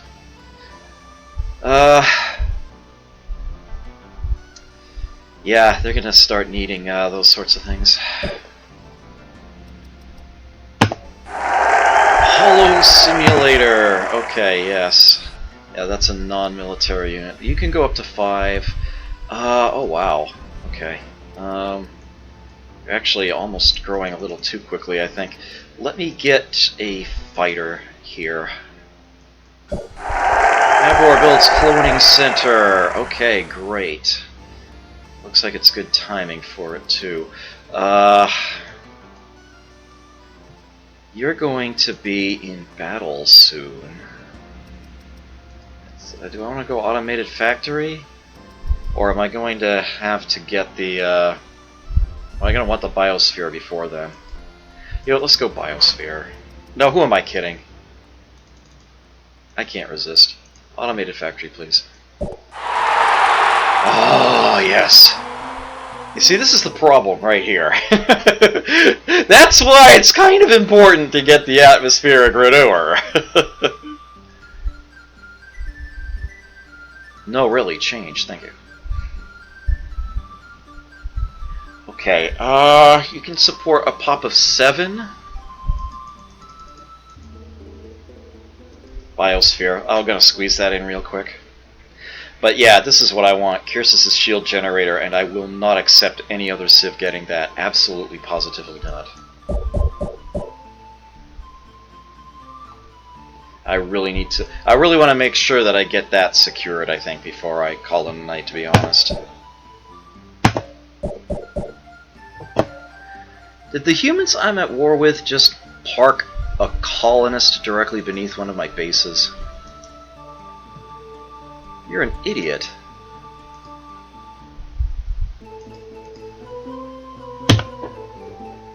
Oh, that's right, you gave me a tech. Nah, alright, fine. Fine. I think I'm too kind playing these games sometimes. Oh, hi! So there are the soccer, what kept you? Welcome to the galaxy. Really? Only one sphere? Nah.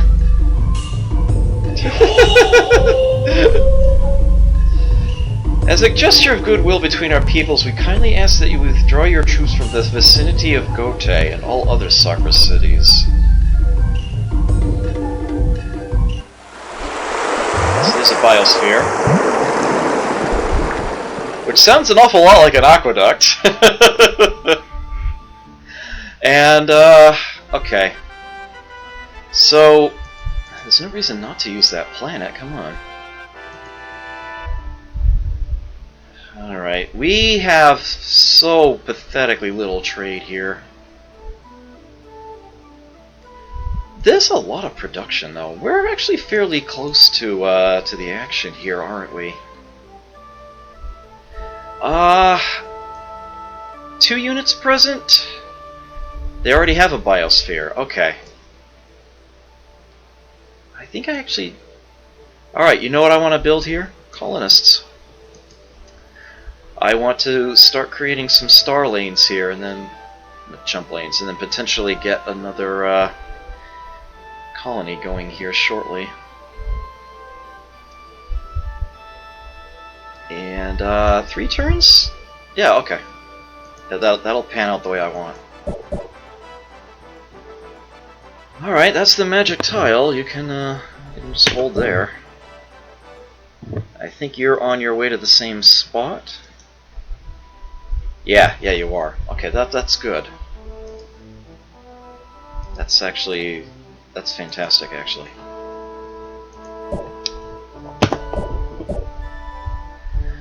Advanced chemistry. Okay. I think it's molecular compression. Yeah, atmospheric renewer, which I need like 2 turns ago. So yeah, we're going for that. Here builds automated factory. Okay.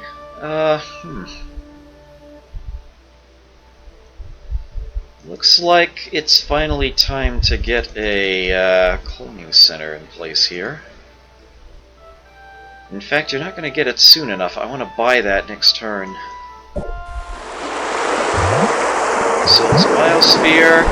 So they can now go as high as 7 with people still being happy. I want to bump that up, though. I also don't want to put this off either. It's only 2 turns for a fighter? Oh wow, only 4 for a battleship. That's my capital, go ahead.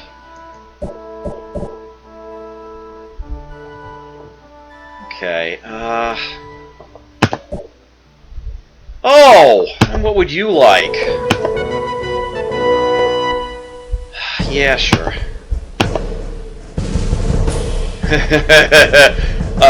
No. In fact...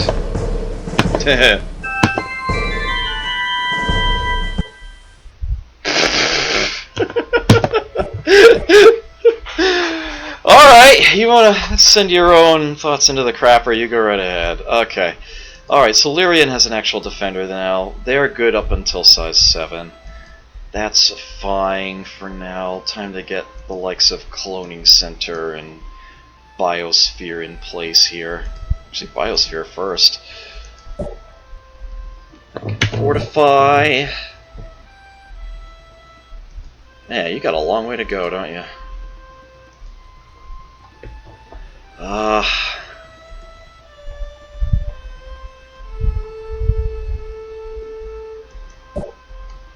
Where's the, Yeah, I want to buy that one, but, that can wait 2 turns? This one's gonna finish in time, okay. Alright, looks good to me. Just checking on things. Okay. Jenny builds Cloning Center. The line is in place, you'll start growing a lot faster. You're currently good for size 5. I'm gonna need another unit here then. Or the Hollow Simulator, but I'll build the fighter. Esper builds colonists, okay, good. Why are you not using the planet? Alright, they'll be back up to 4 next turn, that's okay. I do need to feed them 1 food a turn. You know, democracy it's 2, communism it's only 1.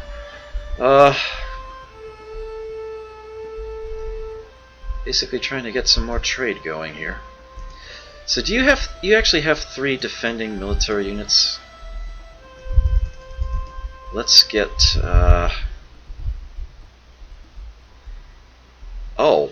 have the biosphere and cloning center.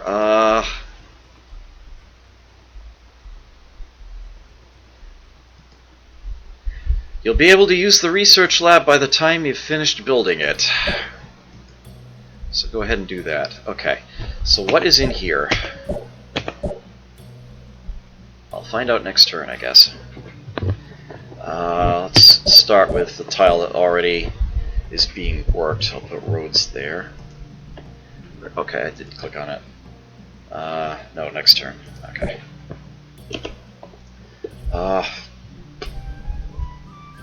Next turn, I guess. Yes. What's in here? 50 gold. Not bad at all, actually. I'm quite happy to have, yeah, given how much of a deficit I'm running at right now, that certainly does help me buy some time. Okay, at this point, I have emptied out the entire map of derelicts. Goody huts. They are all gone. I got the vast majority of them. And they have given me, like, the best head start I have ever gotten playing this scenario. That is just absolutely astounding. Alright, I think if I rush by you now, I think it will apply and I'll only lose half the food. I guess I'll find out. This is the city of beer? Okay.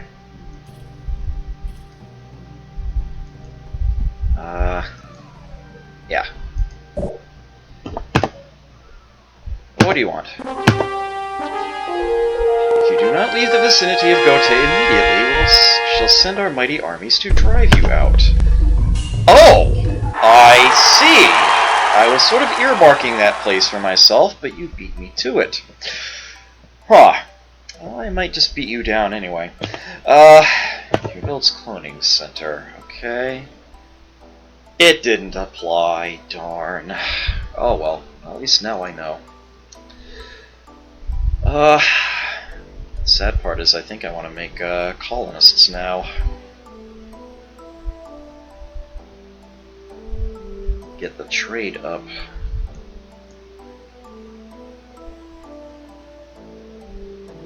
Yeah. Yeah, that's what I'm building, alright.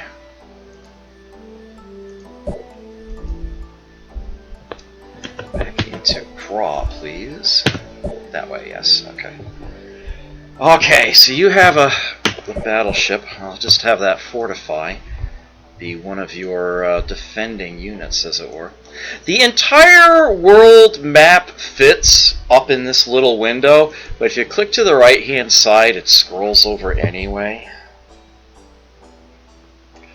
I hate that so much. Of course, most maps in this game are actually cylindrical. The right and left edges connect up to each other, so you could just keep scrolling it over and over. It'll show more. It'll show the left edge of the map on the right when you get to the end, basically. But that doesn't happen here. One of those little interface issues, you know, that bugs the crap out of everybody, but whatever reason, they just didn't prioritize that. It's a thing to fix.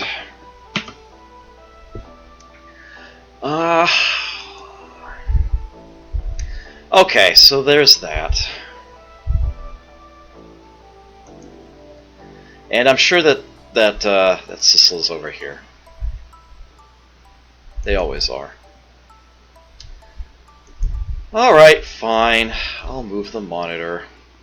I really wanted to build a base here and then a separate one down there, but I guess when I get there I'll just use yours. At least it connects to all four of these. It's out of range of that, but I'd rather just... It'll save me a colonist. Alright, you can head back to Beer then. It could actually use the extra unit. Up ends up being down. Oh man. Yeah, Call to Power, you can actually choose when you set up the world and set up the game whether you want an Earth world or a donut world. In Earth world, the left and right edges of the map link up together, and the top and bottom are ice caps. You know, they're just loaded down with Arctic tiles that are virtually worthless. Yeah, glacier. They just kind of wall things off. A donut world basically has a glacier stripe somewhere across it.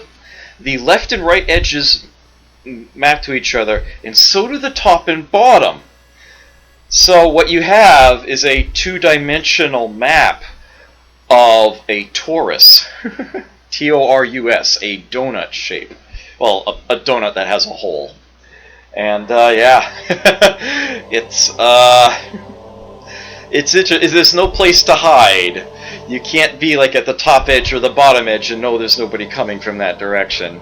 It's all nice, big open map, and I always play that way. I just love doing that. I just think that's so much fun that they put that in as an option. Also, look up math steroids. Math steroids.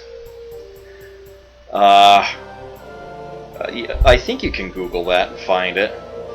It's an implementation of asteroids that you can play in different spatial maps. The original classic asteroids, because the left and right and top and bottom map, it's essentially a space donut. You're actually playing on a torus. But they have some other options available. Really mess with one's head. At any rate, yeah, it's a web browser game.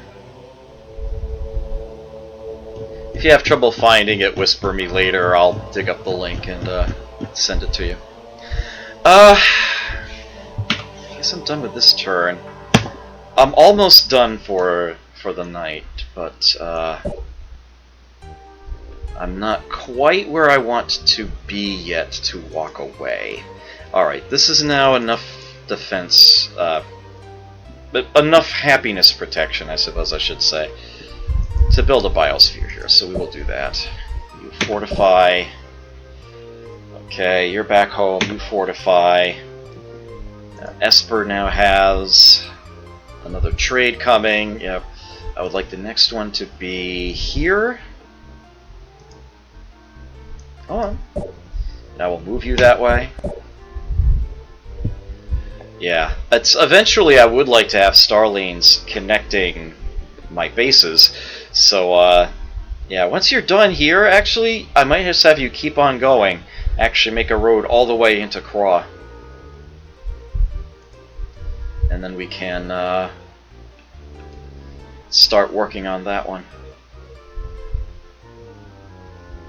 Oh, man. You're good for a population of 7 now. I'll let you make that second battleship, though. But it's actually getting to the point where I might want to get some other buildings in there. Okay, now when you actually encounter that, you can give them the boot. So let me activate this fighter. If I go to attack it, a menu will actually come up. I'm given the option to expel him. I love that sound effect. It's almost as good as the call to power trumpets. Da da da da da da. Yeah, human ambassador issues statement of protest. Yeah, bite me. Of course, it just returned back to one of his bases, and he could try to send it here again. But yeah. Okay, R. All right, I'm almost getting to. Where are you even going? Are you just moving back and forth between the same 2 tiles? Because you can't figure out how to get around Coldon. Am I gonna have to move you myself? What the hell? So I suddenly realize what's happening. Okay. Yes, got another tech here. You've got the bar going. You've got the biosphere. They're probably a ways away from actually being able to meaningfully use a spaceport. Automated factory then, please. Here builds colonists. Okay, I know exactly what to do with them too. You've got your... I'm actually sending a third unit here. Oh, the second unit, pardon me. 3, 4, okay, yeah. You can have your biosphere now.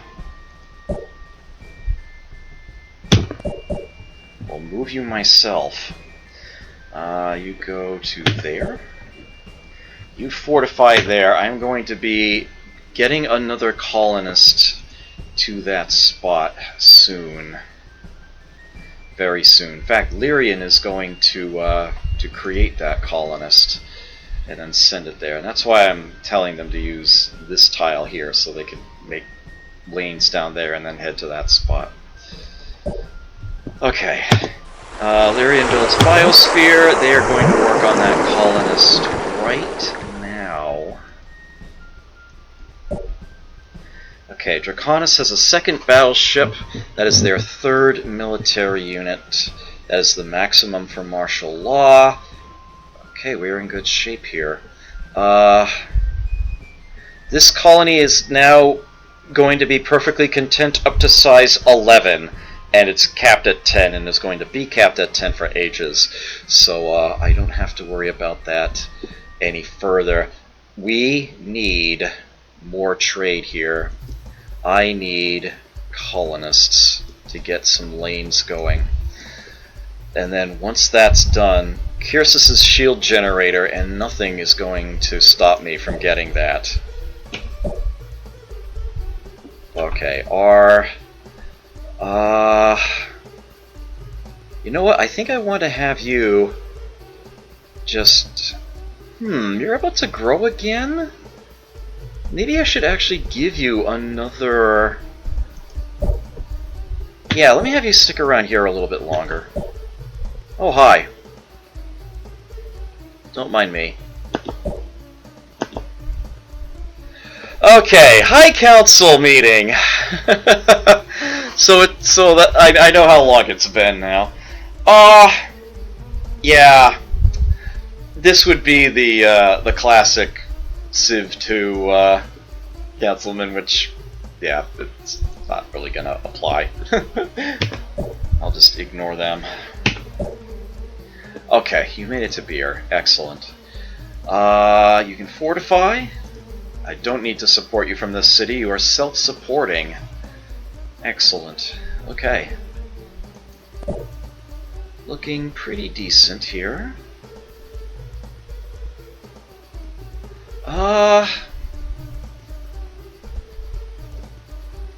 Yeah, I just want to get this process started, and then I suppose I can call it a session there. Draconis builds colonists. Let's get these together, so I'm in one spot, so to speak. And yeah, I cloning center would be overkill here. Yeah, I'm going for it. Kyrsis' shield generator. Okay, so you finished that. There's actually a good decent space for another colony right down here. This tile's a really good spot for it. It gets all 3 of these in its radius. I might want to just go and do that. You're gonna grow pretty slowly. You know what I'm gonna do? I'm gonna build a road down there, and then we'll put a base that's in that spot. Oh, you know what? Let's have you come out. After all, I'm gonna have you mark that spot for me. Let's have you head there first. Okay, and you are going to head down there, sort of a roundabout way. What woke you up? Or did you just get finished building? Okay. Alright, so that's your third unit, and you're well defended there. This place is starting to look worth trying to get to grow faster. Let's get a cloning center in here. It's getting a little frustrating, frankly. Game? Oh, you, alright.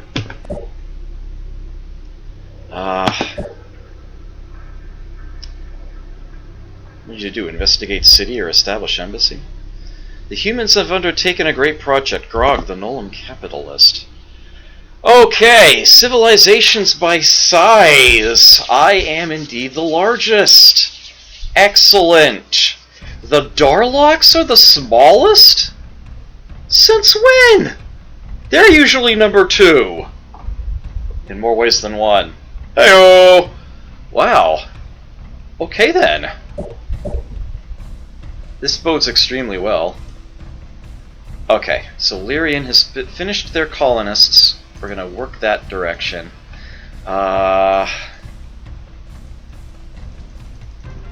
Size 4, you can support 7. You have the biosphere. I'll take another fighter. Actually, the battleship only takes twice as long. And it's so much stronger.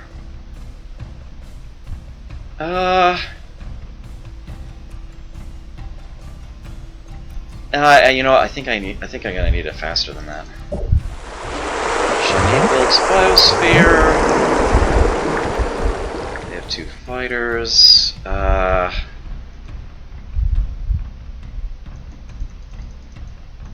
This is looking like... Yeah. Grr! Automated factory, please. Okay. Now you can... Where exactly is Esper, anyway? Oh, that's quite the dis... Oh, maybe I should send you to Habor instead?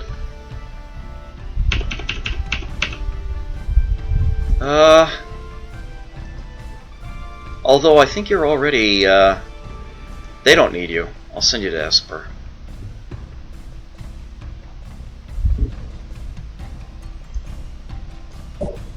There we go.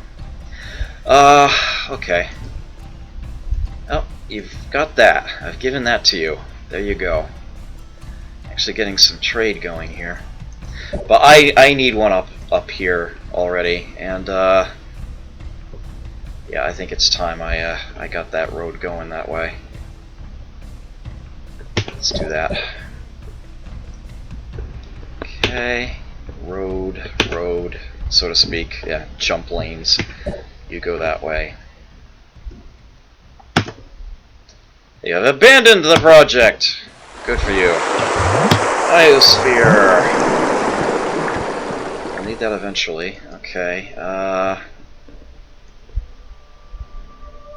You can only support size 5, but you also grow pretty slowly.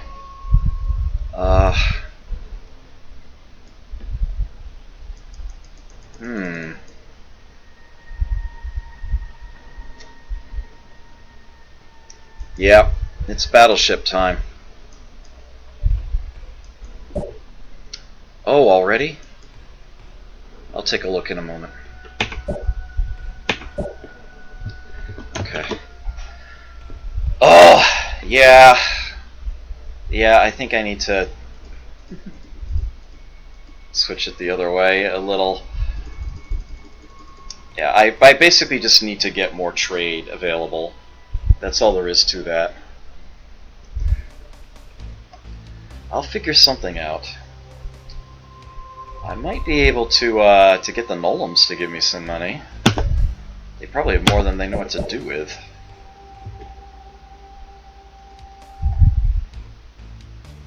Alright, so when you grow again, you'll be you'll have that set to go. Alright, more trade from Draconis. Excellent. Let's go that way. Builds automated factory. Alright, they are actually using the trade tile now, and I'm fine with that because these shields are only causing it some pollution threat anyway. There is no biosphere here. That clearly needs to come next. They're gonna need it shortly. Okay, we are going to build the road there. Come down there.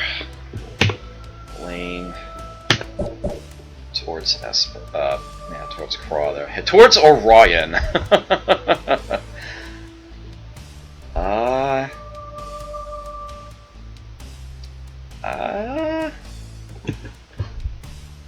Are you supported from any? Okay, you are self-supporting. Okay. Cloning center. Great. No biosphere here yet. Let's give you one. Alright, now the money situation's a little desperate. Alright, Lyrian got its fighter. Let's move this down here because I'm building a road in that spot. Okay, you're good to size 9. Do you already have your biosphere? Looks like a cloning center is in order now. Fortify that. Are there? Okay. And I don't want to have a fire sale, so it is officially time to shift things in the other direction here. And that's still not enough, but perhaps I can.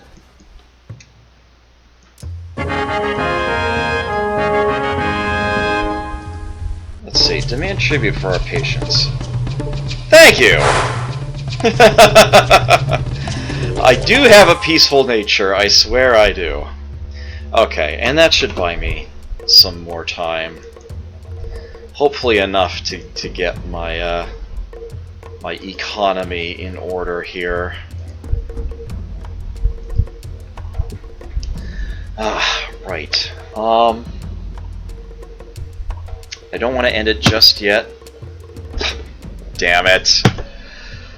Okay, good. Middle of nowhere. I can ignore that pretty much indefinitely. 1, 2, 3. Okay, yeah, you've got everything. You're all set. You can totally head to another colony now, or even make another colony.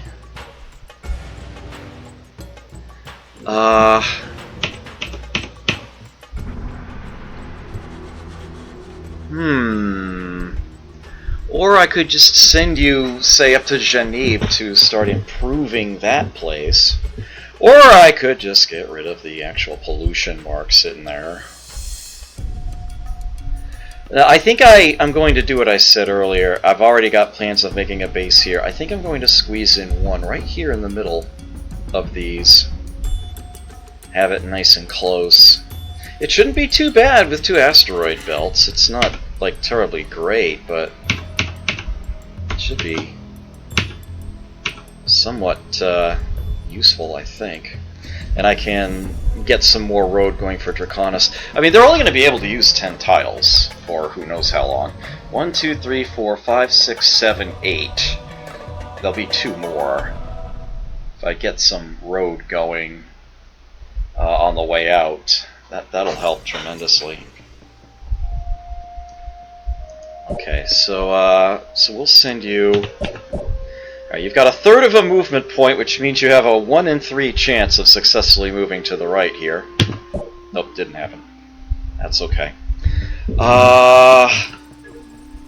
we're at the edge of that radius. Where are you headed? Oh, you're gonna go left 1 tile from there, aren't you?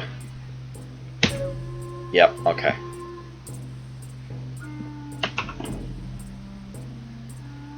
Yeah, I want to go there too. But I actually want to build road. Nah, I better just send you straight there.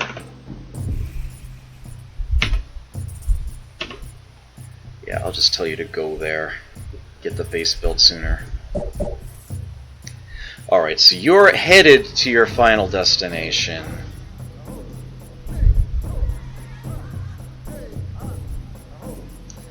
Lyrian has yet another trade going for them. Yeah, those research labs that I built aren't going to be so useful now, but the spaceports will. I can start making those. As a matter of fact, I'm changing you over to one. Let's face it, you've got plenty of a surplus. You don't really need that. So I'm going to put this, say, like, here? Not that it matters too much, but I think you're going to be producing a colonist soon, and I'd rather work toward a road back to Draconis. Habor, yeah, this is the one in the bottom right corner. Yeah, Biosphere. Definitely. Okay. I've got some time on that. I need a spaceport here instead.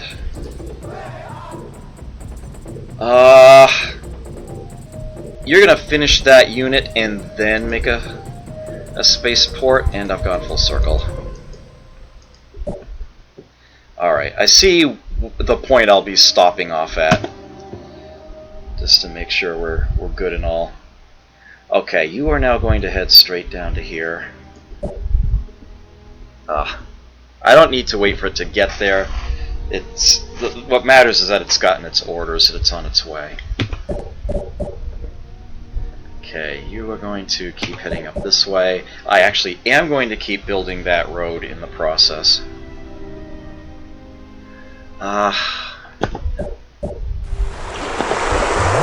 Builds Biosphere, okay. Yep, Spaceport. Let's get those going. Esper builds Automated Factory. Yep, Spaceport. Illyrian wise men discover the secret of molecular compression. Yes, the atmospheric renewer. Thank you. Thank you. Astro Engineering. Battleship Class 2. Oh, yes.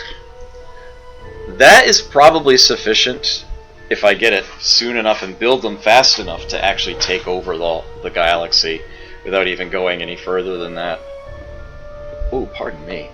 But I probably won't be able to do that.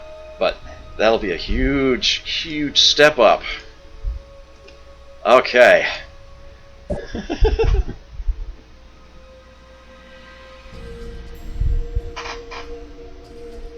What is wrong with you, Jack? What are you on about?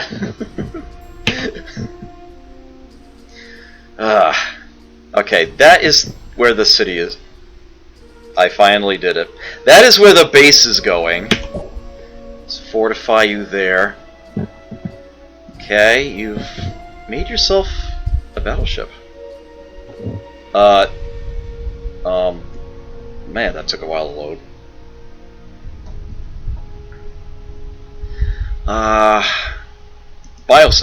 Yeah, Spaceport. Spaceport. Yeah, you fortify there. Bar, please. Alright, you'll be, you're on a straight shot down to there. That's good stuff. All I need is a Class 2 battleship for the galaxy. I need I need more than one. I need the technology to make them. Okay. Not again! Oh! That actually landed on a planet.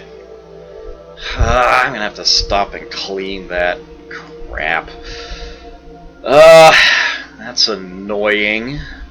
But at least it does give me the opportunity to get more trade going. Yeah, as you can see, the resources you get in that tile are significantly reduced. I can build an atmospheric renewer, but I'm not interrupting my great wonder to do that. Not gonna happen.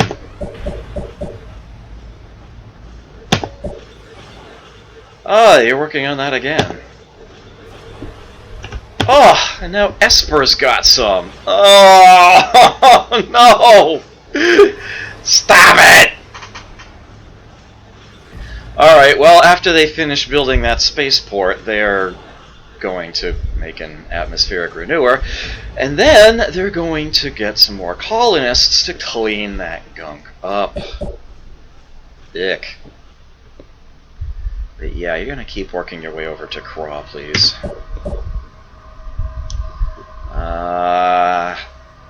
Do I clean the pollution or keep my original? I'll keep my original plan. Okay. The spaceports are gonna start coming in. Fortunately, so are the atmospheric renewers, and they are not cheap.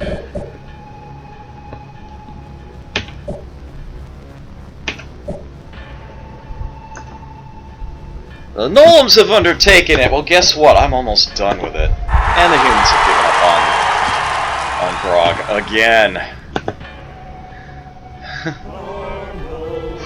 Have I been streaming that late? Yes, I have. Hi, Chubo. Good to see you.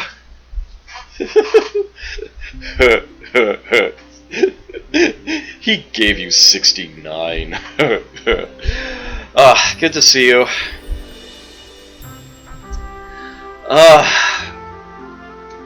What is Lyrian even gonna do? Why am I asking? Oh, because they already have a spaceport, that's why. I could build a planetary stock exchange, but I'm not making so much money that that's actually going to be worthwhile. Do I want do I brave an automated factory here? I'm not sure I can afford an automated factory here.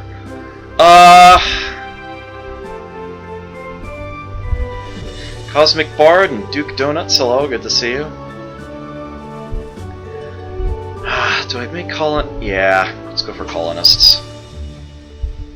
Let's get more trade out of here. He builds automated factory, and it gets a pollution marker. I don't know why it wasn't on the planet to begin with.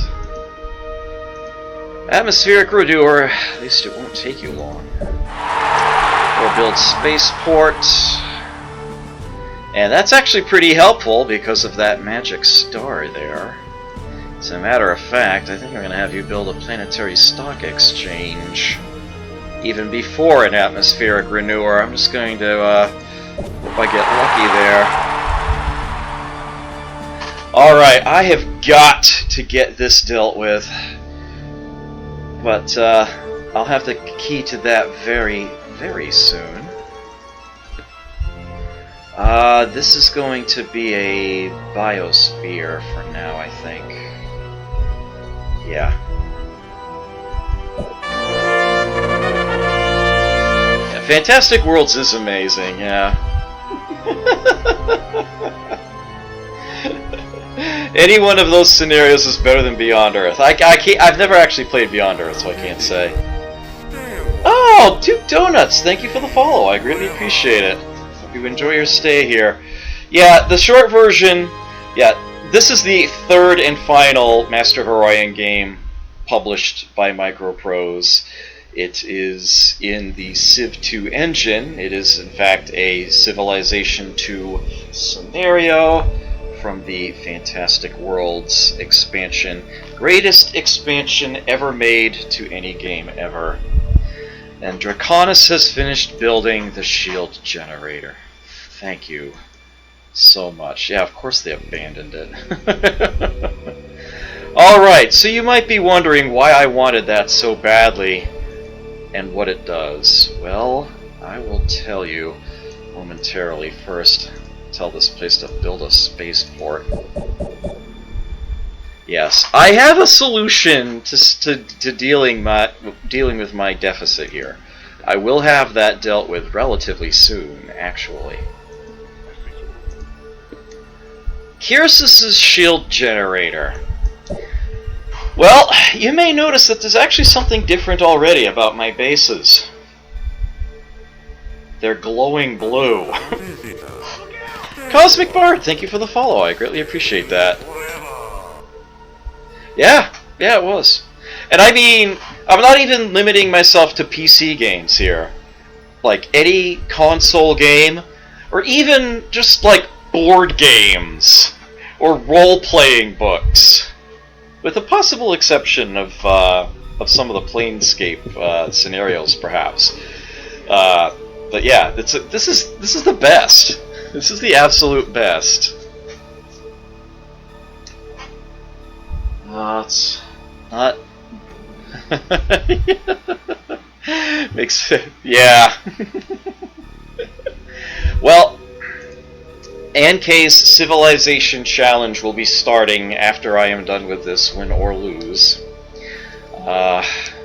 Yes, the original 1993 Sid Meier's Civilization.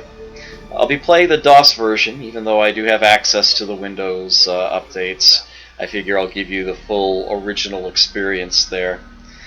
And then I've been challenged to keep going from there up to 5. I do intend to intersperse other games. We'll see how that goes. Afromoof? Afromoof, thank you for that follow. I greatly appreciate it. Hope you enjoy your stay here. Yeah, I kind of meant to finish this up like maybe half an hour ago or so. But yeah, I was actually planning on hosting Chubo rather than the other way around. But yeah, I kind of ran over time. I know where I want to stop. I know where I want to break off, but I am still a few turns out from there. I don't want to basically get locked away from... I don't want to lose track of what I was doing. I want to make sure that everything is secure before I move on, so to speak. Okay, so Kyrsis' shield generator. Why are my bases glowing blue? Well, that's because they have the equivalent of city walls in them now. What? I'm having trouble reading some of those off of my camera, actually. Warwitch TVWJ, thank you for the follow. I greatly appreciate that. Hope you enjoy your stay here. Okay, so let me just bring it up in the good old Civilopedia here. Kyrsis' shield generator. It actually does a third thing not mentioned here, and is perhaps the most important. This has all the same effects that the Great Wall has in Vanilla Civ II, except that it doesn't expire. It lasts the entire scenario. It counts as a radiation shield in each of my bases. You may have noticed the same tech here at Gravitic Fields came with a radiation shield. Units in city are tripled on defense versus attacks. And it doesn't even require maintenance. This is essentially city walls. That's what that ends up equating to here in this game. Kyrsis' shield generator, although it doesn't say it here for some strange reason, does in fact count as a radiation shield in each of your bases. So yeah, my defenses just got a lot better. Furthermore, if I don't want to be at war with somebody, unless my reputation is absolutely rock bottom, they have to offer me peace. If I can get them to speak, then they have to offer a ceasefire in negotiations. It's not an option. It's actually the exact same thing that one of the human abilities gives them. But it's that last one that's most important to me. Combat strength doubled against barbarians. As the game goes on, the Anterans get very, very nasty. They start sending out large quantities of ships out at a fairly decent pace. This means I can pretty much ignore them. Like, entirely. Plus, and perhaps this is the most important attribute of it, it means I can take down the Guardian of Orion with half the force. That is why I wanted this desperately.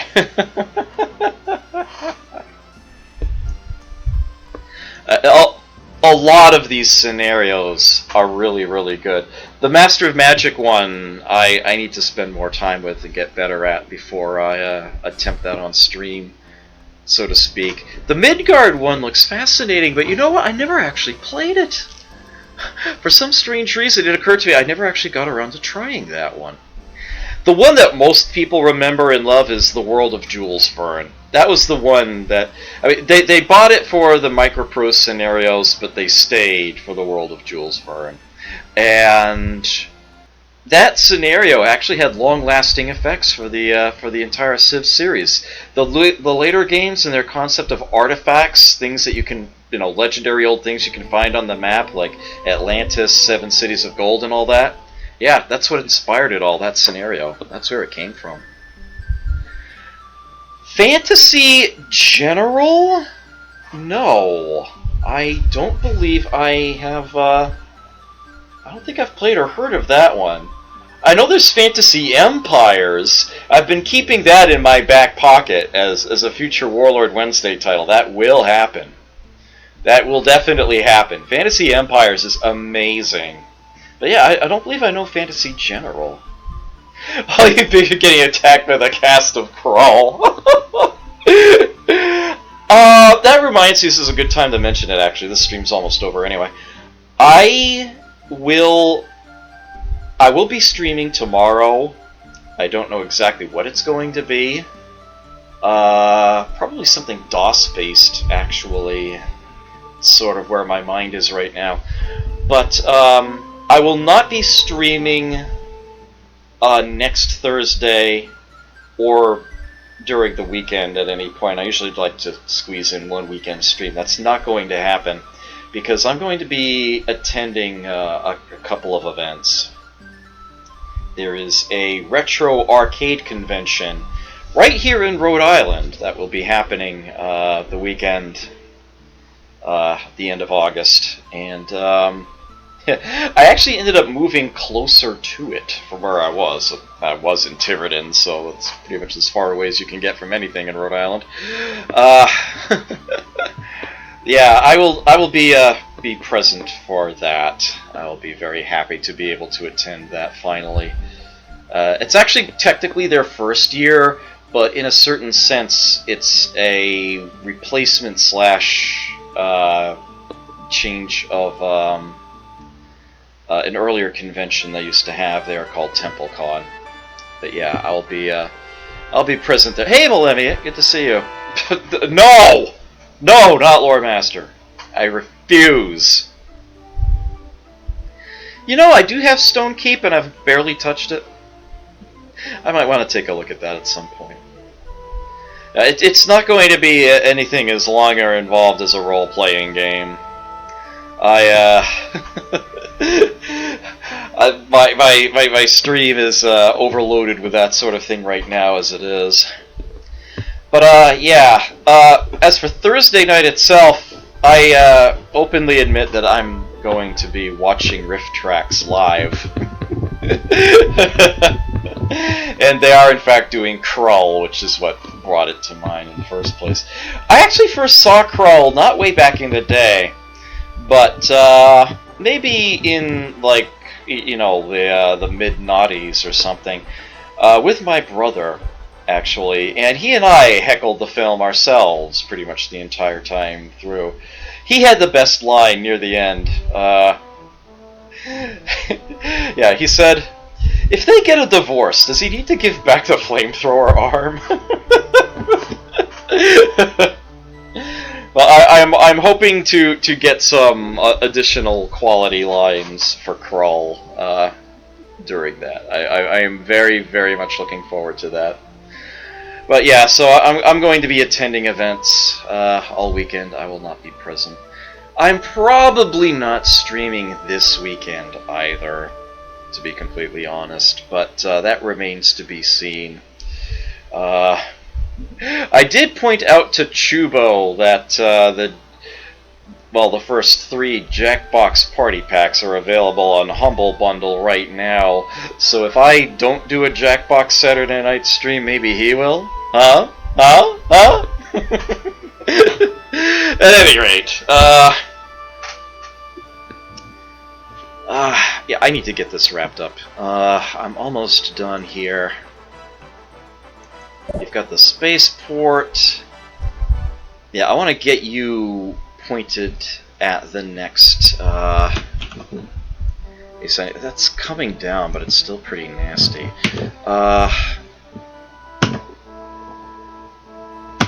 Humans working on that again. I kind of want it for myself. It can make a huge difference, but it's not really strictly necessary. Are you freaking kidding? Oh, it's on the star. I don't give a crap about it being on the star. Alright, so there's a spaceport. Glad to see that. You know, you're not stock exchange worthy here. You're not getting pollution. 2 units there. You're good to size 7. Oh, and you grow very slowly. Battleship. You're gonna make ships. Battleship. That's actually another thing. Oh, that's something I could do. Hold on a sec. What? Yeah, I think I need to do something about him. I hate the interface for this so much. Cloth, silver, oil. Supply and demand. Cloth is only ever supplied. Silver? Ah. Okay. Guy John! Thank you for the follow, I greatly appreciate it. Enjoy your stay here. Yes! Grog! The Nolan capitalist! Yes. Indeed. There's no getting away from it. I think... Yeah, you know what? That's a great idea. I can send a freighter of silver from here to Lyrian, which is my own city, and I'll actually just randomly get a good chunk of money out of that, and then both of those cities will start getting extra trade arrows each turn. So that's actually a damn fine thing to do to solve this problem. Alright, so it's gonna be silver. Yes, yeah, you make a freighter. Okay. Let's see.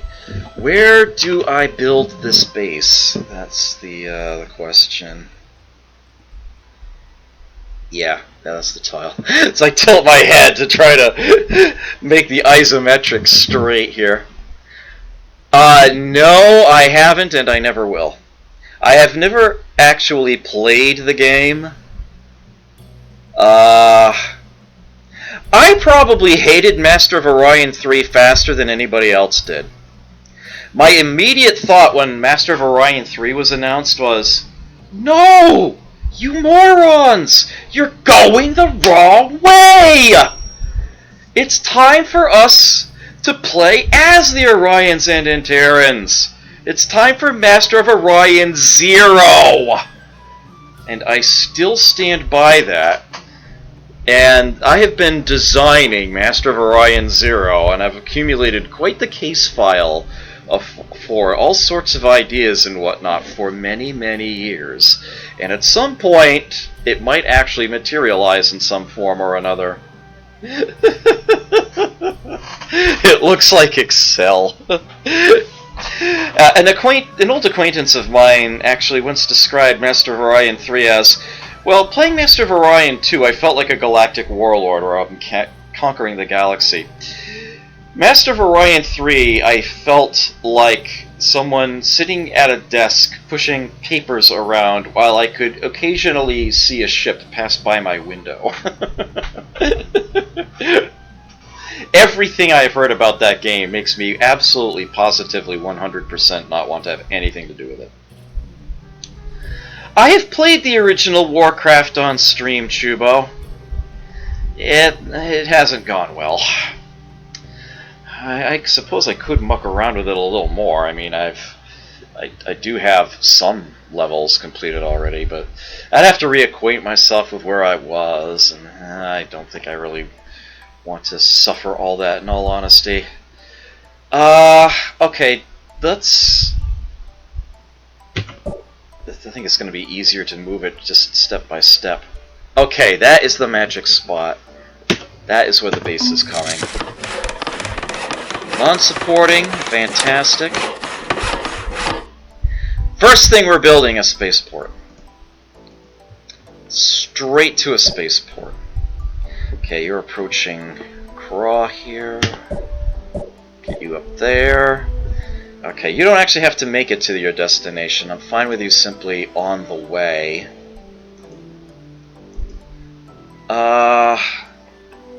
Yeah, so for you it's going to be one more panel out that way, and then we're good. Okay. Turn that off.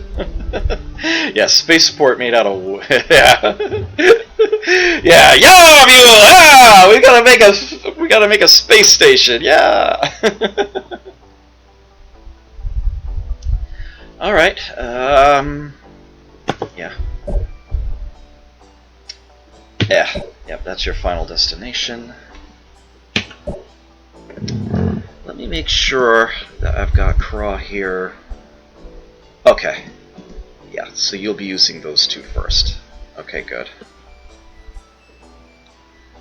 Oh man. That tech isn't coming either. It's not going to for a while at this rate. Ugh. Okay. Lyrian has built more colonists. They're going to get some lanes going out in that direction. 3, 5, 7, 9. Do we have a space? Yeah, we do have the spaceport here. Okay. Maybe I shouldn't, but I will build a cloning center here. Alright, take care, Stradivarian. Sorry this ran overtime, but yeah, I am almost done. It's literally just going to be a couple turns from here. Okay, yep, we are building a base here. That's exactly what I want to see to start here. Need that spaceport first and foremost. I will have somebody else send a unit out to you.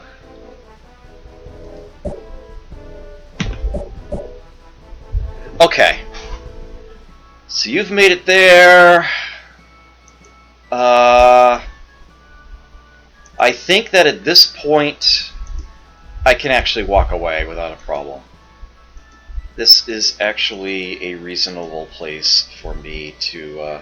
Oh, no, wait, I need to finish this first before I forget what I need to make it of and where it's going. Okay, so I do need one more turn. Hi! Yeah, sure. I don't mind you.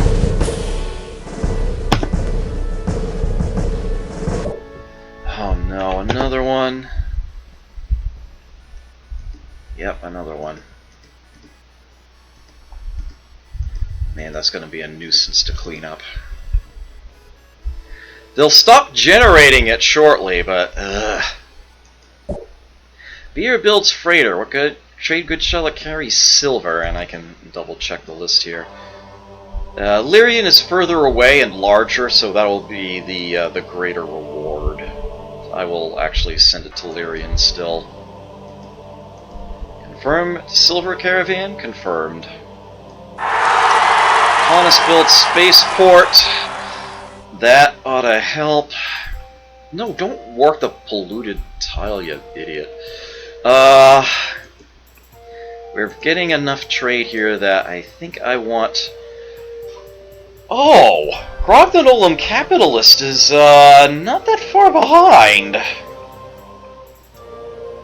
As much as I would love to get this at a different base, beggars can't be choosers. No, no one's actually currently building it. They stopped again, didn't they? Yeah.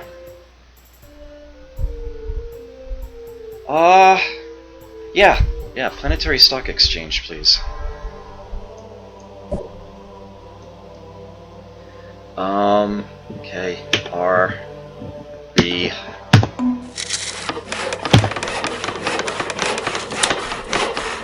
Alright, this is the only one that actually provides any happiness.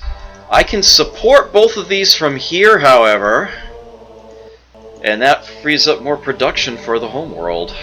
That was, actually sitting undone for a long time. Spaceport. First and foremost, spaceport. Okay, and for you, I can just hit... You can actually type the G key as an order, the go to, and that will actually bring up a list of all of the cities that I have. And I can tell it to go straight to Lyrian. Okay, you go there. Alright, I want to do one other quick thing. As it occurred to me, they kind of spread out a bit. Let me hit the map button here. Okay, all the units you support are the ones inside of the base now. Okay, good. Yep. Those were the last of them. Okay, that's good. I'm very happy with that. All right. I think we're good. I think I can walk away. Everything is set up. It's going on the way. Oh, I need to give Beer something else to build. It might actually be another freighter, but only if only if the supply and demand works out for it. There was a third. Oh, you're not going to tell me, are you? I hate the interface for this so much. This was really poorly designed, if you ask me. Oil was the last one. Yeah, I already checked cloth, and that didn't look so good. Cloth was pretty much, yeah, supplied by everybody. Oil is the other one. They supply it. They're the only ones who do, but nobody's demanding it. Alright, so it doesn't matter. I could still have them make a freighter. It would be basically to help build a wonder. This place is going to be growing much too slowly until I get although there's an extra trade spot there, isn't there? Do have the automated factory here. If I have Draconis build it, well then I'll just benefit from it that much faster. Especially since they already have the Planetary Stock Exchange. It's just I'm thinking about the long-term potential about building it elsewhere. Nah, you know what? Draconis can have it. I'm, what, down 11? Yeah. Alright, so you know what? Beer is actually going to go ahead and build a freighter. They're just going to send it to Draconis. They're going to send it to Draconis to help build Grognanolam Capitalist. And if they get there late, well then I guess I'll just do direct brain stimulus instead or something. Yeah, okay. And with that, I can walk away. Safe and secure in the knowledge that I'm not leaving anything terribly out of place. I mean, I still have an 11 coin deficit, which is only going to cover me 7 turns. But I'm alright with that. That is acceptable to me right now. This actually does work. It's actually tempting to reduce your shield count just to stop getting pollution bombs here until I can get an automated, no, not automated factory, atmospheric renewer here. But yeah, I need to be able to pay for it first. So yeah, let's get some money going there. Okay, and that will do. This has been auto-saving. These ZO things there, but I'll give it a proper, officially named Twitch save file here. Comrade, as we're in a communism, of the Illyrians. 67 turns in, I do believe that is. I think it starts at 3,500 and ends at 4,000. I think it is, and it's a 500 turn limit. Yeah. Yeah, that's a. Oh, of course, a lot of the stream was, talking about things, setting it up, explaining, how certain things work and whatnot. But yeah, I think we are off to a fine start here. I can get out of this. But while we're here, real quick, why don't I load up? This is the scenario folder. Oh, I can stop this music now. And yeah. The original game, Vanilla Civ II, actually does have 2 scenarios, and they are in the main directory, Rome and World War II. But if you go into the scenario folder, which was functionality added in Conflicts and Civilization, yeah, they added Alexander, Alien, Apocalypse. The ones in the Best of the Net folder, there's 8 in there.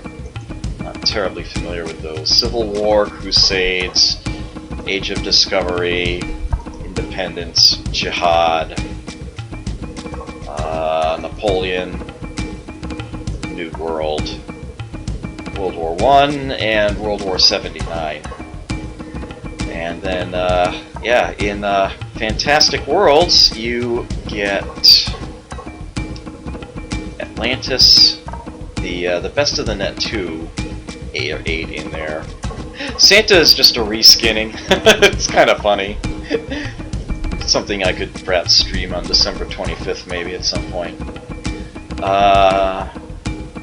Ice Planet, Mars Now, Midgard, Master of Magic Jr.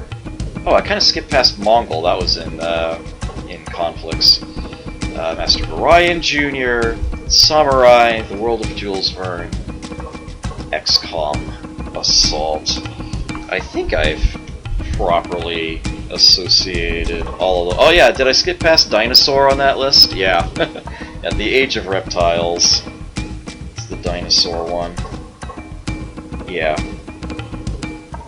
The New World is in Fantastic Worlds. I misattributed that one, sorry. And unfortunately, if you have Civilization Chronicles, then you don't have the files for Mom Jr., Moo Jr., or XCOM, and I deeply sympathize with you. Yeah, I'll look into that. Yeah, so, there's lots of potential options. I could play a lot of Civ II without actually playing Civ II. But yeah, Master of Orion Jr., Master of Magic Jr., also, are so very different, very unique, that it's like, they're new games unto themselves. I'm perfectly fine with showing them off here. I've been wanting to do Master of Orion Jr. for Warlord Wednesday for a long time, and I'm glad it's finally happened. Yep, yeah, there's a Master of Magic Jr. too. Yep. I need to spend more time in that scenario. I will be doing that one. I promise you, I will. I just need to get more familiar with it. I've really only kind of just started it. I never played Master of Magic really back in the day either. I wasn't playing that one until decidedly later. So that's definitely one that I need to spend a little more time with, so to speak. Play the Sid Master of Magic name all the time, yeah. Yeah, so there's a lot of Civ 2 out there, some fantastic scenarios. It's amazing how much work and effort was put into these, like, really, really astounding. Yeah, I would love to do the World of Jules Verne at some point as well, but I really need to spend more time with that one as well. I've only kind of just started that one, seriously, really. But that's gonna do it. Let me get that to stop here. Close down my virtual machine. Ah, yes. Good old music there. Alright, that is going to be it for this. This game will be resumed next week, 8:30 p.m. Eastern Daylight Time. That's when I'll start. I'm guessing it will probably take 2 episodes to finish, but I'm not sure exactly. I might actually end up doing it in 1.5, given how incredibly advanced of a start they gave me. We'll just I'll just play it and see what happens. And as for next week, yep. Please, if you can, I would love it if you were here Tuesday night, starting at 8:30 p.m. Eastern Daylight Time. That is going to be a huge, huge moment for this stream, because Tactician Tuesday will have its 100th episode. 100 Tuesday nights of tactical role-playing games. I'm kind of stunned by that myself. But yeah, that is totally going to happen. And I'm not in the middle of a campaign. I'll actually be starting a new one. I will be starting Lacrima's campaign for Cartia, the Word of Fate. I've already finished the other campaign in that title. You can check that out on the VODs if you are so inclined. But you should not need much advanced knowledge of that in order to appreciate it. There just might be a giveaway at one point, or even multiple points during that episode.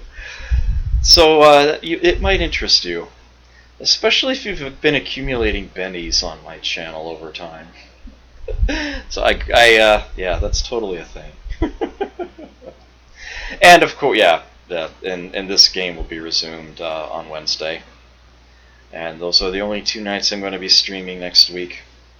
I'll be on again tomorrow night, 8:30 p.m. Eastern Daylight Time, playing something retro. Probably something DOS-based. I was recently reminded that I still haven't gotten a good run of Raptor Call of the Shadows on stream. So I'll probably try that and maybe some other DOS shmups. That sounds like a good plan to me. But that's going to be it for me for now. I will look for somebody to host in just a moment. But for those of you who are not so inclined or watching this on the VOD, take care. Enjoy yourselves. Try to stay cool out there. I can't believe it's still hot out. My word. Never forget to play. I will catch you next time.